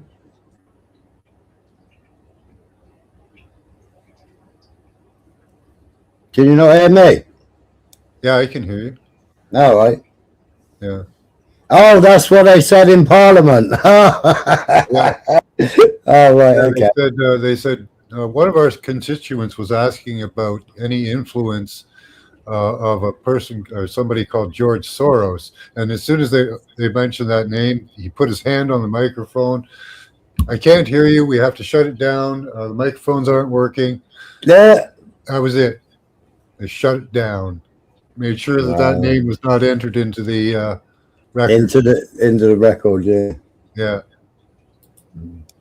Brain around how much power this is. In 4 years, Joe Biden will have spent conservatively on the bottom end $700 billion on illegal aliens. Everyone believes the number has now surpassed $1 trillion. Well, this story just keeps getting crazier and crazier. You better pay attention. Wake up, America, as to what is happening right now. The more we learn about it, the more troubling it is. The United States government working hand in hand with non-governmental organizations, NGOs, to bring millions of illegal immigrants into the United States. If you don't think this is all planned, then you need to get your head examined. This is where the money laundering scheme comes in. So he goes, you have Jewish Family Services at the top. He says they have 50, so let's just say 50 to 100 subcontractors underneath him. After I give them, he's telling me, after I cut that check for $600 million, then those smaller subcontractors that are responsible for food, clothing, housing, whatever that $600 million does not cover or did not cover enough, those subcontractors call us and say, we need 10 million here, we need 5 million here. And I say, well, do you vet it? He goes, no, we're in emergency mode. So we cut the checks immediately to him. Immediately. And he says, but here's where This is where it gets crazy, JJ. He said, when I cut the checks to the subcontractors, I'm cutting the check to the same payee. I'm sending the same funds to Jewish Family Services, the same account. So you have Jewish Family Services getting $600 million, but you have 50 to 100 subcontractors that I'm paying, but I'm paying to the same bank account as Jewish Family Services. It's all a lie.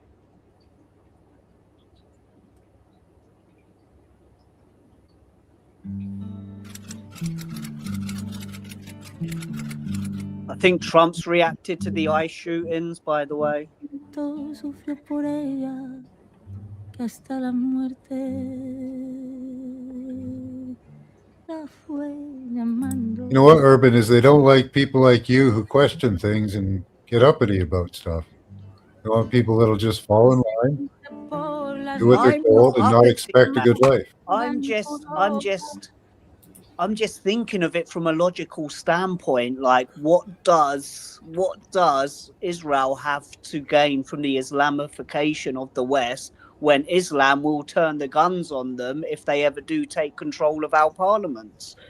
Whereas I can understand how the Muslim Brotherhood and Qatar, they do gain from the... we agree on a lot of things. There's definitely a replacement trying Well, a to... lot of the Muslims work.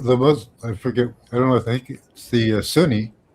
They work with the Jewish people. They trade with them, banking. Yeah. Well, that. that's a good thing, though, right? That makes sense. Yeah. Right. Okay. So let's look at it from this point, right? I don't see why there's such a conspiratorial, contentious point. I find you absolutely unbelievable, Urban, because you can't see the wood through the trees, yet you look at that shooting earlier on, and ICE is perfectly legally allowed to shoot them without any argument whatsoever. Okay, let me make the point I was trying to make. You know, you just don't make sense, Urban. You do not make sense in the real world. Not to you, because you ain't got your ears open to my points. You're just waiting for me to finish speaking so you can make your point rather than listening to where I'm coming Yeah, from. Lib, I showed some of them earlier on another video. So, okay, let me ask you this question. What's the bone of contention? Right, so can we agree, regardless of whether you like Israel or not, they're a powerful country? Yeah? They're a powerful country. They're a prosperous country. They're a democracy. They share intelligence. They share military breakthroughs. Like, what's the bone of contention where because countries prefer to align themselves They're not a democracy. They're about genocide. Over despot states that are run by corrupt leaders? Why is it such a conspiracy that because certain countries prefer to align themselves with a Jewish state over a tin pot fucking dictatorship? Like, I don't understand where the Jews run the world conspiracy comes into that. Because if I was running a country, I'd probably want to align myself with a country who's willing to share intelligence that stops terror attacks, share pharmaceutical breakthroughs with us, rather than people who fucking wake up Pharmaceutical breakthroughs like the mRNA.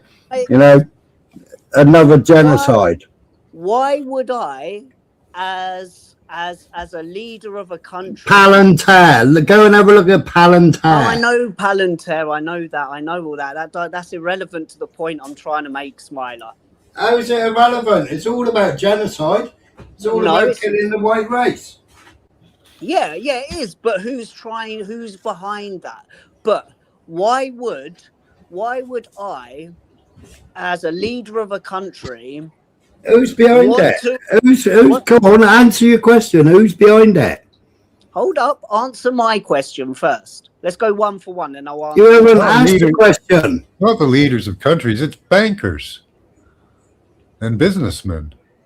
Okay, if I'm a Who do you think banker- shoving around Zelensky? Businessmen. Okay. Let's say I'm a banker. Let's say I'm a banker, right?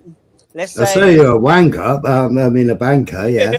is to be with a I'm definitely a wanker. They don't care about countries. They only care about Israel, making it bigger. Okay. And destroying the Right. West. Say I'm a Rothschild.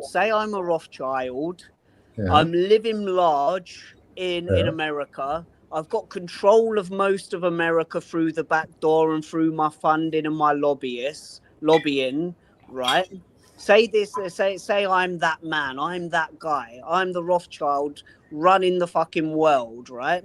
Yeah. How do I benefit from bringing down where I'm operating from against other people to push the cause of You never heard of third short world stocks? population who is dead against Jesus. me? You never and heard of short When are you stocks? going to land? When are you going to land? They don't love America.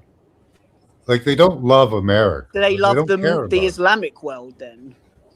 What? No. Do they must love the Netanyahu hates America.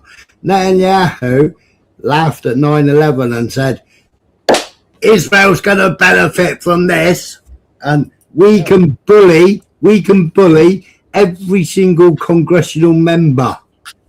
Yeah, but that's standard though. No country lets a fucking tragedy We have go to AIPAC. waste. No country Even the handlers, the AIPAC handlers, for all those people that take donos, even their speeches are written for them. They're not allowed to speak out about anything. Their speeches are written for them, and they have to read their speeches that are handwritten for them. No one's denying that, but all leaders do that as well. You denied it last time. No, I didn't. You did.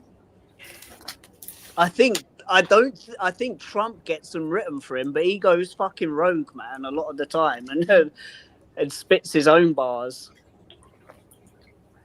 Yeah, he might. But okay, but let's at least try to answer one of my questions with something that relates to my question, with an answer that relates to my question.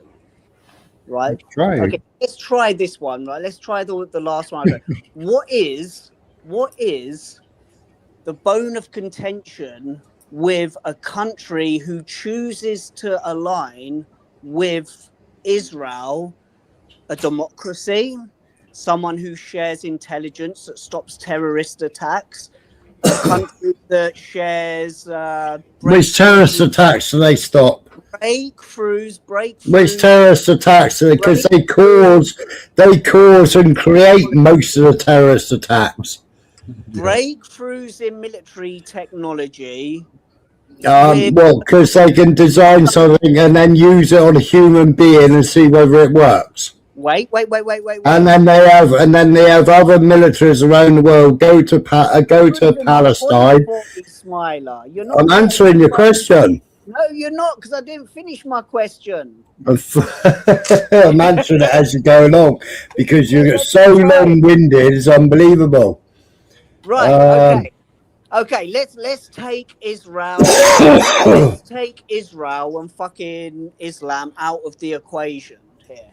I'm a leader of a country. And I've got another country, like, say we're England. We've got a country like America who supply us with technological breakthroughs, intelligence breakthroughs, all good stuff. And we've got another country that wake up in the morning and fucking chant death to the West. Why is there a bone of contention to align with America over a fucking country that calls for the death of their country? It's like there's a conspiracy around that. I don't understand why there's a conspiracy. It just makes logical sense that you will fucking align with a country that supplies you with a lot of stuff over a country that calls for the destruction of your country. Why did they fund Hamas? Conspiracy because America are on our side. He's on one, he can't even hear nothing. Why did they fund Hamas? Also, Smiler, do you have mixed race grandchildren? Yeah. Can you stop that little fucking idiot in your chat, Blunt or whatever his name, talking about fucking mixed race shit should be fucking banned? Because that's not nice, man. Hi, Bright. Good to see you. False mixed racing through narrative should be banned, but if people naturally fall in love with somebody from another race and have kids and bring their kids up to be patriotic towards both sides, then I don't see a problem with that. He's allowed to express his opinions. Also, it's not attacking anybody. Mileage, It's expressing an opinion. It's not attacking anybody. Mileage, do you remember I got fucking? Do you remember I got timed out in your chat for telling someone to go suck their mums? I can't remember what I was listening to the other day, but you told someone to suck their mums. I've never told anybody to suck their mum. You did. You said it. I've never told anybody to suck their mum. Suck his mother. Should have clipped it. And should have clipped it because I've never ever said that. I don't do clips, but you did, man. I pissed myself No. laughing because you did say it, and it sounded hilarious. But consistency would be nice. I mean, it's your channel, and I mean, if it's an inconsistent channel, at least I know. And Michael. Yeah. Have you ever heard me tell anybody go suck their mum? No, not that I can remember. No. You did the other day, man. I heard it. I've never ever told anybody go suck their mum. You didn't tell it to their face, but you did mention they were talking about someone, and you said he can go suck his mum. And I think it was from what I said. It just kind of like was in your brain, and you said it. I guess that's It was funny, man. I found it quite a bit of a curveball, wasn't it? Yeah. But this was after someone trying to frame me as a pedo told them to go suck their mum. And they told me to fucking fuck off after I was being nice. And they timed me out. But anyway, I'm not taking it personally. Go on, carry on. Finkelstein, I don't know why people gas him up so much. He's weird. In its practice of the black arts, which place it in a separate category. Did you ever know that Mr. Epstein was getting any money from any intelligence agency, including Mossad? I don't believe so, but I wouldn't know. I mean,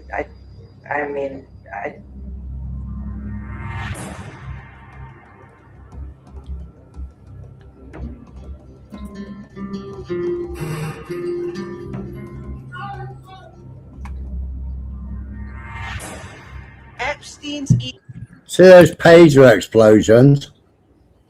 4 Palantir workers had to leave the UK, fly to Israel to then put the code in and then make the pagers explode. And then fly back to UK again. Palantir. Palantir controlled all those pagers. Emails with former Israeli Prime Minister Ehud Barak are being made public for the first time, and they're generally just about how the two of them wanted to start surveillance companies together. President Kennedy has been shot in Dallas, Texas. He was shot while he was touring town with Governor Connolly. In the spring of 1963, Kennedy threatened to place American aid for Israel in limbo.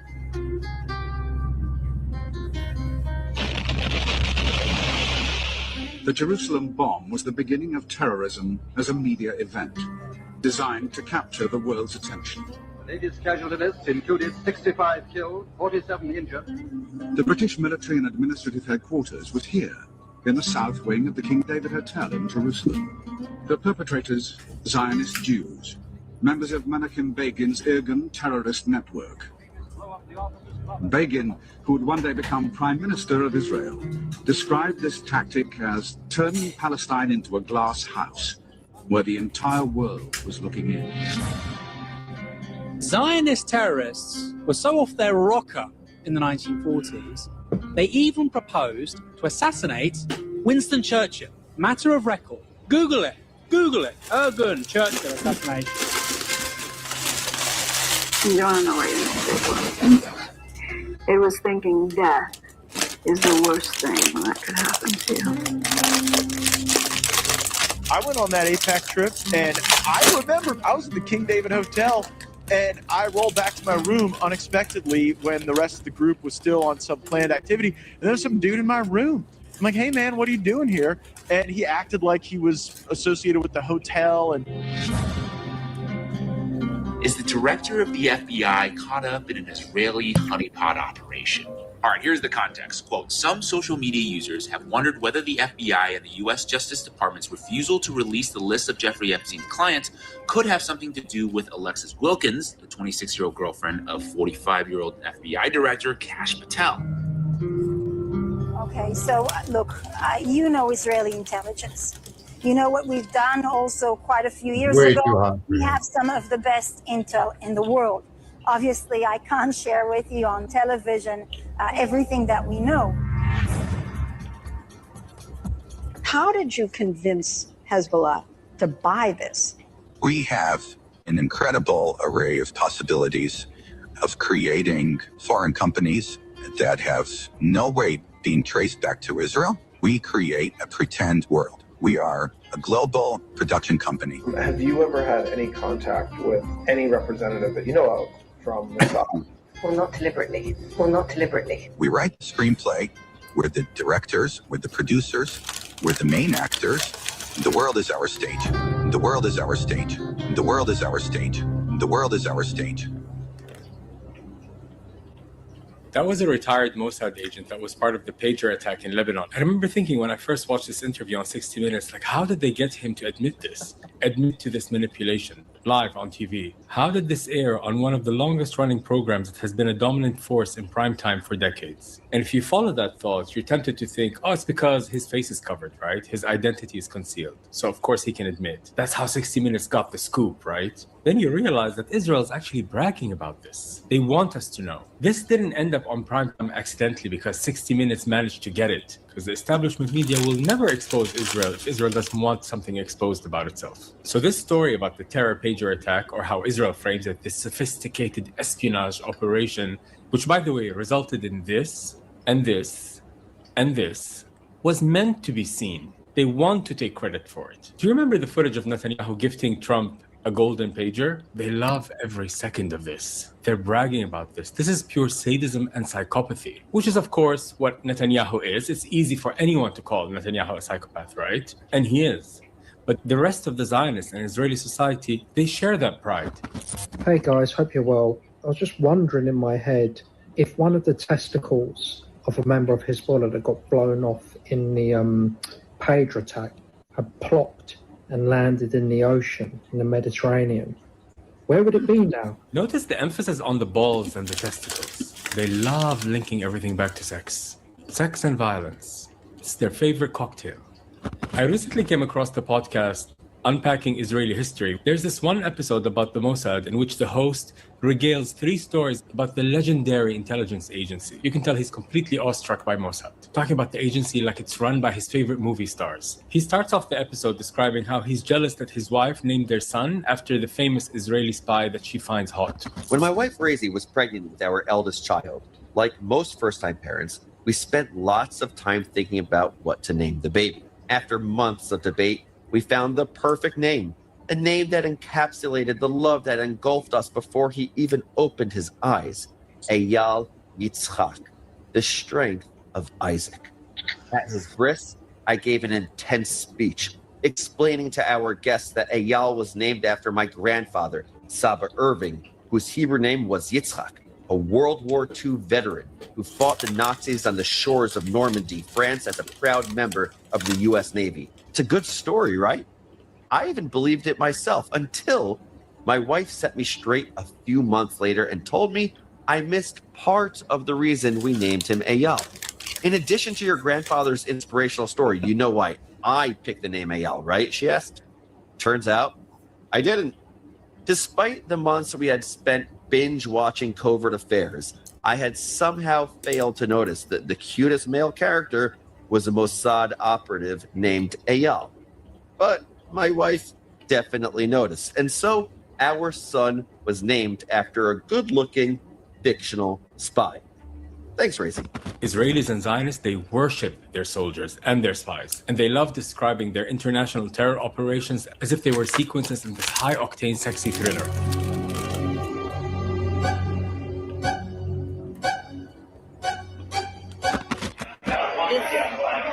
This may or may not be a name tag for working with Mossad. That's all it is. And I'm just here in Israel with all of these religions. I mean, people. It actually does make sense. If you, like the Zionists, have been mainlining the Israeli propaganda since birth, then of course Israel seems sexy. Yes, it does, doesn't it? That's why I selected Sharon Stone for the lip-sync portions of this video. Sharon Stone from Basic Instinct, which is the ultimate high-octane sexy thriller. But in your dreams, Israel, only in your dreams are you cool and sexy. You're not cool, you're not slick. You orphan children, you break mothers' hearts, you steal land that isn't yours. You're religious fanatics that leave your countries, travel thousands of miles, kick people out of their homes, people who have nowhere else to go. That's what you are. You're not cool. You're deranged cult members. You're not sexy. Yes, I am. But of course, like all indoctrinated cult members, what other choice do they have but to believe? Yeah, it teaches you to lie.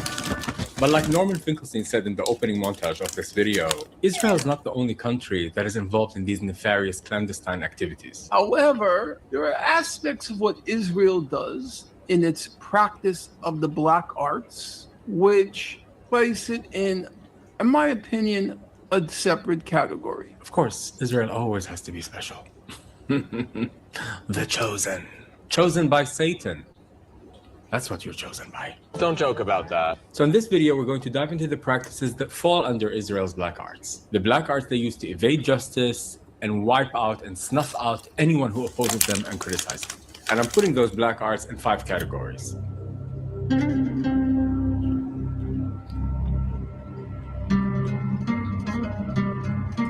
Lost Michael there. Nah. And before we dive in, let's do a teaser. Because you know I love a teaser, bitch. But I'm only going to tease one of the black arts here. The assassinations. Did you know that the Prime Minister of Israel before Netanyahu got assassinated? And then some Israelis actually blamed. Well, I'm just gonna let it run.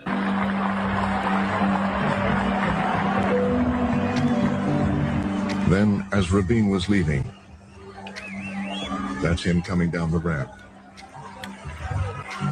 The man in the blue t-shirt approached.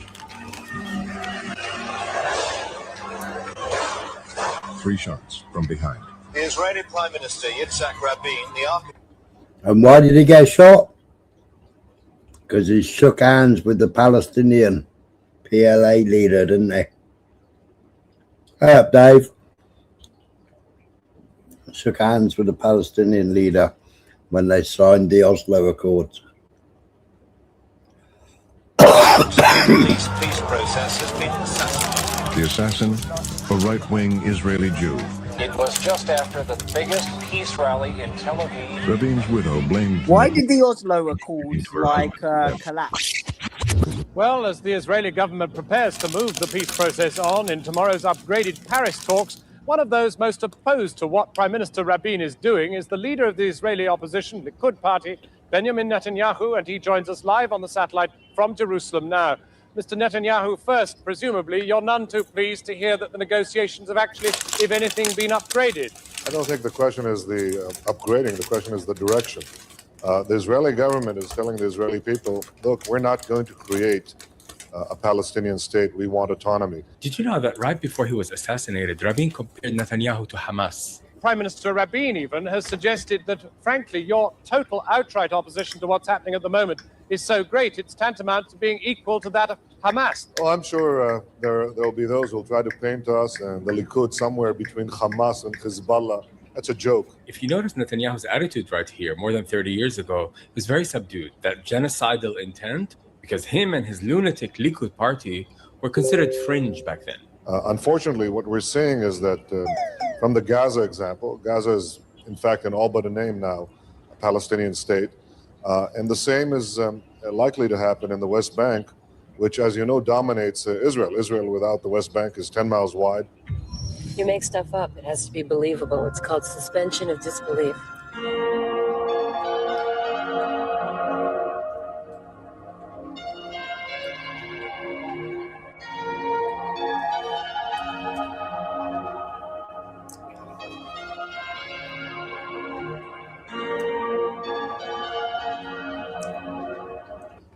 That doesn't scream like anxiety, that whispers, and you can only listen to it if things are silent. They allegedly killed her. In fact, they love it because it puts fear in people's hearts. It makes other American officials who want to investigate Israel think twice before doing it, because they too can drop dead of natural causes.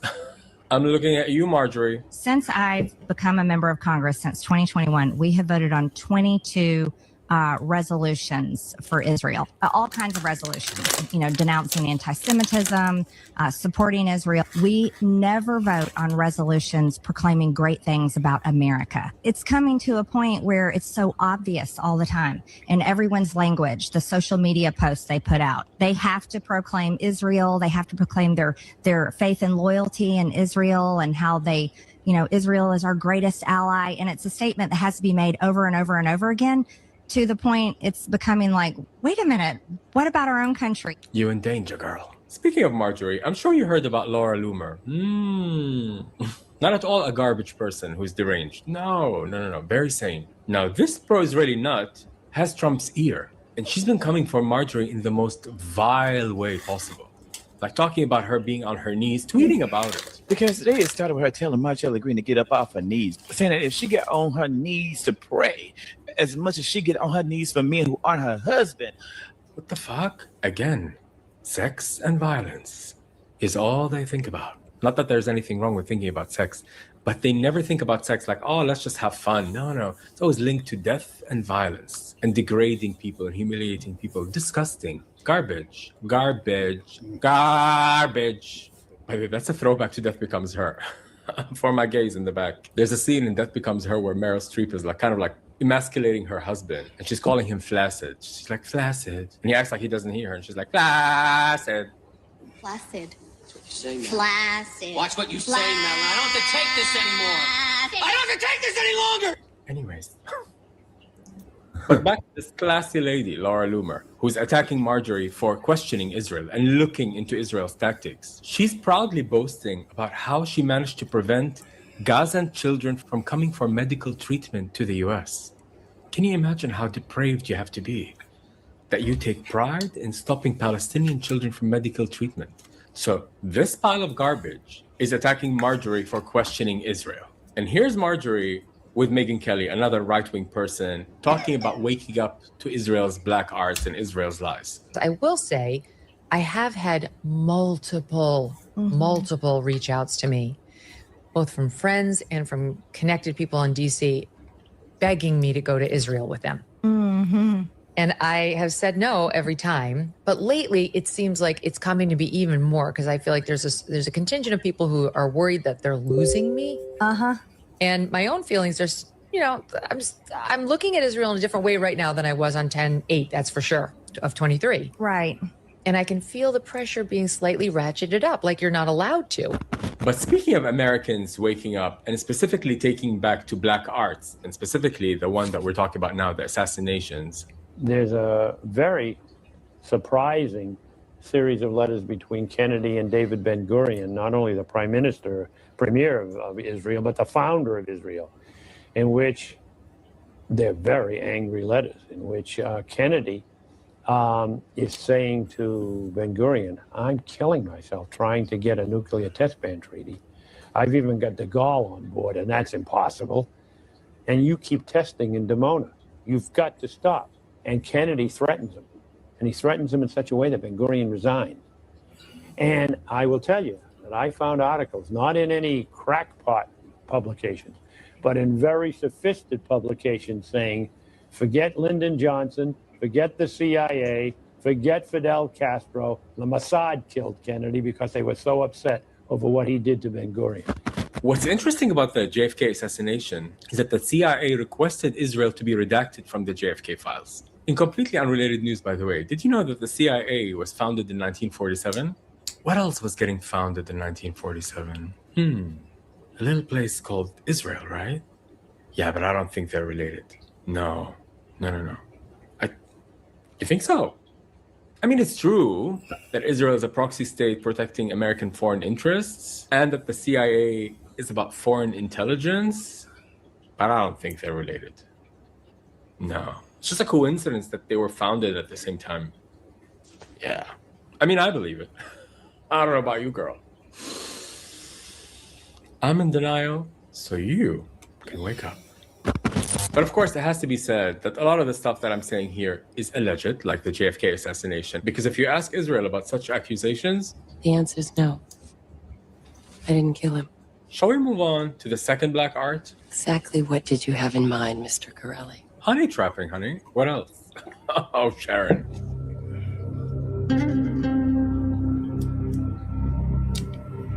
In the opening, I showed a clip of Kash Patel, the director of the FBI, and his girlfriend, who is accused of being an Israeli spy. The accusations began after the FBI closed the Epstein case, and suddenly there was no foul play in Epstein's death. Patel faced scrutiny because his position changed after he became the FBI director. Before that, he was demanding the release of the Epstein files. Will you work with me on this issue so we know who worked with Jeffrey Epstein in building these sex trafficking rings? Absolutely, Senator. Child sex trafficking has no place in the United States of America. You said Jeffrey Epstein committed suicide. People don't believe it. Well, I mean, listen, they have a right to their opinion, but as someone who has worked as a public defender, as a prosecutor, who's been in that prison system, who's been in the Metropolitan Detention Center, who's been in segregated housing, you know a suicide when you see one, and that's what that was. So what happened to Patel? He falls for the wrong woman. Now, let me say once again that this is all alleged, and you could also argue that Israel doesn't need to plant a girlfriend in order to force Kash Patel to do what it wants. Everyone in office in the United States knows very well that protecting Israel is key to advancing politically. So you could say that Israel doesn't need to plant a girlfriend because they can also force him in more aggressive ways. But you also can't go around killing everyone. That's why honey trapping is a thing, because emotional and sexual coercion is a very powerful tool. So it could very well be that this girlfriend of Kash Patel is a spy. But at any rate, whether you believe it or not, here she is speaking about the matter. Would you like to see additional Epstein files released? You know what? If people stop calling me a spy, absolutely. Absolutely. Yeah, I can understand. For the record, I should ask you, are you a spy for any government? Definitely not. There was a point in the interview where she cites Christian values and love of children as the pillars, as what guides her in her career. But it's very interesting because that is the only point in the 8-minute interview where she breaks eye contact and looks down, almost like reciting the 3 points, like she's memorized them as talking points. This is what I care about. People start, accusing you, just aside from all the other stuff that's hurtful, the fact that I've dedicated myself to this movement, to good values, to speaking to children, to doing things that I thought were good, that were in line with my values, but also dedicated myself to this movement, to good values. No, Myla, sorry, mate. Go on, carry on. That's right. What are you going on about, Urban? No demonstrations in China for Palestine. Fuck me, man. They've been shouting and bawling about it. They've got demonstrations fucking nearly every month in fucking Hong Kong and everywhere else. Yeah. Hold up, Right. Smiler. They got them in. They got them in Beijing, consulates general in Guangzhou, Chengdu, and Shanghai. Chengdu. Yeah, Chengdu. And then Guangzhou. Okay. Yeah. Okay, I might be wrong on that. I will take that as an L. Right, and they've been shouting about Palestinians since October the 7th and beforehand, yeah, in the United Nations. They fully back Palestine. I'll have to look into that.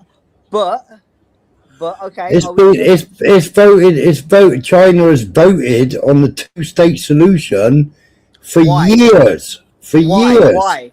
Why? Will you tell me why? Because it goes again. Because it destabilizes the West. If the How West does it are against, destabilize the if West? the West are against a two-state solution, or specifically America are against a two-state solutions, they'll be for it. If the US were for a two-state solution, they would be against it. It serves their purpose to be for it. Can I But ask some the questions, only Bob? point I was trying to make, Smiler, is I was accused of being a commie when you've got this blunt dude, your friend, in the chat, openly batty clapping for Maduro and Venezuela, who were selling their oil to a fucking communist state and are communists. So how am I a commie? It wasn't actually Maduro selling the oil. It was America selling the oil, because the only person pumping oil out of Venezuela is an American company, as I showed you earlier on. Okay. They're the only one with a working pump that extracts oil, fills up the fucking tankers, and sells it. Yeah, okay. They're the only one, and they're Yankee Danky Doodles. That point Chevron. you made earlier, can we go back to them statistics? Because that point you made earlier, I was out jogging, man, because I'm preparing for a half marathon in the next month. So that point you were trying to make, it backfired on you, Smiler, because it was like 100,000 barrels within a year. Do you know how much was being pumped out of Not in a year at all. It was in a month. It should be 1.5 million per day. 1.5 million barrels per day, 1998. Yeah, that's with all seven. That's with all seven working. There's only one working. Yeah, why? Because the commies fucking run it into the ground. No, because of the sanctions that America put on Venezuela. Yeah? 73% sanctions crippled the country. No. The sanctions didn't start. That's why 8 million people moved out of Venezuela, because of American sanctions. The sanctions didn't start till 2017, Smiler. No, they didn't. They started on Chavez. Chavez, yeah, they started on Chavez. Okay, so pre-Chavez, they were pumping 1.5 million barrels out per day. And pre-Chavez, 27 years down the line, we're talking 27 years down the line, there should be probably 10 million barrels being pumped out per day with the way that technology has advanced. But what's being pumped out there at the moment and sold to China?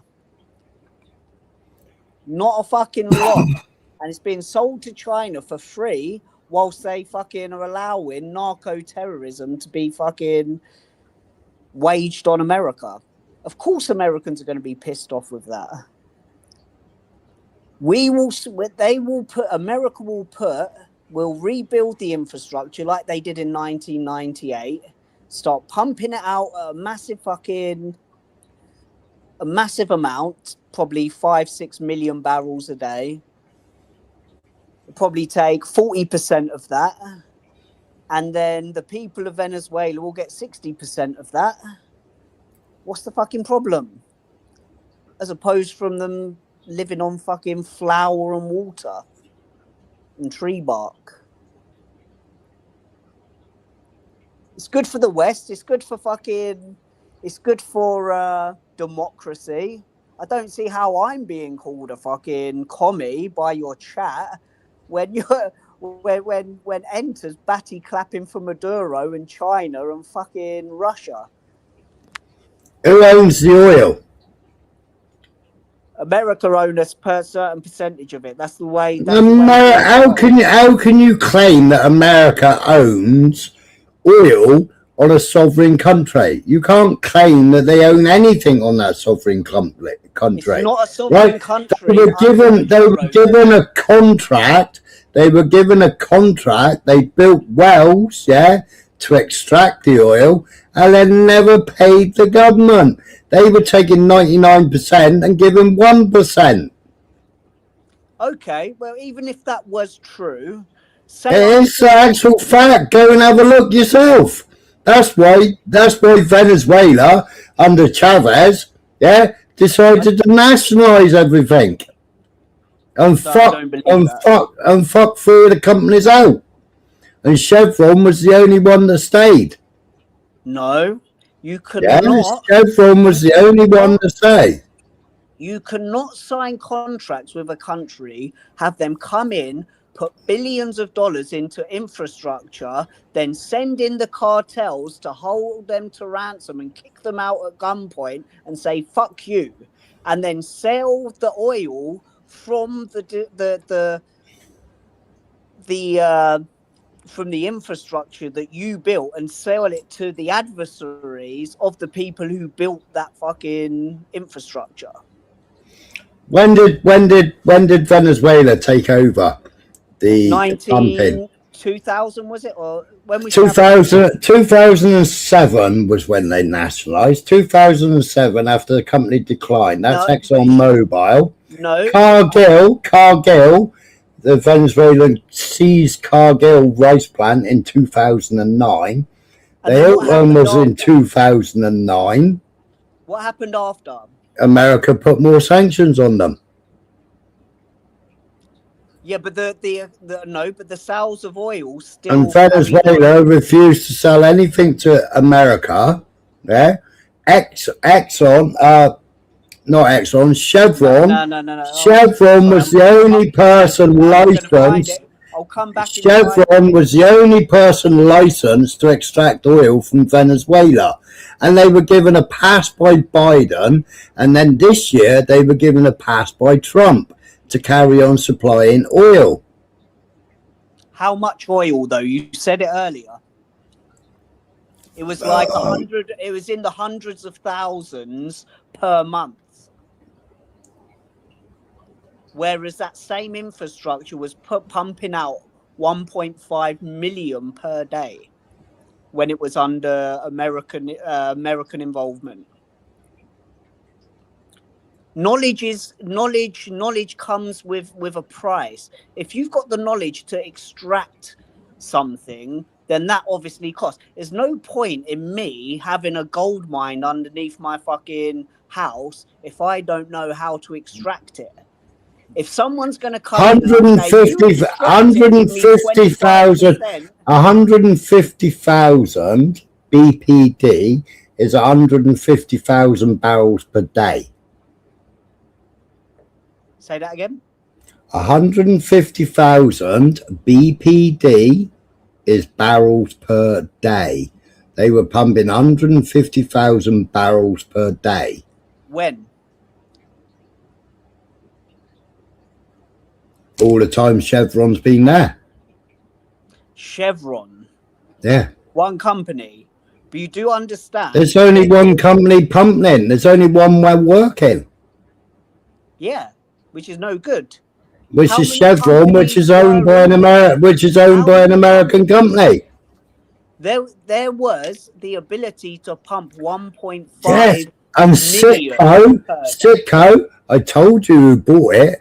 Paul Speedy, Paul Sweeney, Paul something or other. I told you who bought it all. Citco, yeah, the one that's been lobbying Trump, the one that's given Trump 37 billion, 30, fucking some ridiculous amount of money he's given to Trump, yeah, to force the hands in Venezuela. I've already told you that. Told you that. But the oil belongs to Venezuela. The infrastructure might belong to American companies, yeah. But then it was sold at rock bottom prices, wouldn't it? Because they wouldn't allow Venezuela to pump oil, So therefore they couldn't pump oil, so they couldn't pay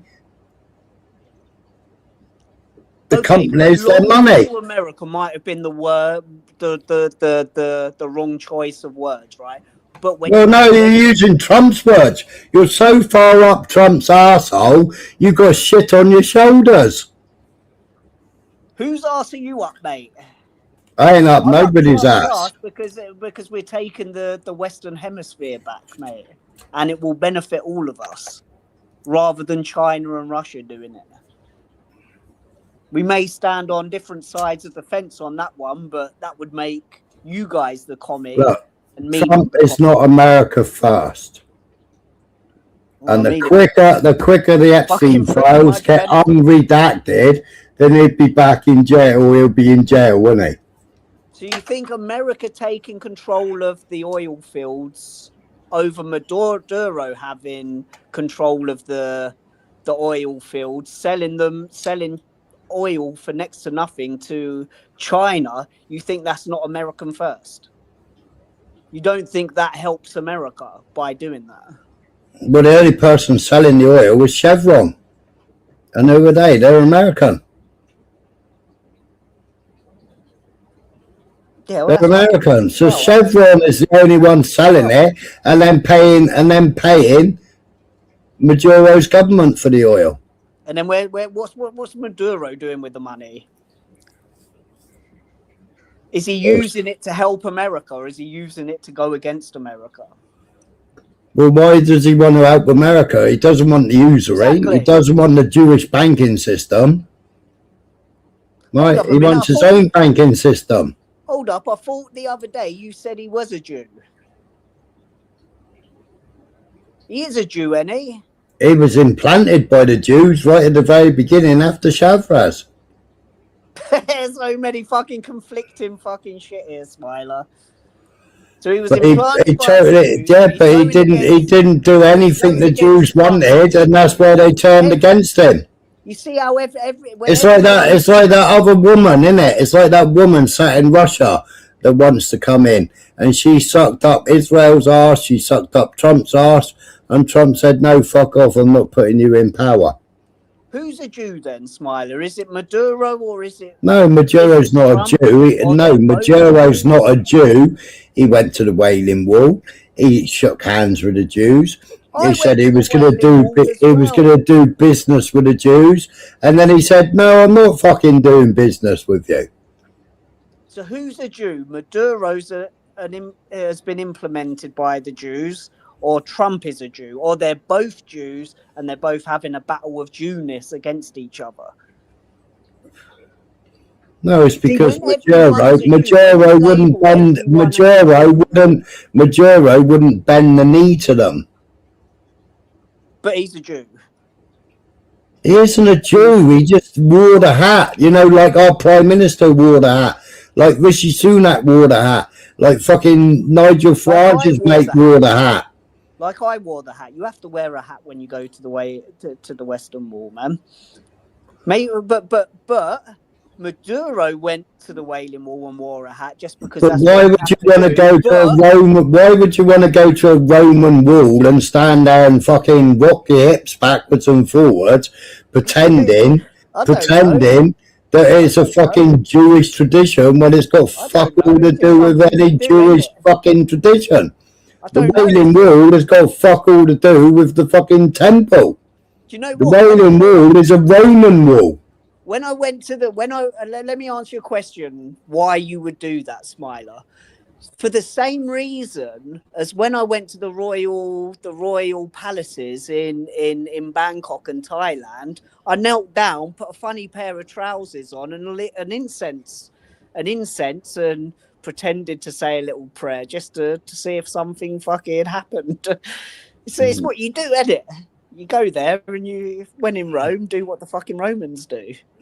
So did you get a fucking bar mitzvah as well, did you? Nah. Oh yeah, I'd already been. Did you get a fucking rabbi suck your dick, did you? Nah, man. Nah. Like, why do you always fight? You tried framing me for fucking being a pedo, but Fucking I everybody. haven't framed you of being a pedo. You stated on this panel that your good friend had a child that thought that they was a boy, so they put them on puberty blockers. And your friend said to you, is it a good idea to put my child on puberty blockers? And you stated on this panel, in your mind, in this circumstance, it's a good idea to put it on puberty blockers. They were your words. That's not what I said. They were your words. I can go back and I can get the clip. No. What I said was, and I can go back and get the clip. Vincent Vega was on the panel at the time. Vega will back me up on this. What I said was... No, Vega was trying to back you up, and I went, hang on a minute, Vega, this is what he's just said. And he went, No. What Yeah. you said was, what Vega said was, can you give me an example where puberty blockers was had a decent outcome? And you said your mate, because your mate asked you, and you said it was a good idea, and then he put his daughter on puberty blockers. No. I gave the example. You're telling me what I said, because this was something that actually I've experienced and seen happen. So I'm not lying from it. So I don't. And then she turned out to be some shot putter. Never going to change on this because it's the truth. You know. When And she turned out to be some shot putter or something. Yeah, no. In that situation, it was a benefit because she didn't go through with the full sex change, which is a good outcome, right? There's mental in it, November, man. There's mental. A good outcome because she didn't, and she lived her life as kind of like a dyke, rather than going through it and then maybe regretting it later. That was my only point. But anyway, let's move off of that because we both know, like, I'm not a paedophile and stuff, and we both know I don't agree with puberty blockers, apart from in certain cases, right? So let's move off that. Let's go back to what was he talking about? About Venezuela.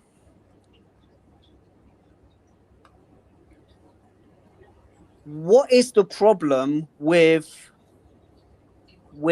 America having involvement with the oil over a despot dictator who doesn't give any of the money to the people of Venezuela? Or is it just because you don't like? Show me where it doesn't. Show me where it doesn't give me the money. Where it doesn't give the money. Well, I'll tell you. 8 million, a third of the population, left Venezuela to come to America. And why did they leave America and Spain, actually?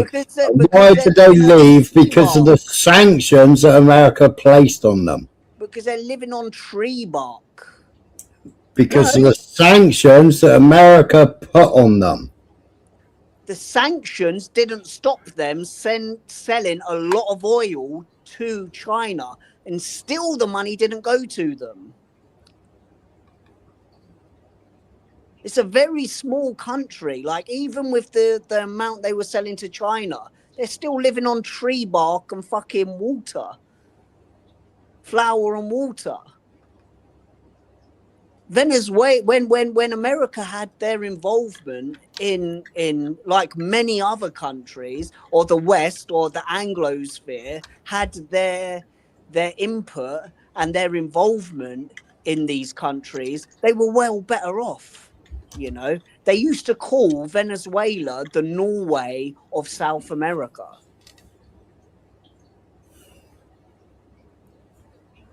It's capitalism. America are obviously going to take their little bit of it, but at least some of it was funneling through to fucking the people.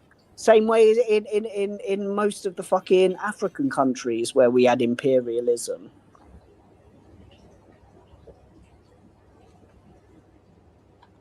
I'm not even reading the chat at the moment. Muckers North's a funny fucker, man. I really liked his chat with Taffy the other day. I listened to all of that. Long live the British Empire, right? Well, you can't say Hong Kong didn't become what Hong Kong did because without the British. You can't say Singapore didn't become what it was without the British. You can't say Malaysia didn't. India was prospering. Now what? Everyone's shitting in the fucking streets. It's the worst living conditions I've ever fucking experienced of any country I've ever been to. Little bit of imperialism fucking might help sometimes.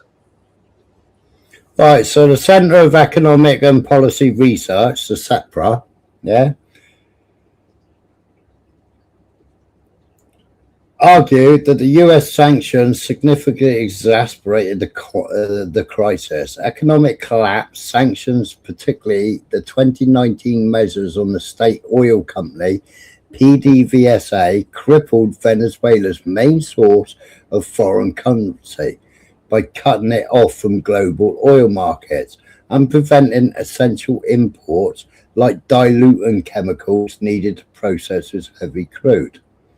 Humanitarian impact, the resulting severe economic contraction leading to hyperinflation, a lack of essential goods, and 80% GDP lost since 2013, created dire humanitarian conditions that were primarily a push factor for the migration of 8 million people.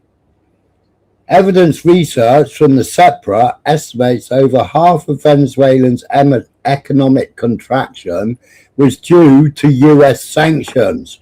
An estimated 4.1 million of the 7 million who fled did so because of US sanctions. No, I disagree with that. You disagree with CEPRA? The amount of oil that was being sold just by that company that you were saying, which was nowhere near the 1.5 million barrels that was being produced post Chavez, even with that amount of oil, they could have had their own fucking NHS system. They could have had skyscrapers and all that shit, but they didn't, because when you've got commie countries, despot commie countries that actually run on communism, it fucking fouls because human fucking nature takes over and the people in power take what they want to fucking take. It happened with China during the Mao period. It weren't until what was his name? The one after Chen Jiabao or whatever his name is opened up to capitalism and trade with the West that they actually got themselves out of the shit. So let's implement a bit of fucking capitalism. Let's fucking say America gonna take their little fucking bit, but you get your bit. And then let's watch fucking Venezuela flourish. I don't see what the problem is here. It obviously wasn't working under Maduro, was it?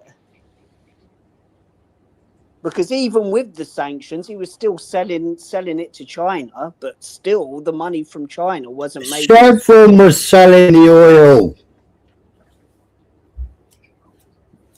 And who was getting the money from it? You're telling me Chevron was Chevron, and obviously the government. Yeah, and who was in charge of the government? Fuck me.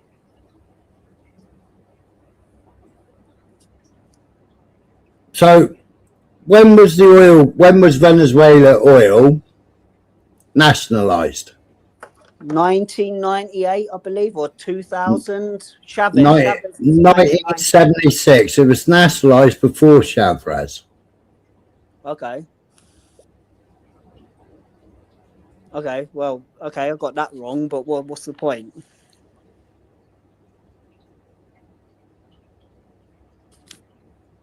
The point is, Venezuela nationalized in 1976.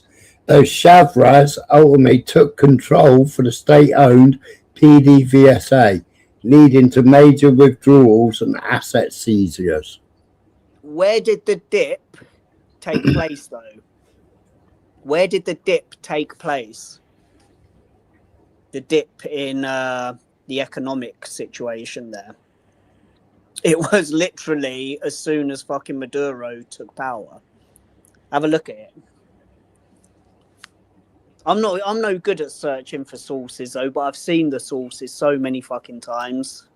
Like, I'll admit I'm not good at bringing up sources, but you are good at bringing up sources. So look at when the... No, you've sat in your little Discord group and listened to your Trump Okay, dump. let me come back in 5 minutes and find the fucking chart of the GDP of Venezuela over the last 30 years. I'll come back to you in a minute and I'll drop it in the side chat. And you take my But word. we know where the GDP crashed because I've just told you, because of the US sanctions.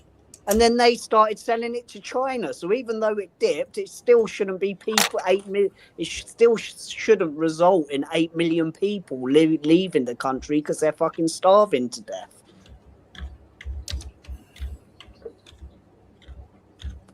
The GDP dropped not because they weren't selling oil and because of the sanctions. It's because of the government, a despot government, where there's pattern recognition for how communist countries this happens. You know, it happens. It's just a phenomenon that happens with communist countries. Right, the only place that Chevron is currently authorized to produce and export a limited amount of Venezuelan oil to the United States under a specific US government license that exempts it from broader sanctions. Chevron is the only major US oil company with operations in Venezuela, like I keep telling you. Right, the US government under Biden and then under Trump has only just given them a new license.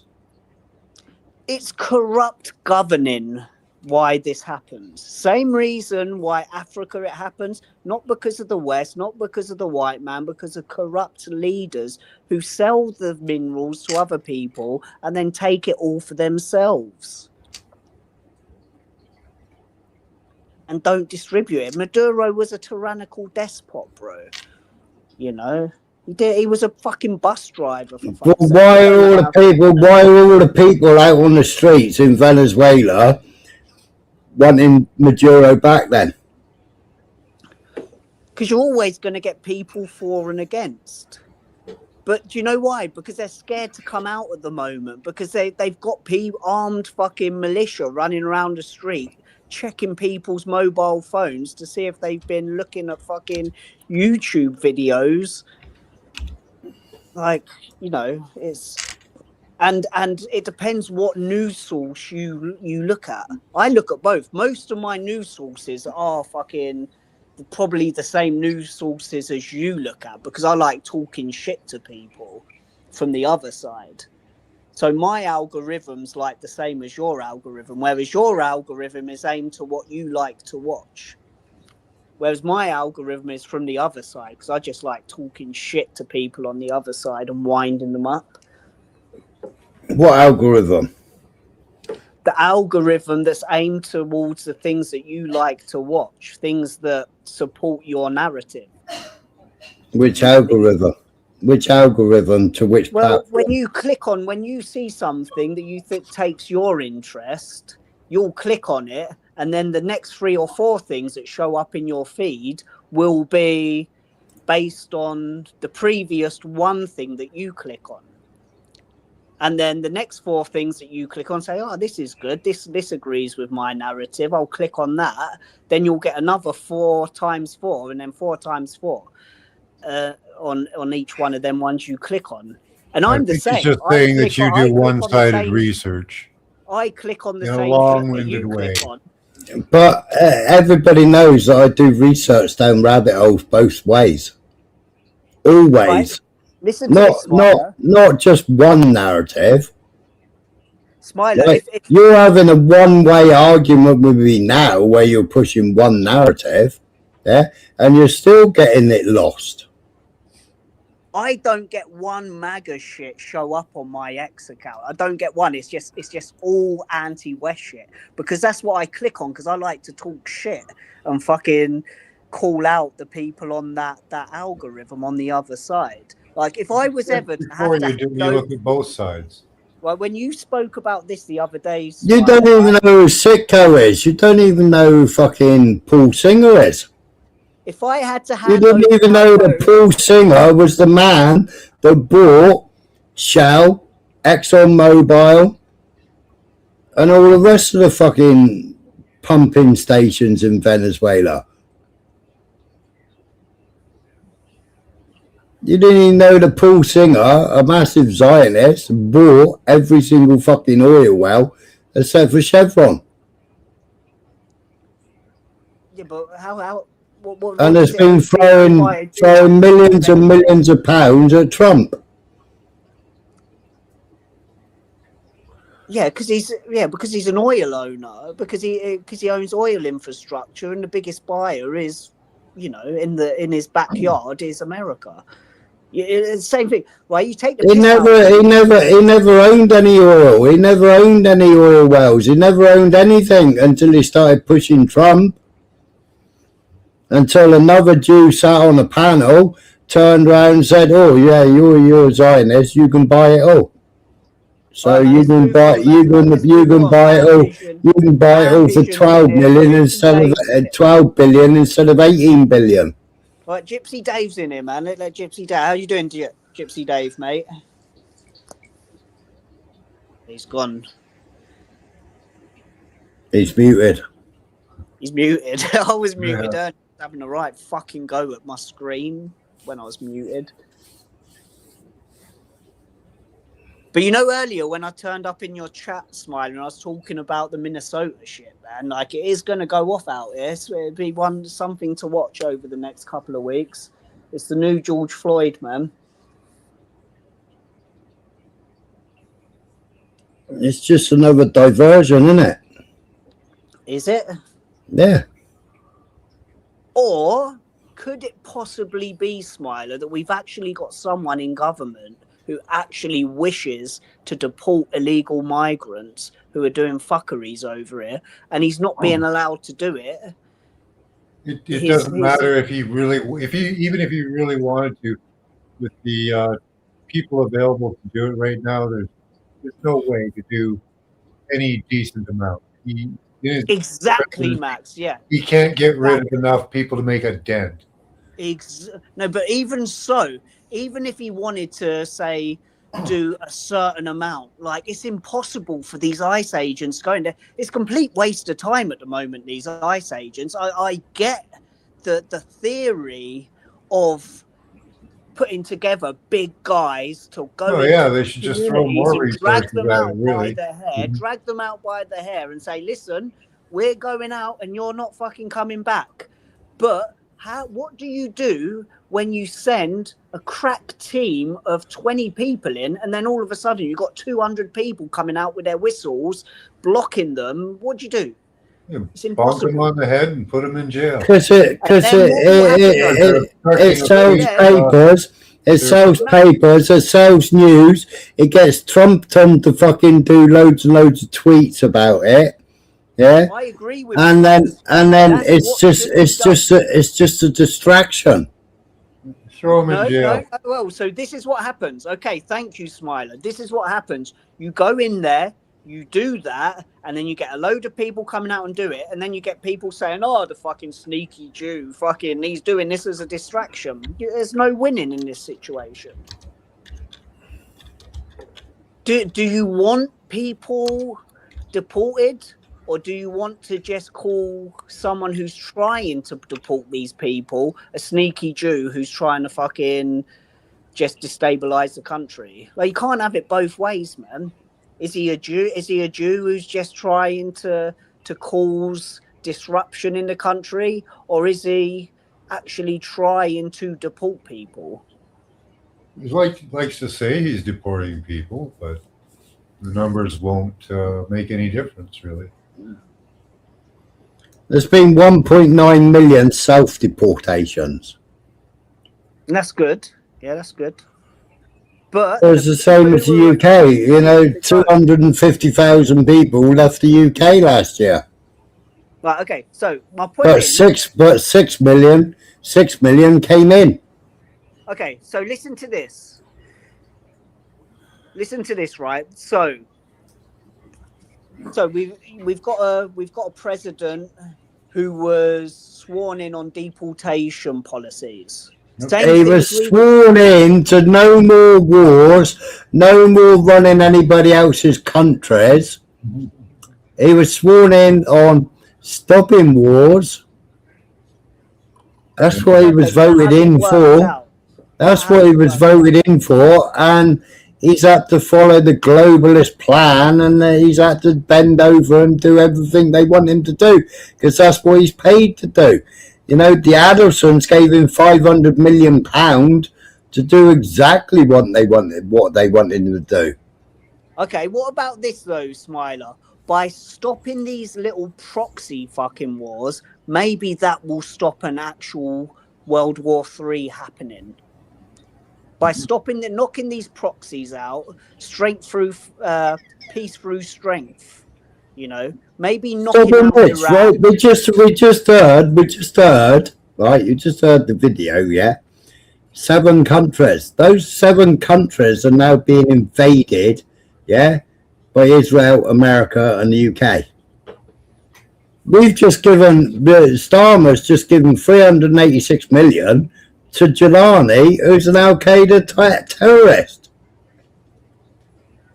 Yeah, but okay. And why? Because he's a proxy. He's a proxy to give Israel more land. Yeah.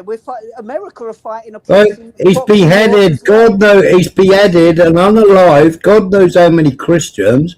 God knows how many Druze, and God knows how many Shia Muslims. You're being very hypocritical here, man. I'm being factual. Yeah, you're being factual, but you're being hypocritical. Why am I being hypocritical? Okay, let me explain. Because Russia has a lot of proxy wars going on, and Iran have a lot of proxies going on. But you seem to think it's not okay for Iran. You think it's okay for Iran to have Hezbollah, Hamas. Well, Iran hasn't got Hamas. Hamas is Israel and fucking UAE for starters. Israel was giving them £18 million a month, and then 2 months before October the 7th was giving them 36 million a month. Okay, but right, and they're UAE and Israel. So you gotta get your facts right first, Urban. Wait a minute. Are you denying that Hezbollah and Hamas are not proxies of Iran? And the Houthis are not proxies of Iran? Hezbollah are, yeah. What about the Houthis? Not sure about the Houthis. Yeah, Hamas was put up by Israel. Okay, let's agree on this, Smiler. Whether it's right or wrong, more powerful countries use proxies, yeah, to fight the war. Yeah, like Israel.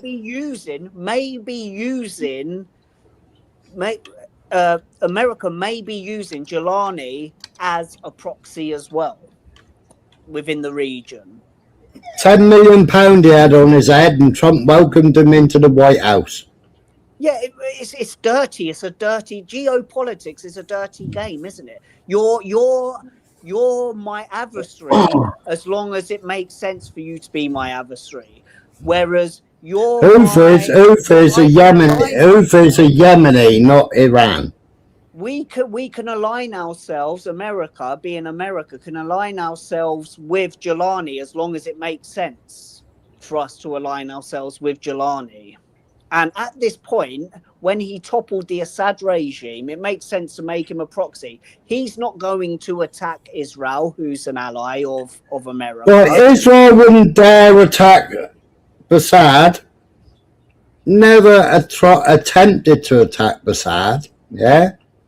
because they they were knew that worried of Russia. because they knew they'd get fucked up. Yeah, How? because they get fucked up by Russia, they get fucked up by Iran, they get So how fucked comes up by when Jelani? Hezbollah. Okay, if that was the case, how comes when a couple of fucking sandal wearing fucking Al Qaeda dudes came in, Russia didn't do shit? Yet we're supposed to sit here under your logic and think that Israel, a much superior fucking force than Jelani, would have got fucked up when Jelani didn't get fucked up. What happened when Assad got toppled? Russia didn't do fucking shit. You know what I'm saying? I'm just saying, like, it makes sense, right? What I'm saying.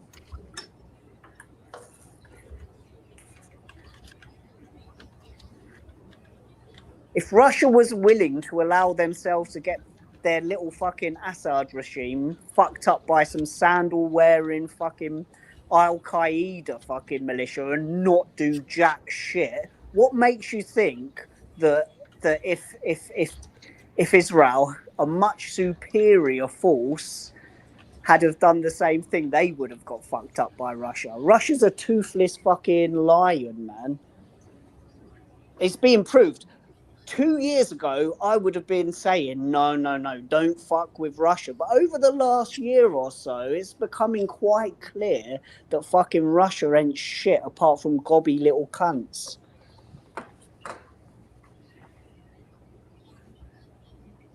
Am I making sense? No, not really. I reckon Mossad has got their fucking, I reckon they've got their nuclear fucking systems hacked and can turn them off at any time they want at this point. And I think Russia know it.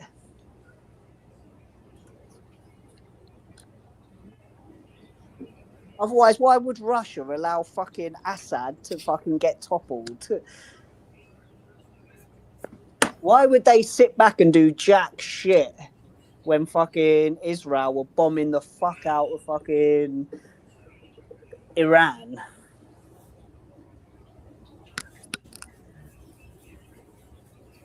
Russia was already fucking killing ISIS, wasn't it? Which was Israeli, which was American, which was Obama. Jelani was killing ISIS as well. I'm a cock. What was the Wagner group doing?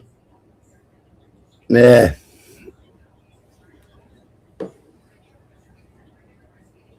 What's Marcus saying? You know who the Wagner group is, eh?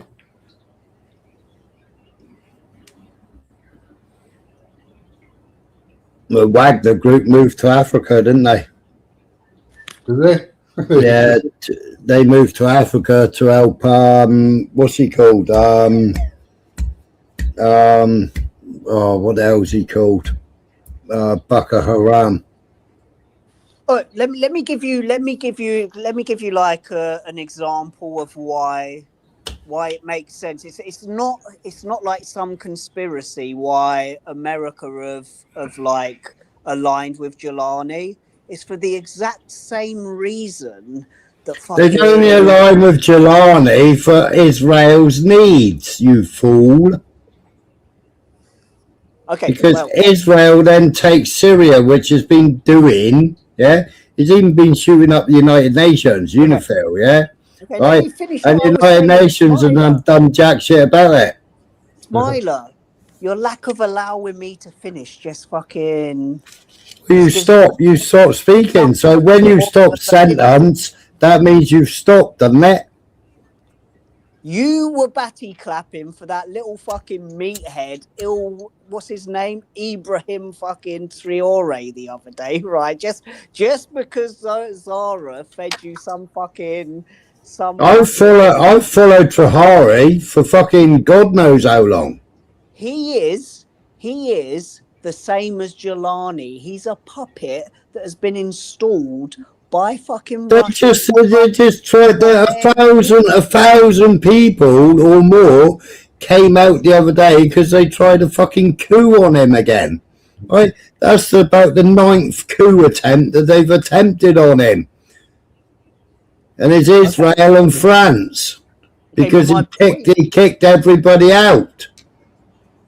The only person he's working with is fucking Russia.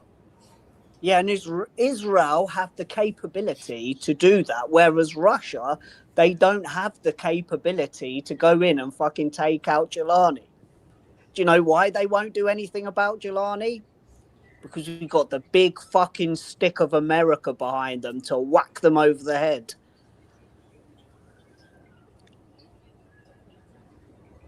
Do you think Russia's scared of America? I don't think so. Oh, yeah, definitely. 100%. I don't think so. Right. Russia was giving it the big licks. They were giving it the fucking big licks about if America fucking wiped out fucking Iran's fucking air defense systems. Well, we'll be watching that. We'll be watching that in the next week, 10 days, 14 days, won't we? They didn't do shit. You know? What did America do in the 12 days that Iran was fucking bombing Israel? They didn't do fuck all. America didn't do nothing. Yeah? Israel begged them to stop. Israel begged Iran to stop because they had no fucking protection whatsoever. You know, their Iron Dome didn't fucking work against Iran. And Iran fucking demolished them in 12 days. Fucking missile after missile after missile. Drone after drone after drone. 12 fucking days solid. I was streaming it on here. Right? And it's going to happen again as soon as America and Israel and UK, go back in there. It's going to happen again. Oh yeah, did you guys hear about the Venezuelan oil tanker that was seized? Russia? Yes, 2 of them. Yeah. Yeah, but it's not actually a Russian ship. I was trying to explain it to Urban earlier. Yeah, it's a Venezuelan ship. Yeah, it was what they called a ghost ship, Venezuelan ghost ship. What they did is they contacted Russia and asked if they could rename the ship and then fly it under the flag of Russia. And that's why Russia hasn't really protected it. Yeah. And it had no oil on it anyway. And the same was the one in the Caribbean, because they seized one in the Caribbean. I think that was called a Tina or something. I can't remember what it was called. Mm-hmm. But they had that as well.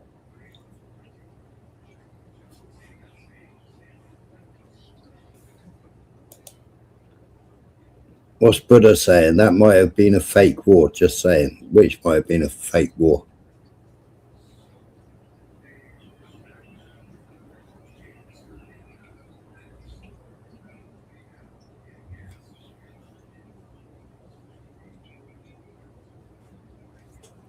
What might have been a fake war?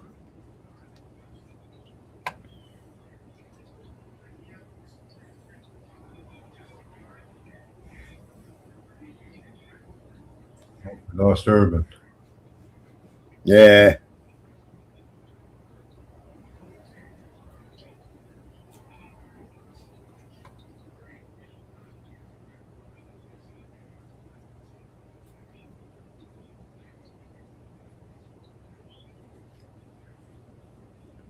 Well, you live there, Urban. Why didn't they take Taiwan? Yeah, they putting ships outside there and testing stuff. Yeah. They did a nuclear missile test not long ago, didn't they? Yeah, they're doing maneuvers in the area. Yeah. Yeah, Iran's having big exercises at the moment as well.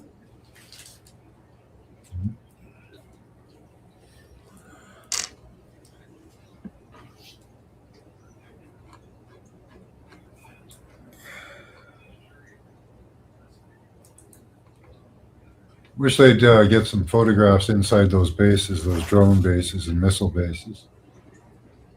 Cool to see what they've Be interesting to see what they've got.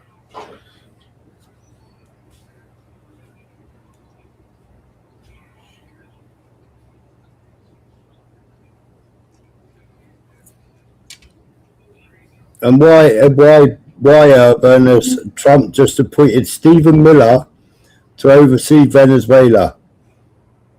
Stephen Miller is Ashkenazi Jew.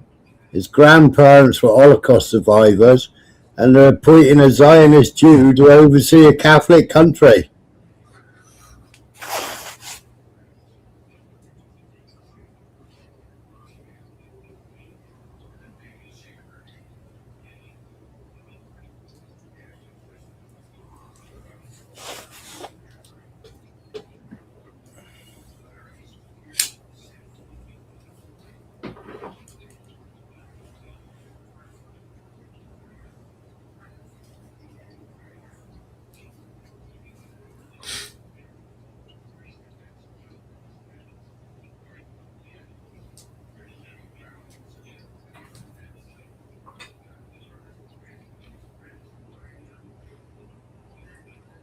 Yeah, if they can distract America with Russia.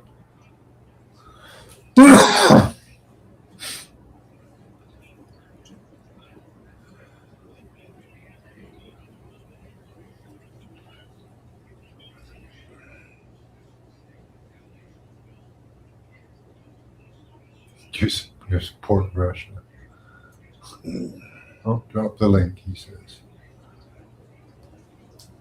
What's drop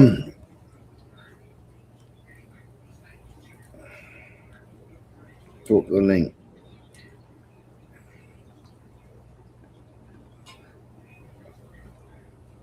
This is an interesting piece of news.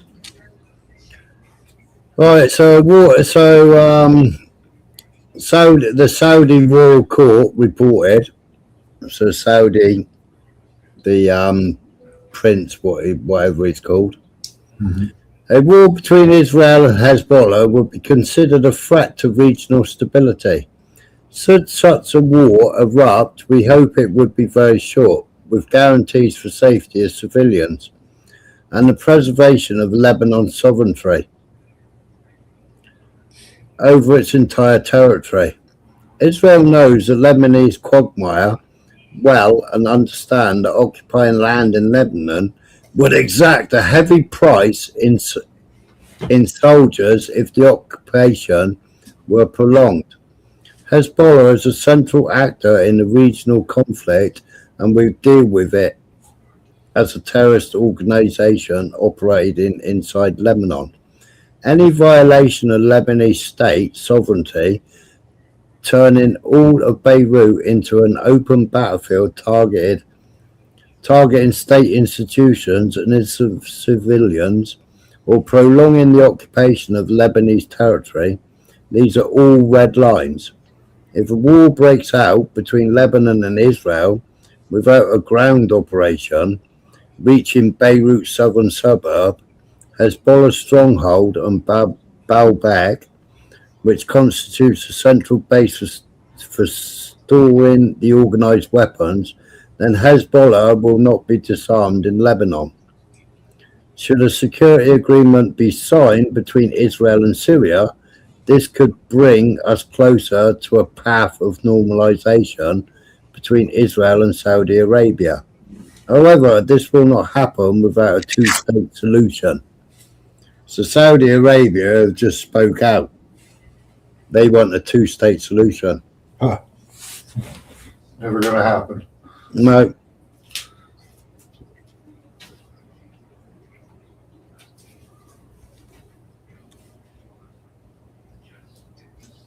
I think they'd blow the thing up before they let that happen. Can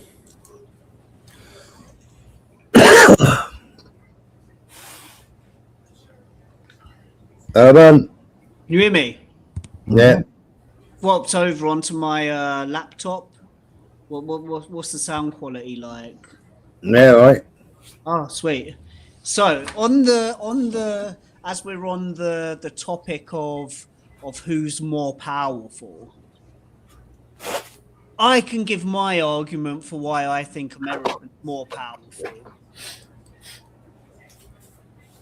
Because basically, if we break it down, had Syria got toppled, if Jelani got toppled directly by a Russian proxy, America would have been straight in there with the 2,000 fucking pound bunker busters. Whereas Russia didn't do that. Why didn't they get involved? Why didn't Say that again. So if when their But proxy no, the bunker buster. Go back to your bunker busters. Okay, forget about basketball. I'm not good on fucking artillery and stuff like that, like you, because you're Right. Well, America fucked up. They didn't do nothing. They didn't do shit when they decided to bomb that. And Iran had plenty of notice beforehand and moved everything out beforehand. If that was the case, why was Russia giving it the big licks about America better not do this and America better not do that? Isn't Iran like a BRICS nation? Yep. So why America, when America came in with the B-2s and dropped fucking bunker busters on them, Russia and China, for that fact, not just Russia, who you think are more powerful than America, but Russia and China, the two biggest powers in the BRICS nations, why didn't they fucking raise their voices? Because of plausible deniability, they claimed they had enriched uranium. Because they know they get fucking their asses handed to them. By what? By what weaponry? By what? The same weaponry that took out their little fucking puppets, fucking nuclear fucking shit. Well, right now, it didn't take out anything. They missed. Okay, well, you tell me why they didn't do shit. Every Western country has given all their weapons to Ukraine. You tell me why they didn't do shit.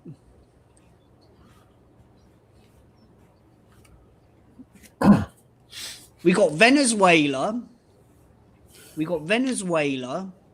got fucking Iran, and we've got Syria as three, what do you call it, like test fucking scenarios of how do you say, man? I'm terrible at fucking articulating my point, but three test scenarios for why Russia should do something if they were the superior power, where they didn't do shit. Look at what's happening in Ukraine. What? All the American weapons at them.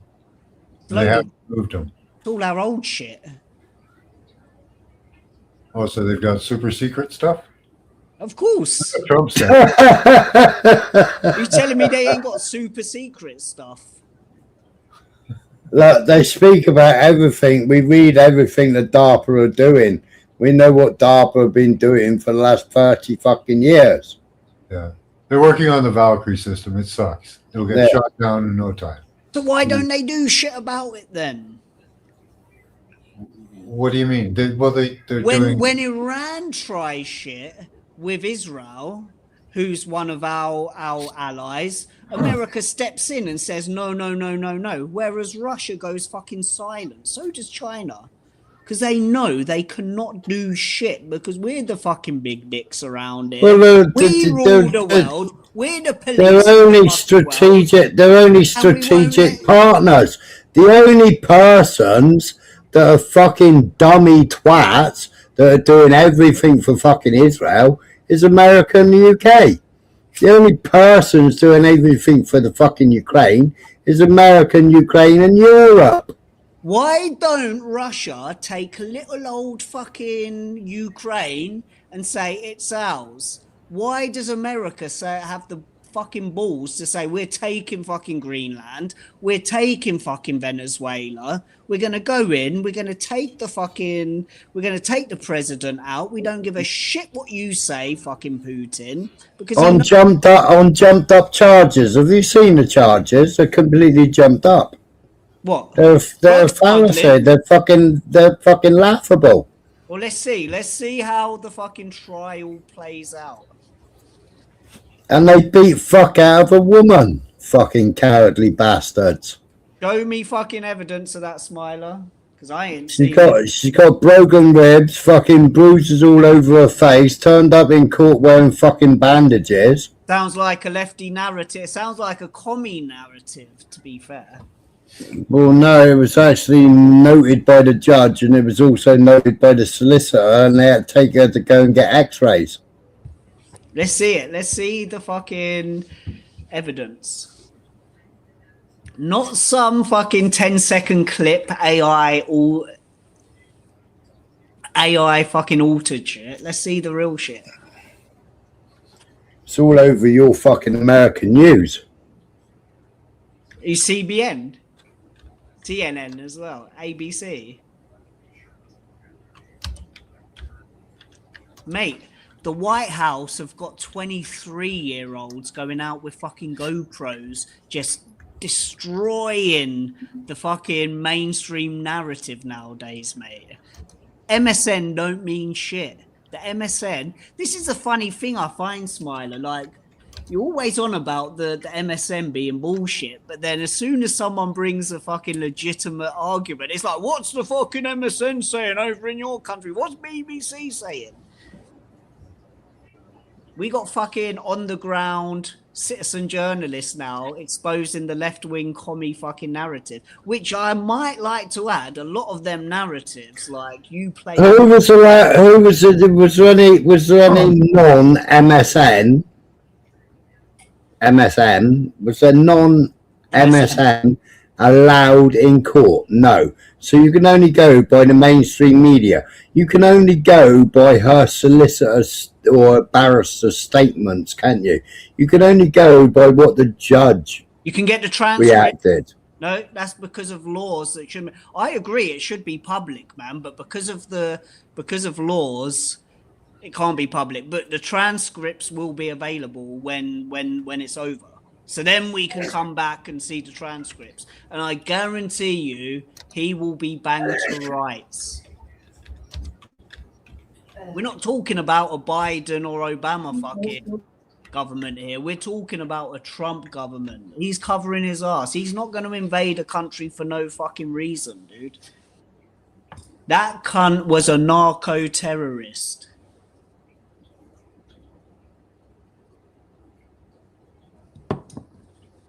And it's like when you look at it from an Have you read the charges? You fucking Urban. You sat here week after week after week telling me that he was a fentanyl dealer. And fentanyl's a fucking weapon of mass destruction. Week after week after week, you told me they were blowing up fentanyl boats. Okay, well, coke fucking boats ain't that much. But you kept telling me fentanyl, because that's what Trump kept saying. That's what Trump kept saying. Have you actually read what they filed as charges? Yeah, drug. I know they're drug related. I don't know. I don't know off the Have top. you actually read them? It's laughable. Maduro owns machine guns. Why? How can you charge a man in another country, in his own sovereign country, from owning a fucking gun? Do you know what? Okay, right. Look this up. Do one of your little fucking chat GBT fucking. Your little chat GBT searches and tell me what constitutes as a sovereign nation. He's not a sovereign nation. He got voted out, bro, and decided to fucking stay there. That's not that doesn't constitute as a fucking sovereign nation. What? Because Trump says he got voted out. No. Why has Trump been dealing with him? The votes fucking. Why was Trump dealing with him in his first fucking 4 years?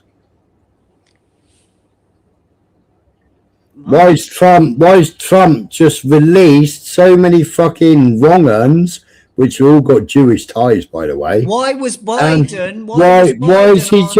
Why is he just let the fucking ex-prime minister of Honduras that actually smuggled 400 tons and was given a 27-year sentence, yeah, Why did he just release Honduras from jail and pardon him after carrying 400 tons of drugs to America? Why was Biden's administration calling for fucking him to be outed and the rest of Europe calling for him to be outed, but now they seem to have a problem that fucking Trump did it? Say that again? I said, why was Biden calling for him to fucking be outed and the rest of Europe calling for him to be outed? Yet when Trump has actually outed him, there seems to be a problem now. I've got loads of videos of 2009. Doesn't matter. He's been outed now. 6 coups, 7 coups that they tried on him and they didn't get him out. He's been outed. The government in Venezuela at the moment are trying to put on a brave face, even though they stepped down. Because how could that happen within 80 minutes? They stepped down and now everything's going to be good in fucking Venezuela. Well, his deputy prime minister stepped up. She was voted in. She was voted in. Yeah? And Not the puppet that Israel wanted installing. And Trump said no. What's she going to do? What's she going to do? She's going to work with America now. But she's not working with Israel, is she? No, but she's working with America. And how much is she working with America? Because have you seen the other videos where she's told America to fuck off? She's working with America as much as America wants her to work with America. If they say fucking 50 million barrels a fucking year, it's 50 million barrels a year.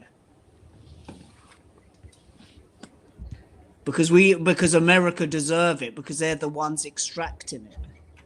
Be like me sitting on a fucking... America don't deserve shit. What, if they're the ones who extract it?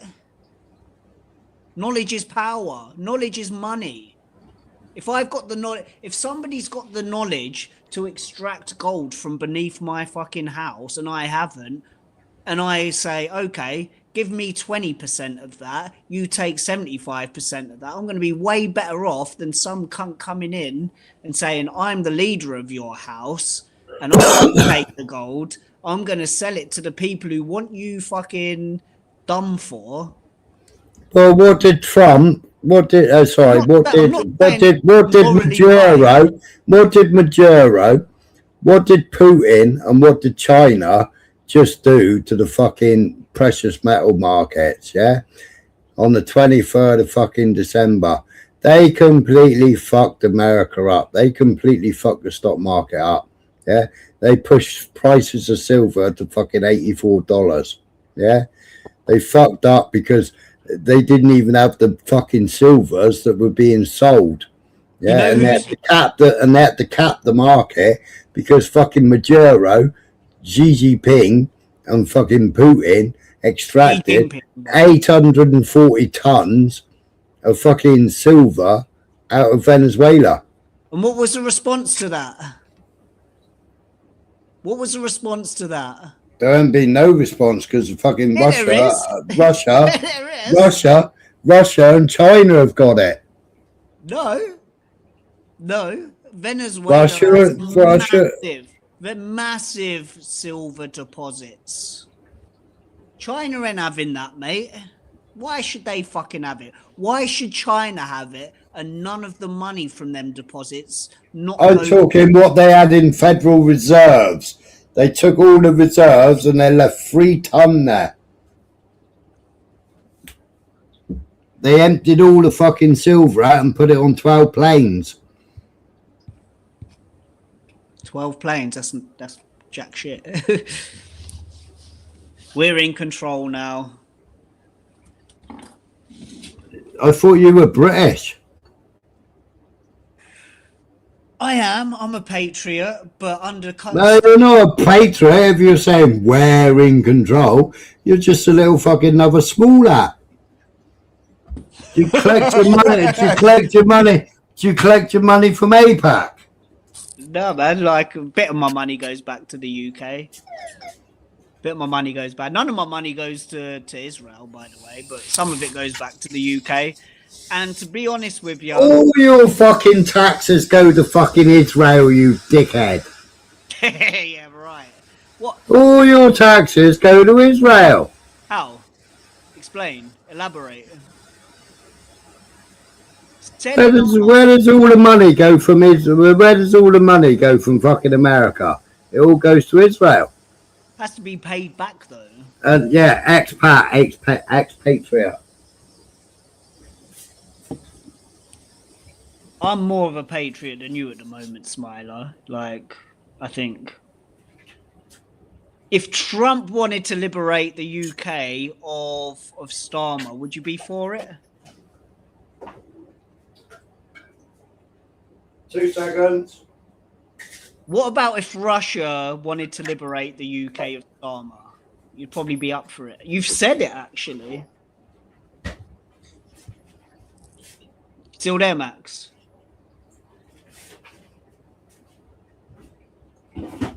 Don't know why am I fucking chatting, updating. Go on, Mark.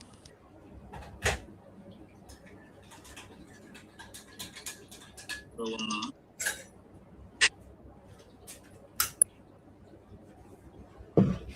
As for England, I don't give a flying fuck about England. Because you're a fucking separatist. I'm Cornish, yeah. Yeah, fair enough. Right. Respect that. Right. England, right, we fight for our rights, right? England have rolled over and fucking stayed silent. They've done fuck all. They've let fucking everybody's councils being overtaken by who? Jihadis? Yeah, not Jewish people, Islamists. Yeah, no, I agree with you. Right, and done fuck all. Done nothing. Yeah, big up the fucking Cornish if that's true, man. I might move back to Cornwall. Do you know what? I want to move back to the UK, but it's so fucked up at the moment. But if Cornwall's out, I'll fight alongside you, mate. The Potters and the fucking Dredgers of Cornwall, I'm there with you, mate.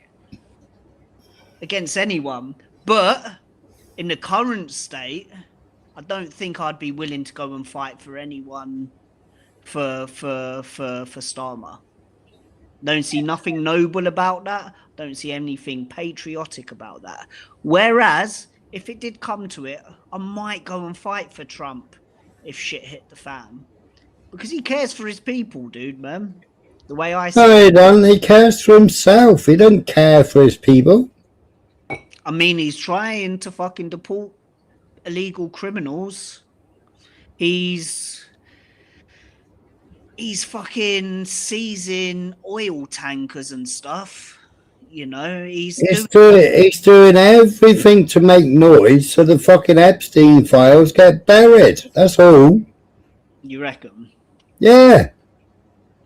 It's another Russia gate, man. Like if there was Right, why hasn't he gone after Biden? All this shouting and bawling about Biden's laptop and everything else. Why hasn't he gone after Biden? Why hasn't he gone after the laptop? Why hasn't he gone after all the Biden corruption in Ukraine? He hasn't, because he's a fucking pussy. Why isn't he exposing it all? Why isn't he exposing all the biolabs? Because he was fucking earning money out of them.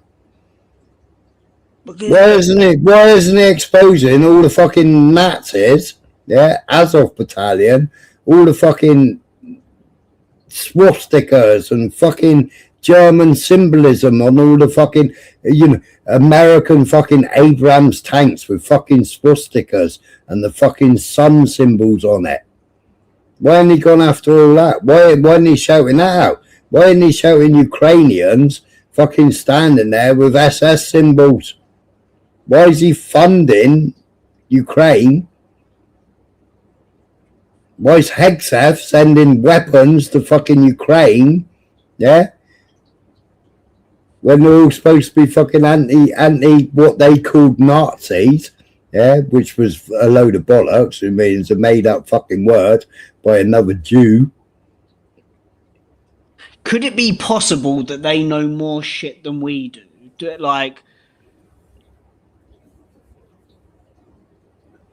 Russia and China are obviously making big power plays at the moment that doesn't Right. Your petrodollar's completely fucked. Completely fucked. We've been hearing that for the last 20 fucking years, man.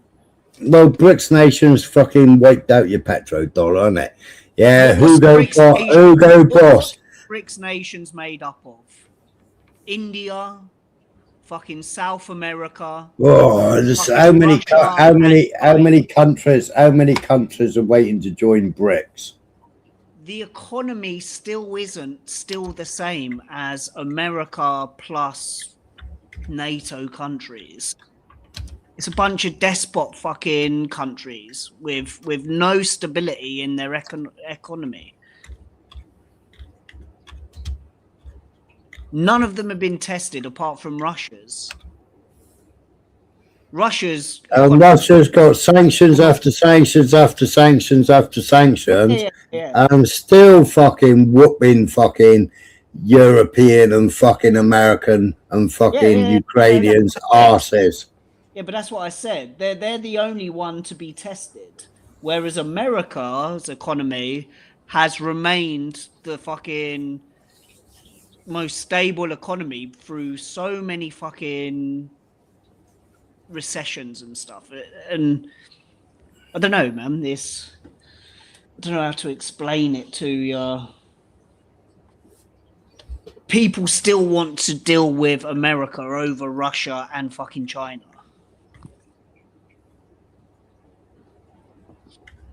China's economy would be fucked, and it's not as good as it was since America put the fucking tariffs on them. Whereas American economy has picked up over the last year.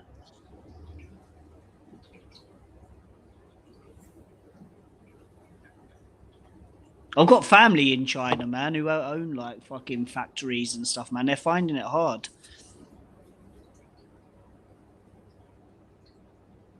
What I would actually like, I would like Russia, China, and America just to fucking work it out between themselves, man, and take down the fucking European Union, because that's who I see as the fucking globalists who are trying to do shit, who are trying to fuck up everything.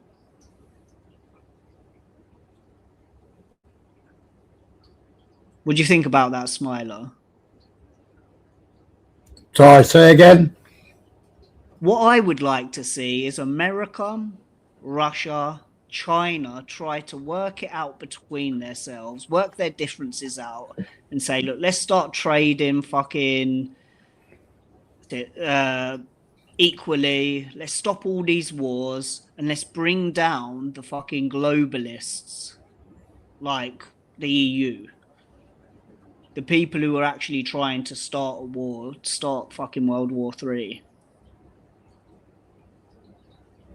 That could be happening behind the scenes anyway. It does, Blunt. It does. Hold up, let me check the chat, man. On my phone now.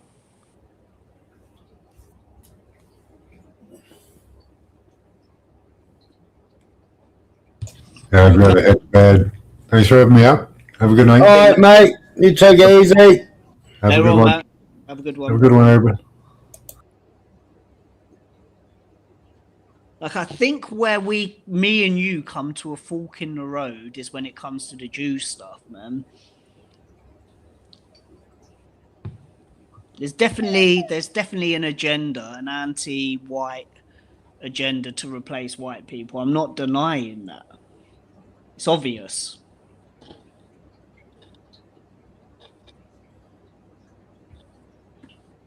But I just don't think it's the Jews behind it. Might be some leftist fucking self-hating Jews who call for the fucking death of the white race, who might be involved with it.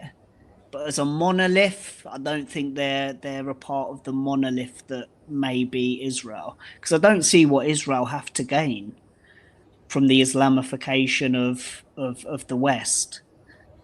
Oh, I've done all that with you. Yeah, I know, but that's the. I don't take that as the point. It's kind of like I say, I don't mean to fucking disrespect you, but what I see is like there's real comparisons to be drawn between people who believe the Jews are behind running the world and the flat earthers.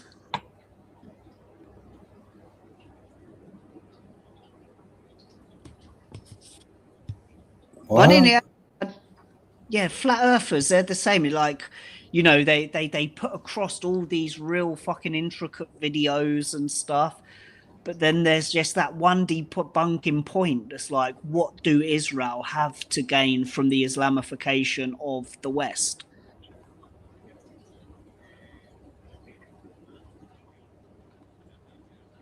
If someone can give me one answer to that, then I'm on board, man. Why do you think I come on these panels that are against my opinion? Because I'm open to having my mind changed.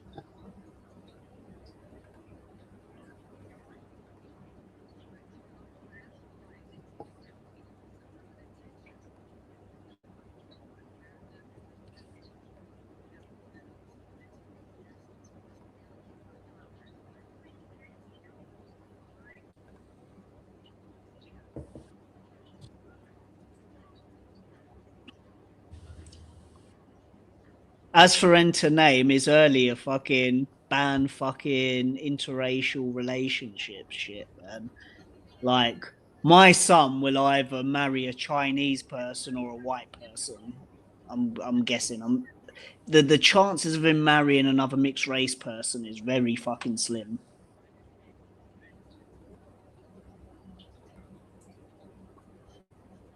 Why does enter my name always fucking go to like pedo shit as well with the Talmud?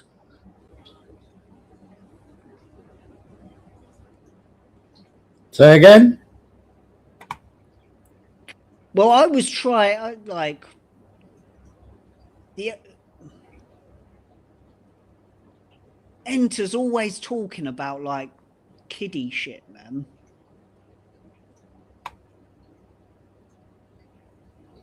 Just say I'm just pointing out the inconsistency. What she said? You're always talking about fucking the Talmud and stuff like that. Kalergi.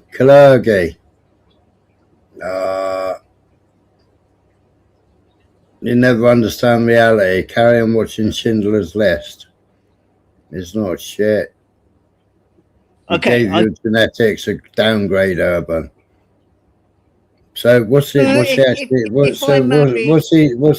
said? Okay, he just said, look at that. You gave your genetics a downgrade. So what was he saying about my kid? My kid's right. So you're the one sitting there on here slagging China off, and you're fucking married to a China woman. You're not slagging China off. You're up there. You are. You're sitting there slagging China off. I'm not slagging China off. I'm just saying there's things that are really bad about China. There's things that are really good about China. Nothing's a monolith, but you know, there's always good and bad in. They can make an iPhone for £1.50, but you know the UK got to pay £1,700 for it. America got to pay fucking God knows how much for a fucking iPhone. This is the mad China. In China, it's £1.50 production price. This is the mad thing, right? When I lived in China, I always bought. Have you heard of the company called Xiaomi? No. Oh, mate, their products just fucking smoke fucking Apple, man. They really do. Like, I always bought their phones, and they're not for sale in America, right? But my missus and all her family bought Apple. They look down on fucking Chinese products because they don't last as long. What don't last as long? Chinese products. Right. And Well, half of it's fucking fake, isn't it? Yeah, you can buy a fake fucking iPhone for like. No, people are buying Sheen. People are buying, what's that, fucking Temu. I've bought Yeah. a couple of things off Temu, man, and every time they've come, I've thrown them straight in the bin after a couple of days. Yeah, I don't buy that Well, shit. people are buying electronics from fucking Temu, and they ain't got no safety nothing safety on them. But in China, they have their equivalent to Amazon is called Taobao. And if you know what you're looking for on Taobao, you'll get products that are pretty fucking decent. Like back in the day, you could buy all kinds of fake products off of Taobao. And to be honest with you, I would buy some fake stuff off there every now and again.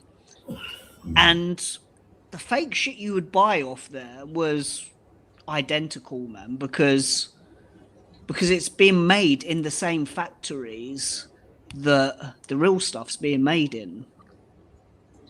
Like some of my missus's family worked in factories that produced the Ugg boots, and the fake stuff would go out the side door of the same factory that made the real stuff. And that's just facts, man. Yeah, but it's no different in the UK when you used to have Vang panels, yeah. Then the factory was shut down for a couple of days, and then they would start producing Hadrian panels out of the same factory. All right, so one came with a Vang hologram, and the other one came as a Hadrian panel, as a pattern part. The same as Valio, the same as LUK. I've got 2 water dispensers in my house, man, because I drink water out of the bottle because I don't drink tap water because of fluoride and stuff. But the two water dispensers are the exact same water dispensers I had in China, but with a different label on them. One of them cost $200. The 2 I've got over here are $270, and the ones I bought in China are like $20. Exactly the same. Exactly, like I shit you not. It's the exact same fucking one, man. Yeah, but that's because the American company is going to China, right? And I mean, I can do it myself. We can all go to China. We can all buy fucking. If you buy 1,000 products, you can have your own name on it. Yeah. End of. The same as fucking TVs back in the day. You used to open up certain TVs, and inside it would have all Samsung parts in it. You open up another one, it'd have different fucking parts in it, but its fucking brand name was fucking ABC TV. Thing is, though, right, the Chinese people, even though they can get something that's as good made by a Chinese company, they'll always buy the foreign one, man. Like they'll always buy a Tesla over, if they've got the money, they'll buy a Tesla over a fucking BYD. Exactly, Blunt. Every single color, creed, religion can all claim the color of the skin, but fucking white people can't, can they? No, yeah, I agree with that. It's bullshit. I hate it, man. Most hated fucking race in the world and discriminated against race in the world is definitely white people. But the tides are changing, man. People don't give a shit anymore. Like racist doesn't fucking hold any weight anymore because it's just been used too much, isn't it? Well, so does anti-Semitism. Anti-Semitism and loads of fucking bollocks. Yeah, I don't think, and this is my point with the anti-Semitism, and I've been in like other discords with Jewish people. They don't like the anti-Semitism shit because it doesn't help them. I'd love to come into your Discord. Okay, I can tell you, man. One of the ones I go in is you want to write it down? You can look. The only way I know how to give it to you though is through their YouTube channel.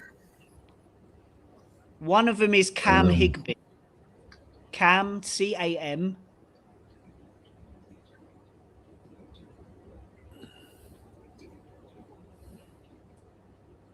Cam Higby. He's a conservative YouTuber, but he sticks up for Israel, so you probably wouldn't like him. But his YouTube, his Discord is full of fucking anti-Semites, man. Not anti-Semites, you know, I'm busting your balls, man. They're full of people who agree with your kind of theories and stuff, what you believe in. How would you get a fucking... Oh, there's an invite link. You go to his channel and then click on more, and his Discord should be there.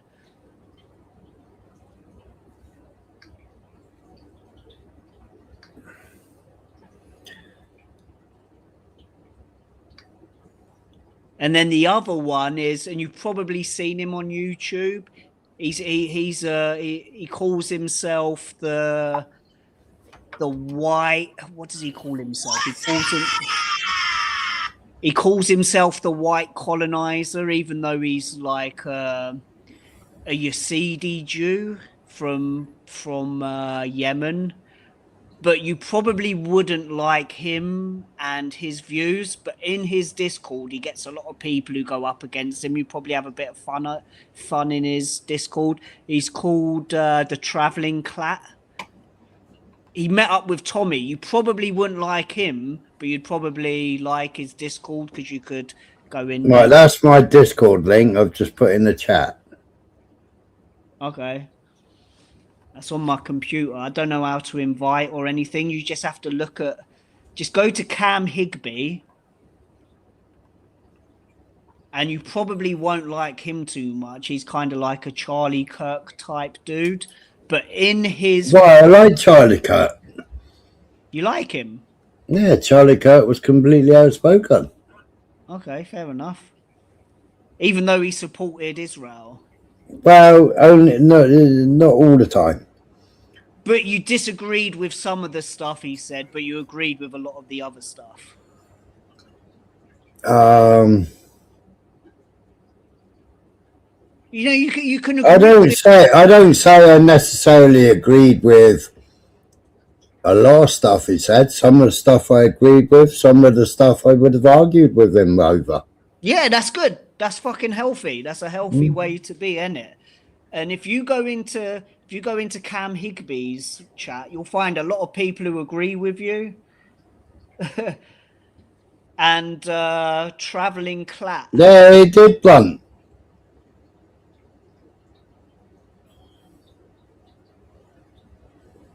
But he also defended Israel's right to defend themselves. Also. He also said Palestinians had a right to defend themselves as well. Not by, but not by what they did on October the 7th. They didn't. Well, October the 7th was an inside job anyway.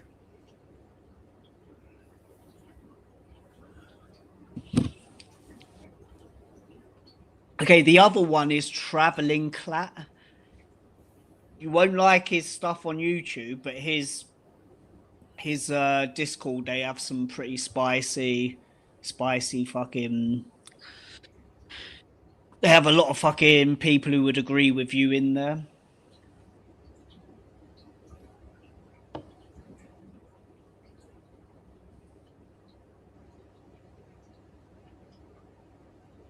What's Marcus saying? Yeah, definitely mucker.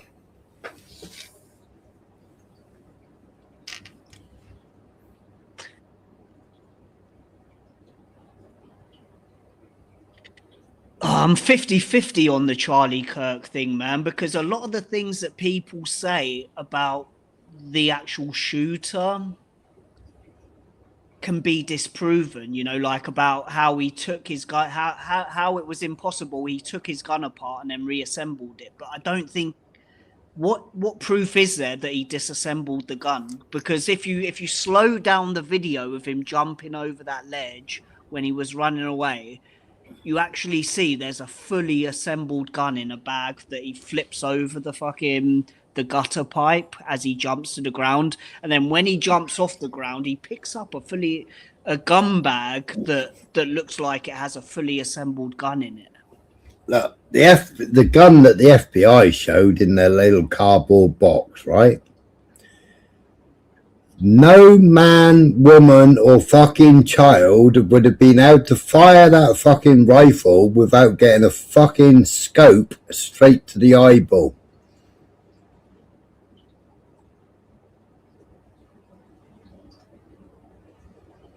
There's no way on this earth anybody could fire that rifle because the scope on recoil would have hit them straight in the face.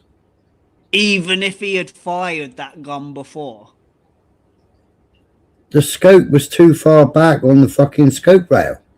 It would have smacked you straight in the eye. But he had been brought up in a hunting family. Maybe he had taken the gun. That rifle never shot nothing. What's to say that he didn't take it out and realign the scope, though? What is there to say that he did? Like, he was brought up in a hunting family. He obviously knew about scopes. He obviously knew about guns. It weren't like... It was too far back on the Picatinny rail. There was no butt extensions. No, I get your point. But I get your point. Like, if He wouldn't be able to put his face behind that scope. Right, No, he'd have to be holding the butt out of his fucking shoulder by 2 inches. No, if on that day or the night before he went to his granddad's gun or his dad's gun? It's supposed to be his dad's gun. No, it's granddad's gun, wasn't it? Yeah, his granddad. If he went to his granddad's safe in the house and pulled it out and robbed it and ran away with it, then I agree that there's no way he could have made that shot with the scope adjusted to his granddad's sight. But there's no proof to say he didn't go into his granddad's safe over a period of time and play about with You'd have to be a fucking 6-year-old fucking child to be able to shoot that rifle, because the fucking scope was so far back on the Picatinny rail it'd smack you in the face. I don't know, people shoot at different positions, right? People have their own... The scope was too far back. But people have their own placement of the butt. Some people put the butt halfway down their arm on their bicep even. Some people put it up on their shoulder.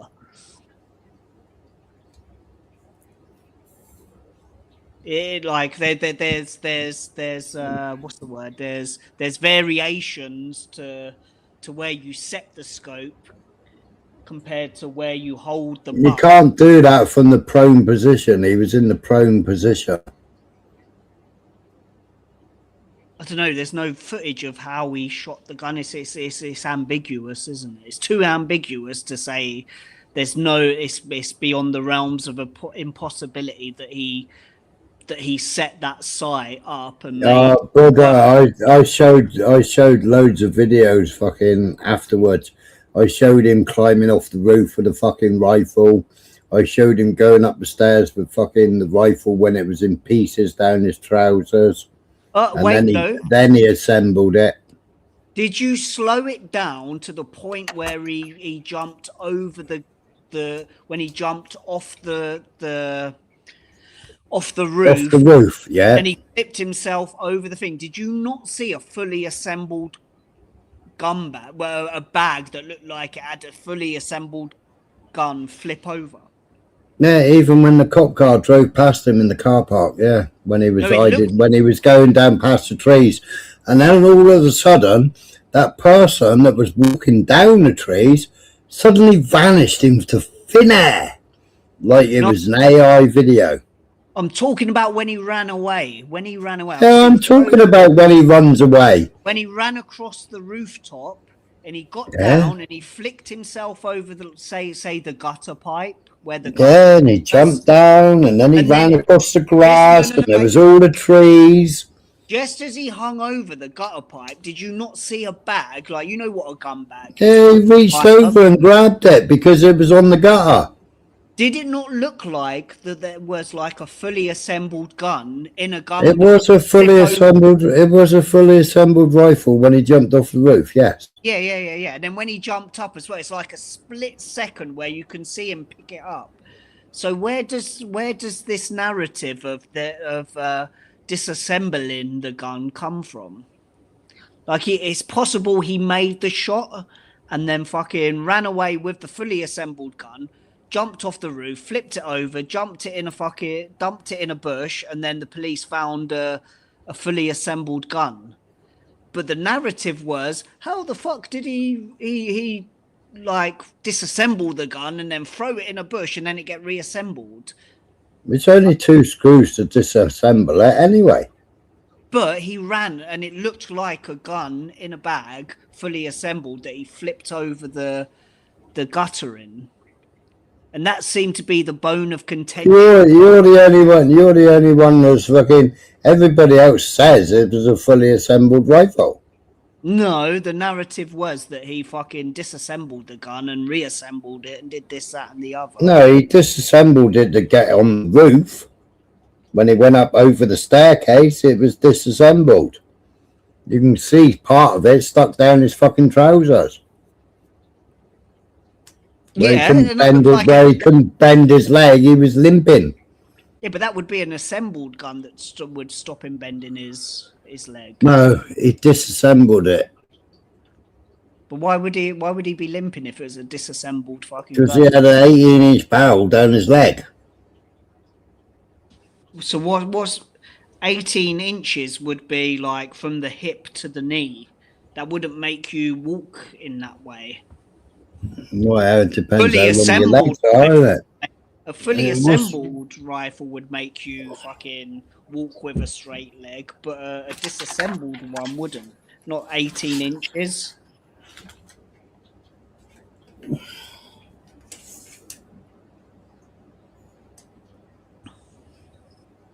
Well, from my hip to my knee, it's 14 inches.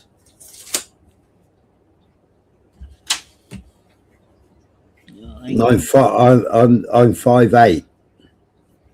Yeah, maybe. I don't know. I haven't got a tape measure at the moment. I'm not that tall, man. I'd say mine's about 18 inches. Right there. Because my fucking dick's the same fucking length.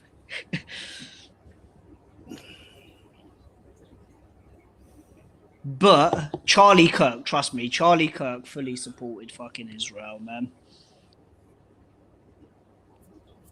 I think if they were gonna take Charlie Kirk out for disagreeing with him, why wouldn't they have taken fucking Nick Fuentes out? Why wouldn't they have taken Candace Owen? Why would Nick Fuentes is fucking. He's on the payroll. Fuentes is. Oh, because he supports Trump now. He's on the payroll. It's funny that, man. Anyone who gets on board with what Trump does, all of a sudden becomes fucking a Zionist.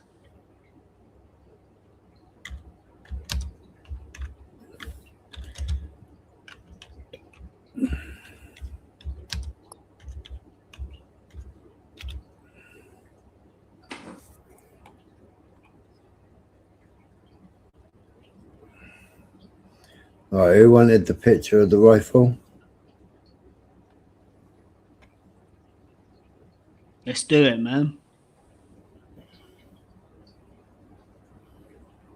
What's the latest on Minnesota?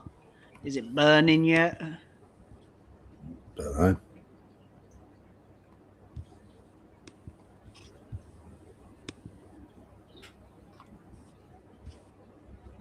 Ooh.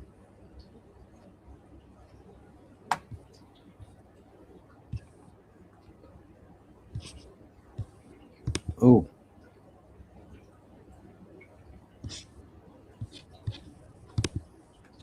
Why won't it go any bigger? Opening imaging, new tab. Where the fuck did that open up to? There.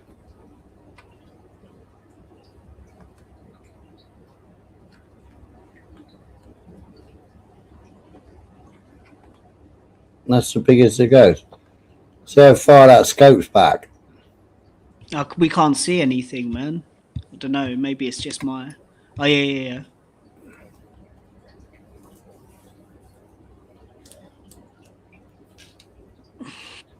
Some people hold like that would. Say you have like a mid bicep stance. Some people hold the butt on the bicep, right? There's a big difference between where the scope would be if you had the butt on your shoulder. Some people have like what do they call it? Fucking I've forgotten what the word is for it, man. I'm terrible.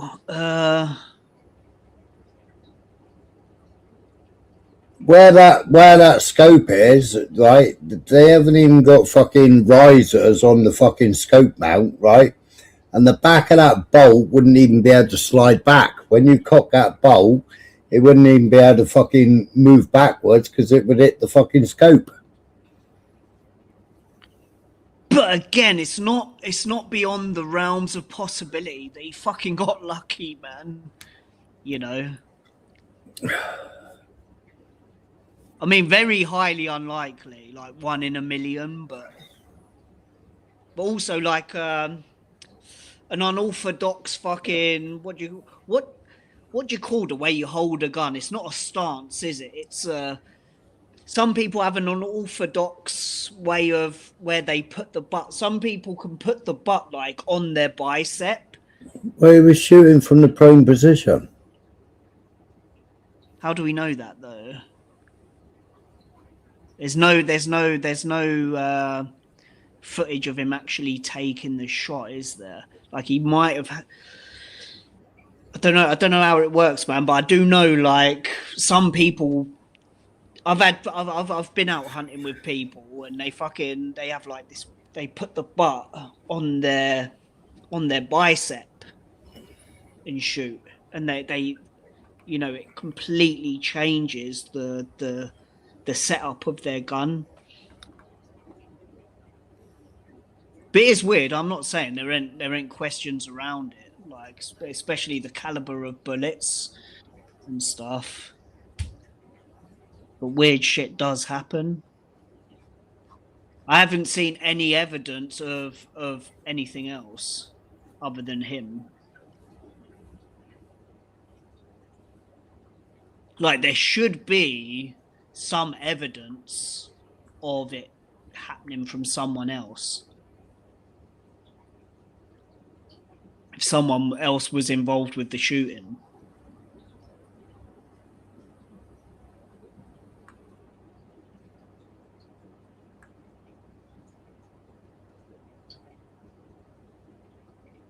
And again, from a logical point of view, like, why would they take him out rather than Nick Fuentes and Charlie Kirk, Dave Smiths, and people like that?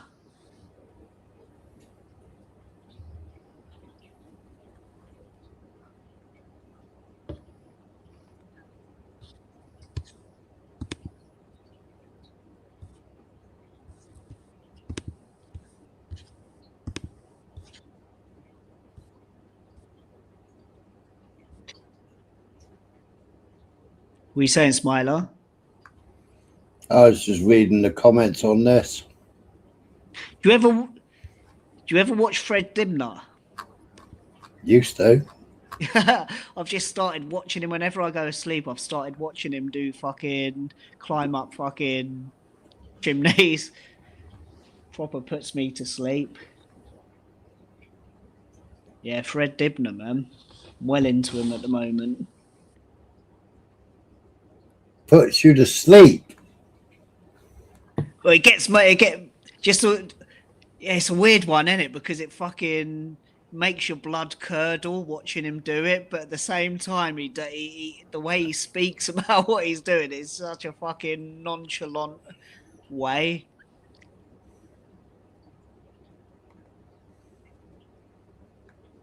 Well, he's just like fucking going to do his job with fucking wooden ladders, a bit of fucking rope tying himself to the ladder.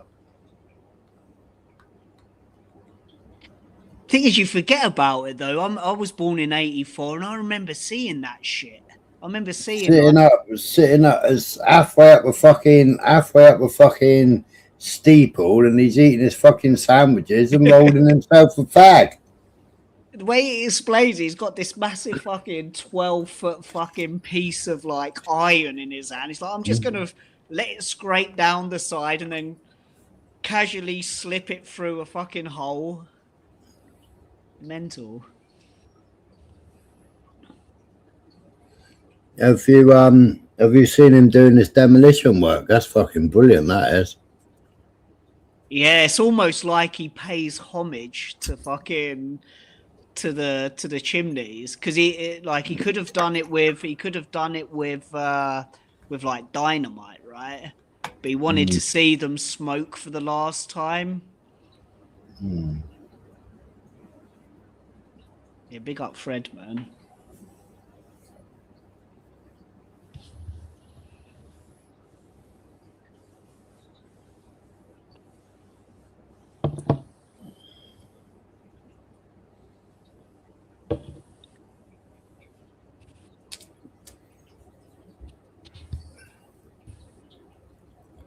What's your favourite fish to eat, Smiler?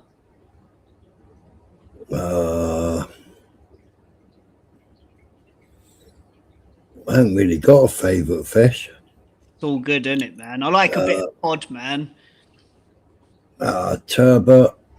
Oh yeah, turbot. Lemon, Dover, bass, pollock. You got me on it the other night as well. Them fucking monkfish. Love a bit of monkfish tail. Oh yeah, monkfish tails or monkfish cheeks. Monkfish cheeks are all right. Oh yeah, skate cheeks are nice as well, man. Out of the skate.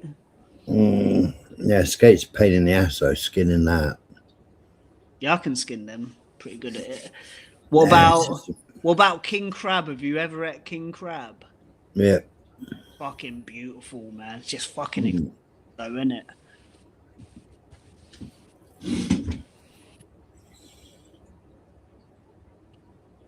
I remember when I used to work on the netting boats, on the soling boats, like the trammel netters out in fucking on the Bullock Banks. We used to sometimes we'd fill up with starfish, you know. Oh, they're a pain in the ass. yeah. I always used to say, imagine if these were like a cure for cancer. And then I moved out to China and I'd see them fucking like pickled in a bottle, using like Chinese herbs to cure fucking shit. Starfish and fucking spider crabs. Spider crabs, yeah, I used to smash them with fucking mallets. Yeah. Beat them out of the net. Yeah, fucking bastards, man.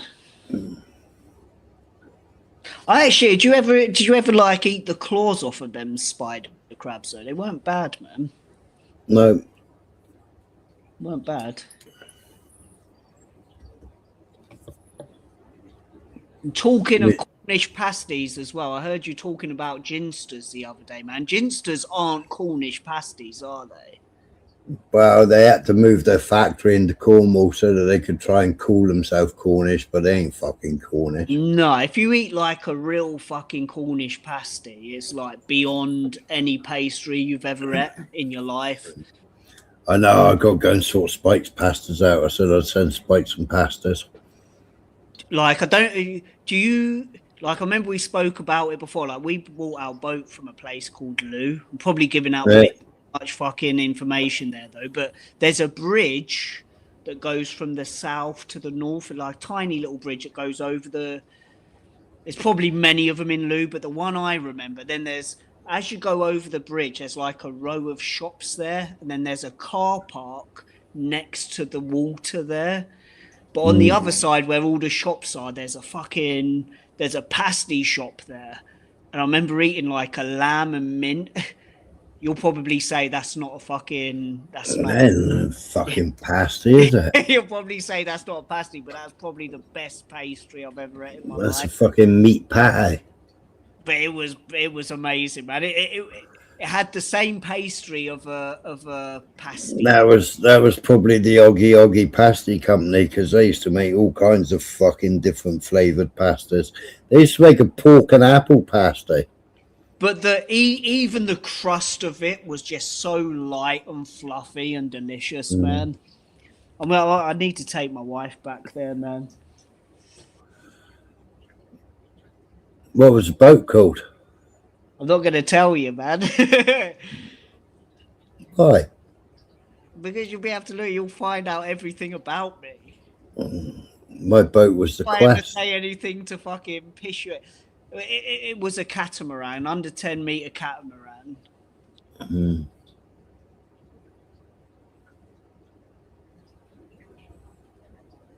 Began with a C. Well, that ain't much fucking help, is it? Yeah, but I'm not. You'd probably know like the person my mum married, and you'd probably be able to. If I ever said anything that pissed you off, you'd probably be able to use it against me. Maybe one day when we build up this fucking relationship, Smiler. It wasn't one of the Vinicums, was it? Nah. I don't know who they are. My mum's old boy though. He's everyone knows him. It's everyone knows everyone, don't they? Do you know any of the Dungeness fishermen? No. Like the Richardsons? No.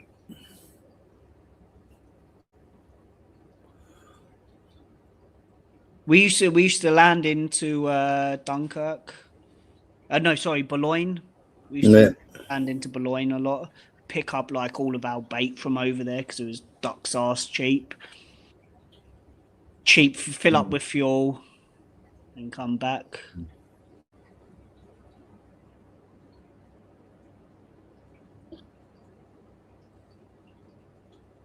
Yeah, but we had a little conversation in the comments the other day, man, about the farmers. I completely agree with you, man. Like, they didn't give a shit about the fishermen, did they, until it fucking hit them? Exactly. They didn't give a shit about the Patriots as well until it affected them, and then they want the Patriots to be all on their side. And I agree with them. I'm on their side, but it's didn't give a shit about the fishermen.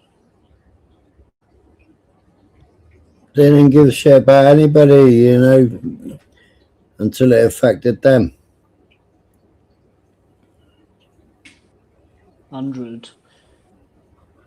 What's the state of the fishing industry at the moment? Is it still the same? Like, fucking everyone can't catch anything?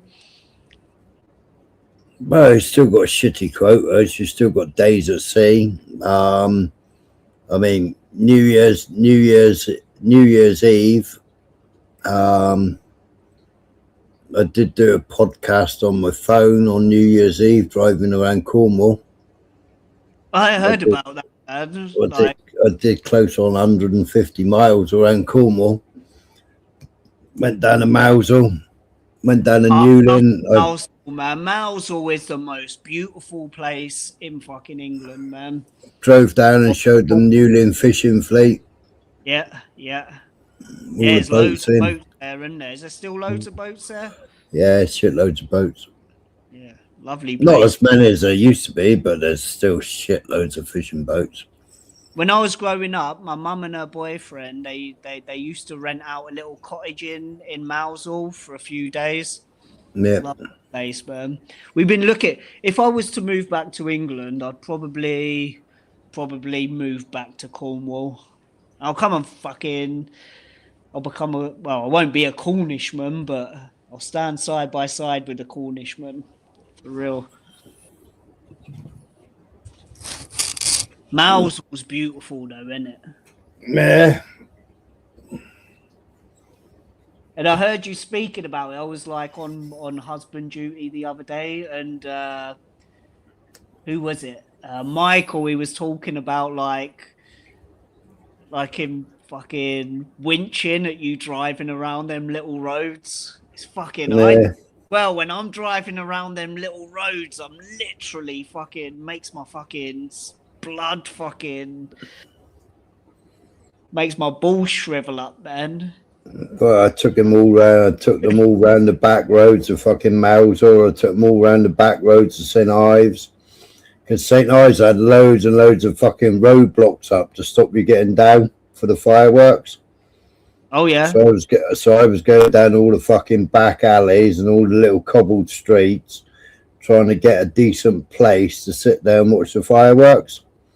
And in the end, I ended up on the fucking Stenhook. But by the time because I did have a parking place on the Stenhook to show the fireworks display. But by the time I got back up to the Stenhook was fucking 4 people deep in front of the fencing. But we still had a decent view of the fireworks. Nice. But yeah, them little roads, man, they're fucking. But you was driving around like they were nothing. Yeah. Sat there for fucking ages, up fucking right up the top of a fucking big hill, which was the width of the car, waiting for a fucking taxi to come up so that we could pass each other. And then by the time I got to the fucking bottom, they put a roadblock up. Last time I was back in England, I rented out like the smallest car you could get. It was almost like one of them smart cars. And where my mum lives is nothing compared to like them little country lanes down there. I still managed to like clip a fucking car. Where she live? I've been so used to these. Where she live? She lives in Dill. You know Kent? Like, that ain't fucking Cornwall though, is it? That is not Cornwall, man. It's nowhere near. They're like wide roads compared to fucking thing. But because I've been so used to driving over here on these really big fucking roads. Well, people come down there, as soon as they go off the fucking A road and they go on a B road, they can't understand why there's grass growing up the fucking middle of the road. Yeah, the problem is you get them little fucking sneaky walls, them like 300-year-old fucking cobble walls that poke. Oh yeah, but that's down to the government, because the government have said you're only allowed to fucking cut the edges once a year. But if you know it, if you're a local and you know the routes, like, it's not a problem, is it? Mm. I get loads of holiday makers fucking bouncing off the granite edge. I've got a funny story, right? I've got a mate who lives there. Do you know a place called Lyd? Yeah. Lyd. It's like near Hastings. Mm. Well, I used to visit a place. Well, we used to have a holiday home down there, so I made a lot of close mates with the locals down there. It's close to the Worthing, isn't it? Nice, it's like between Dungeness. Do you know Dungeness? Where the power station was, New Romney, Folkestone. Right, go on. Yeah, go on. It's like between Folkestone and Hastings. Right. But so I've got a mate who lives down there, and his next door neighbour, someone crashed into his garden. Well, his next door neighbour's garden in a white Mercedes van. You never get who it was. No. Michael Schumacher. I swear to God, look it up, man. They're like Michael Schumacher crashed into fucking. Let me look for it, man. I'll drop it in your side chat. One of my mates, like, someone crashed into his fucking garden, his next door neighbour's garden. It was like Michael Schumacher. Michael Schumacher. Oh shit. My fucking.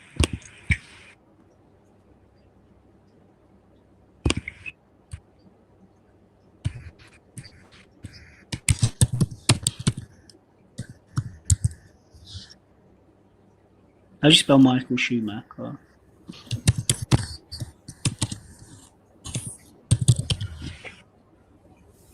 Yeah, he got like an army base down there in there, didn't they? Barracks.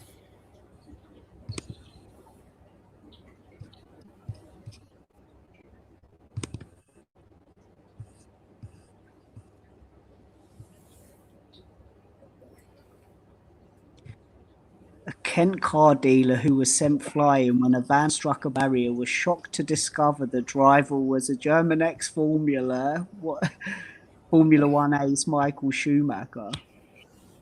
Mm. I swear to God, man, it's one of them fucking random stories. Right, man. Anyway, Smiley, you off? Are you? You want to go to bed? Yeah. 7 hours. All right, man. All right, peace out, man. Right on. Have a good one. Stay safe, yeah. And you, mate. Take it easy. Yeah, night Go and chat. do some research. Yeah, we'll take do. Take my Discord and add me some fucking groups or stuff. Fucking, I gotta be in these groups.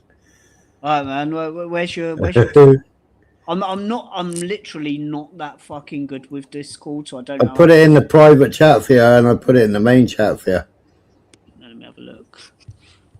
How do I find the comments? Would that be it? Comments, live, Private chat. or private chat? Yeah. Okay, I'll play about with it. Because I've never invited someone to a Discord. I usually just go to them through the YouTube channels. Copy link. Okay. All right then, mate. You have a good night. Well, yeah. Take it easy. Yeah, take it easy, man. Bye. Night chat. Right, people.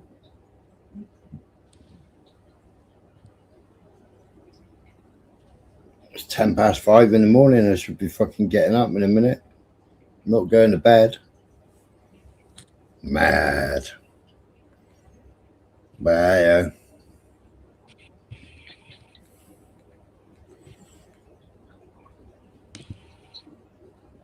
I should catch you all on the flip side if something carries on, something happens.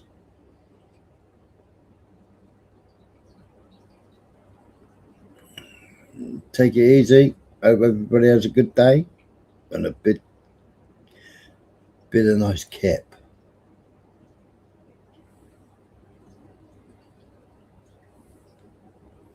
Hit that like button on the way out.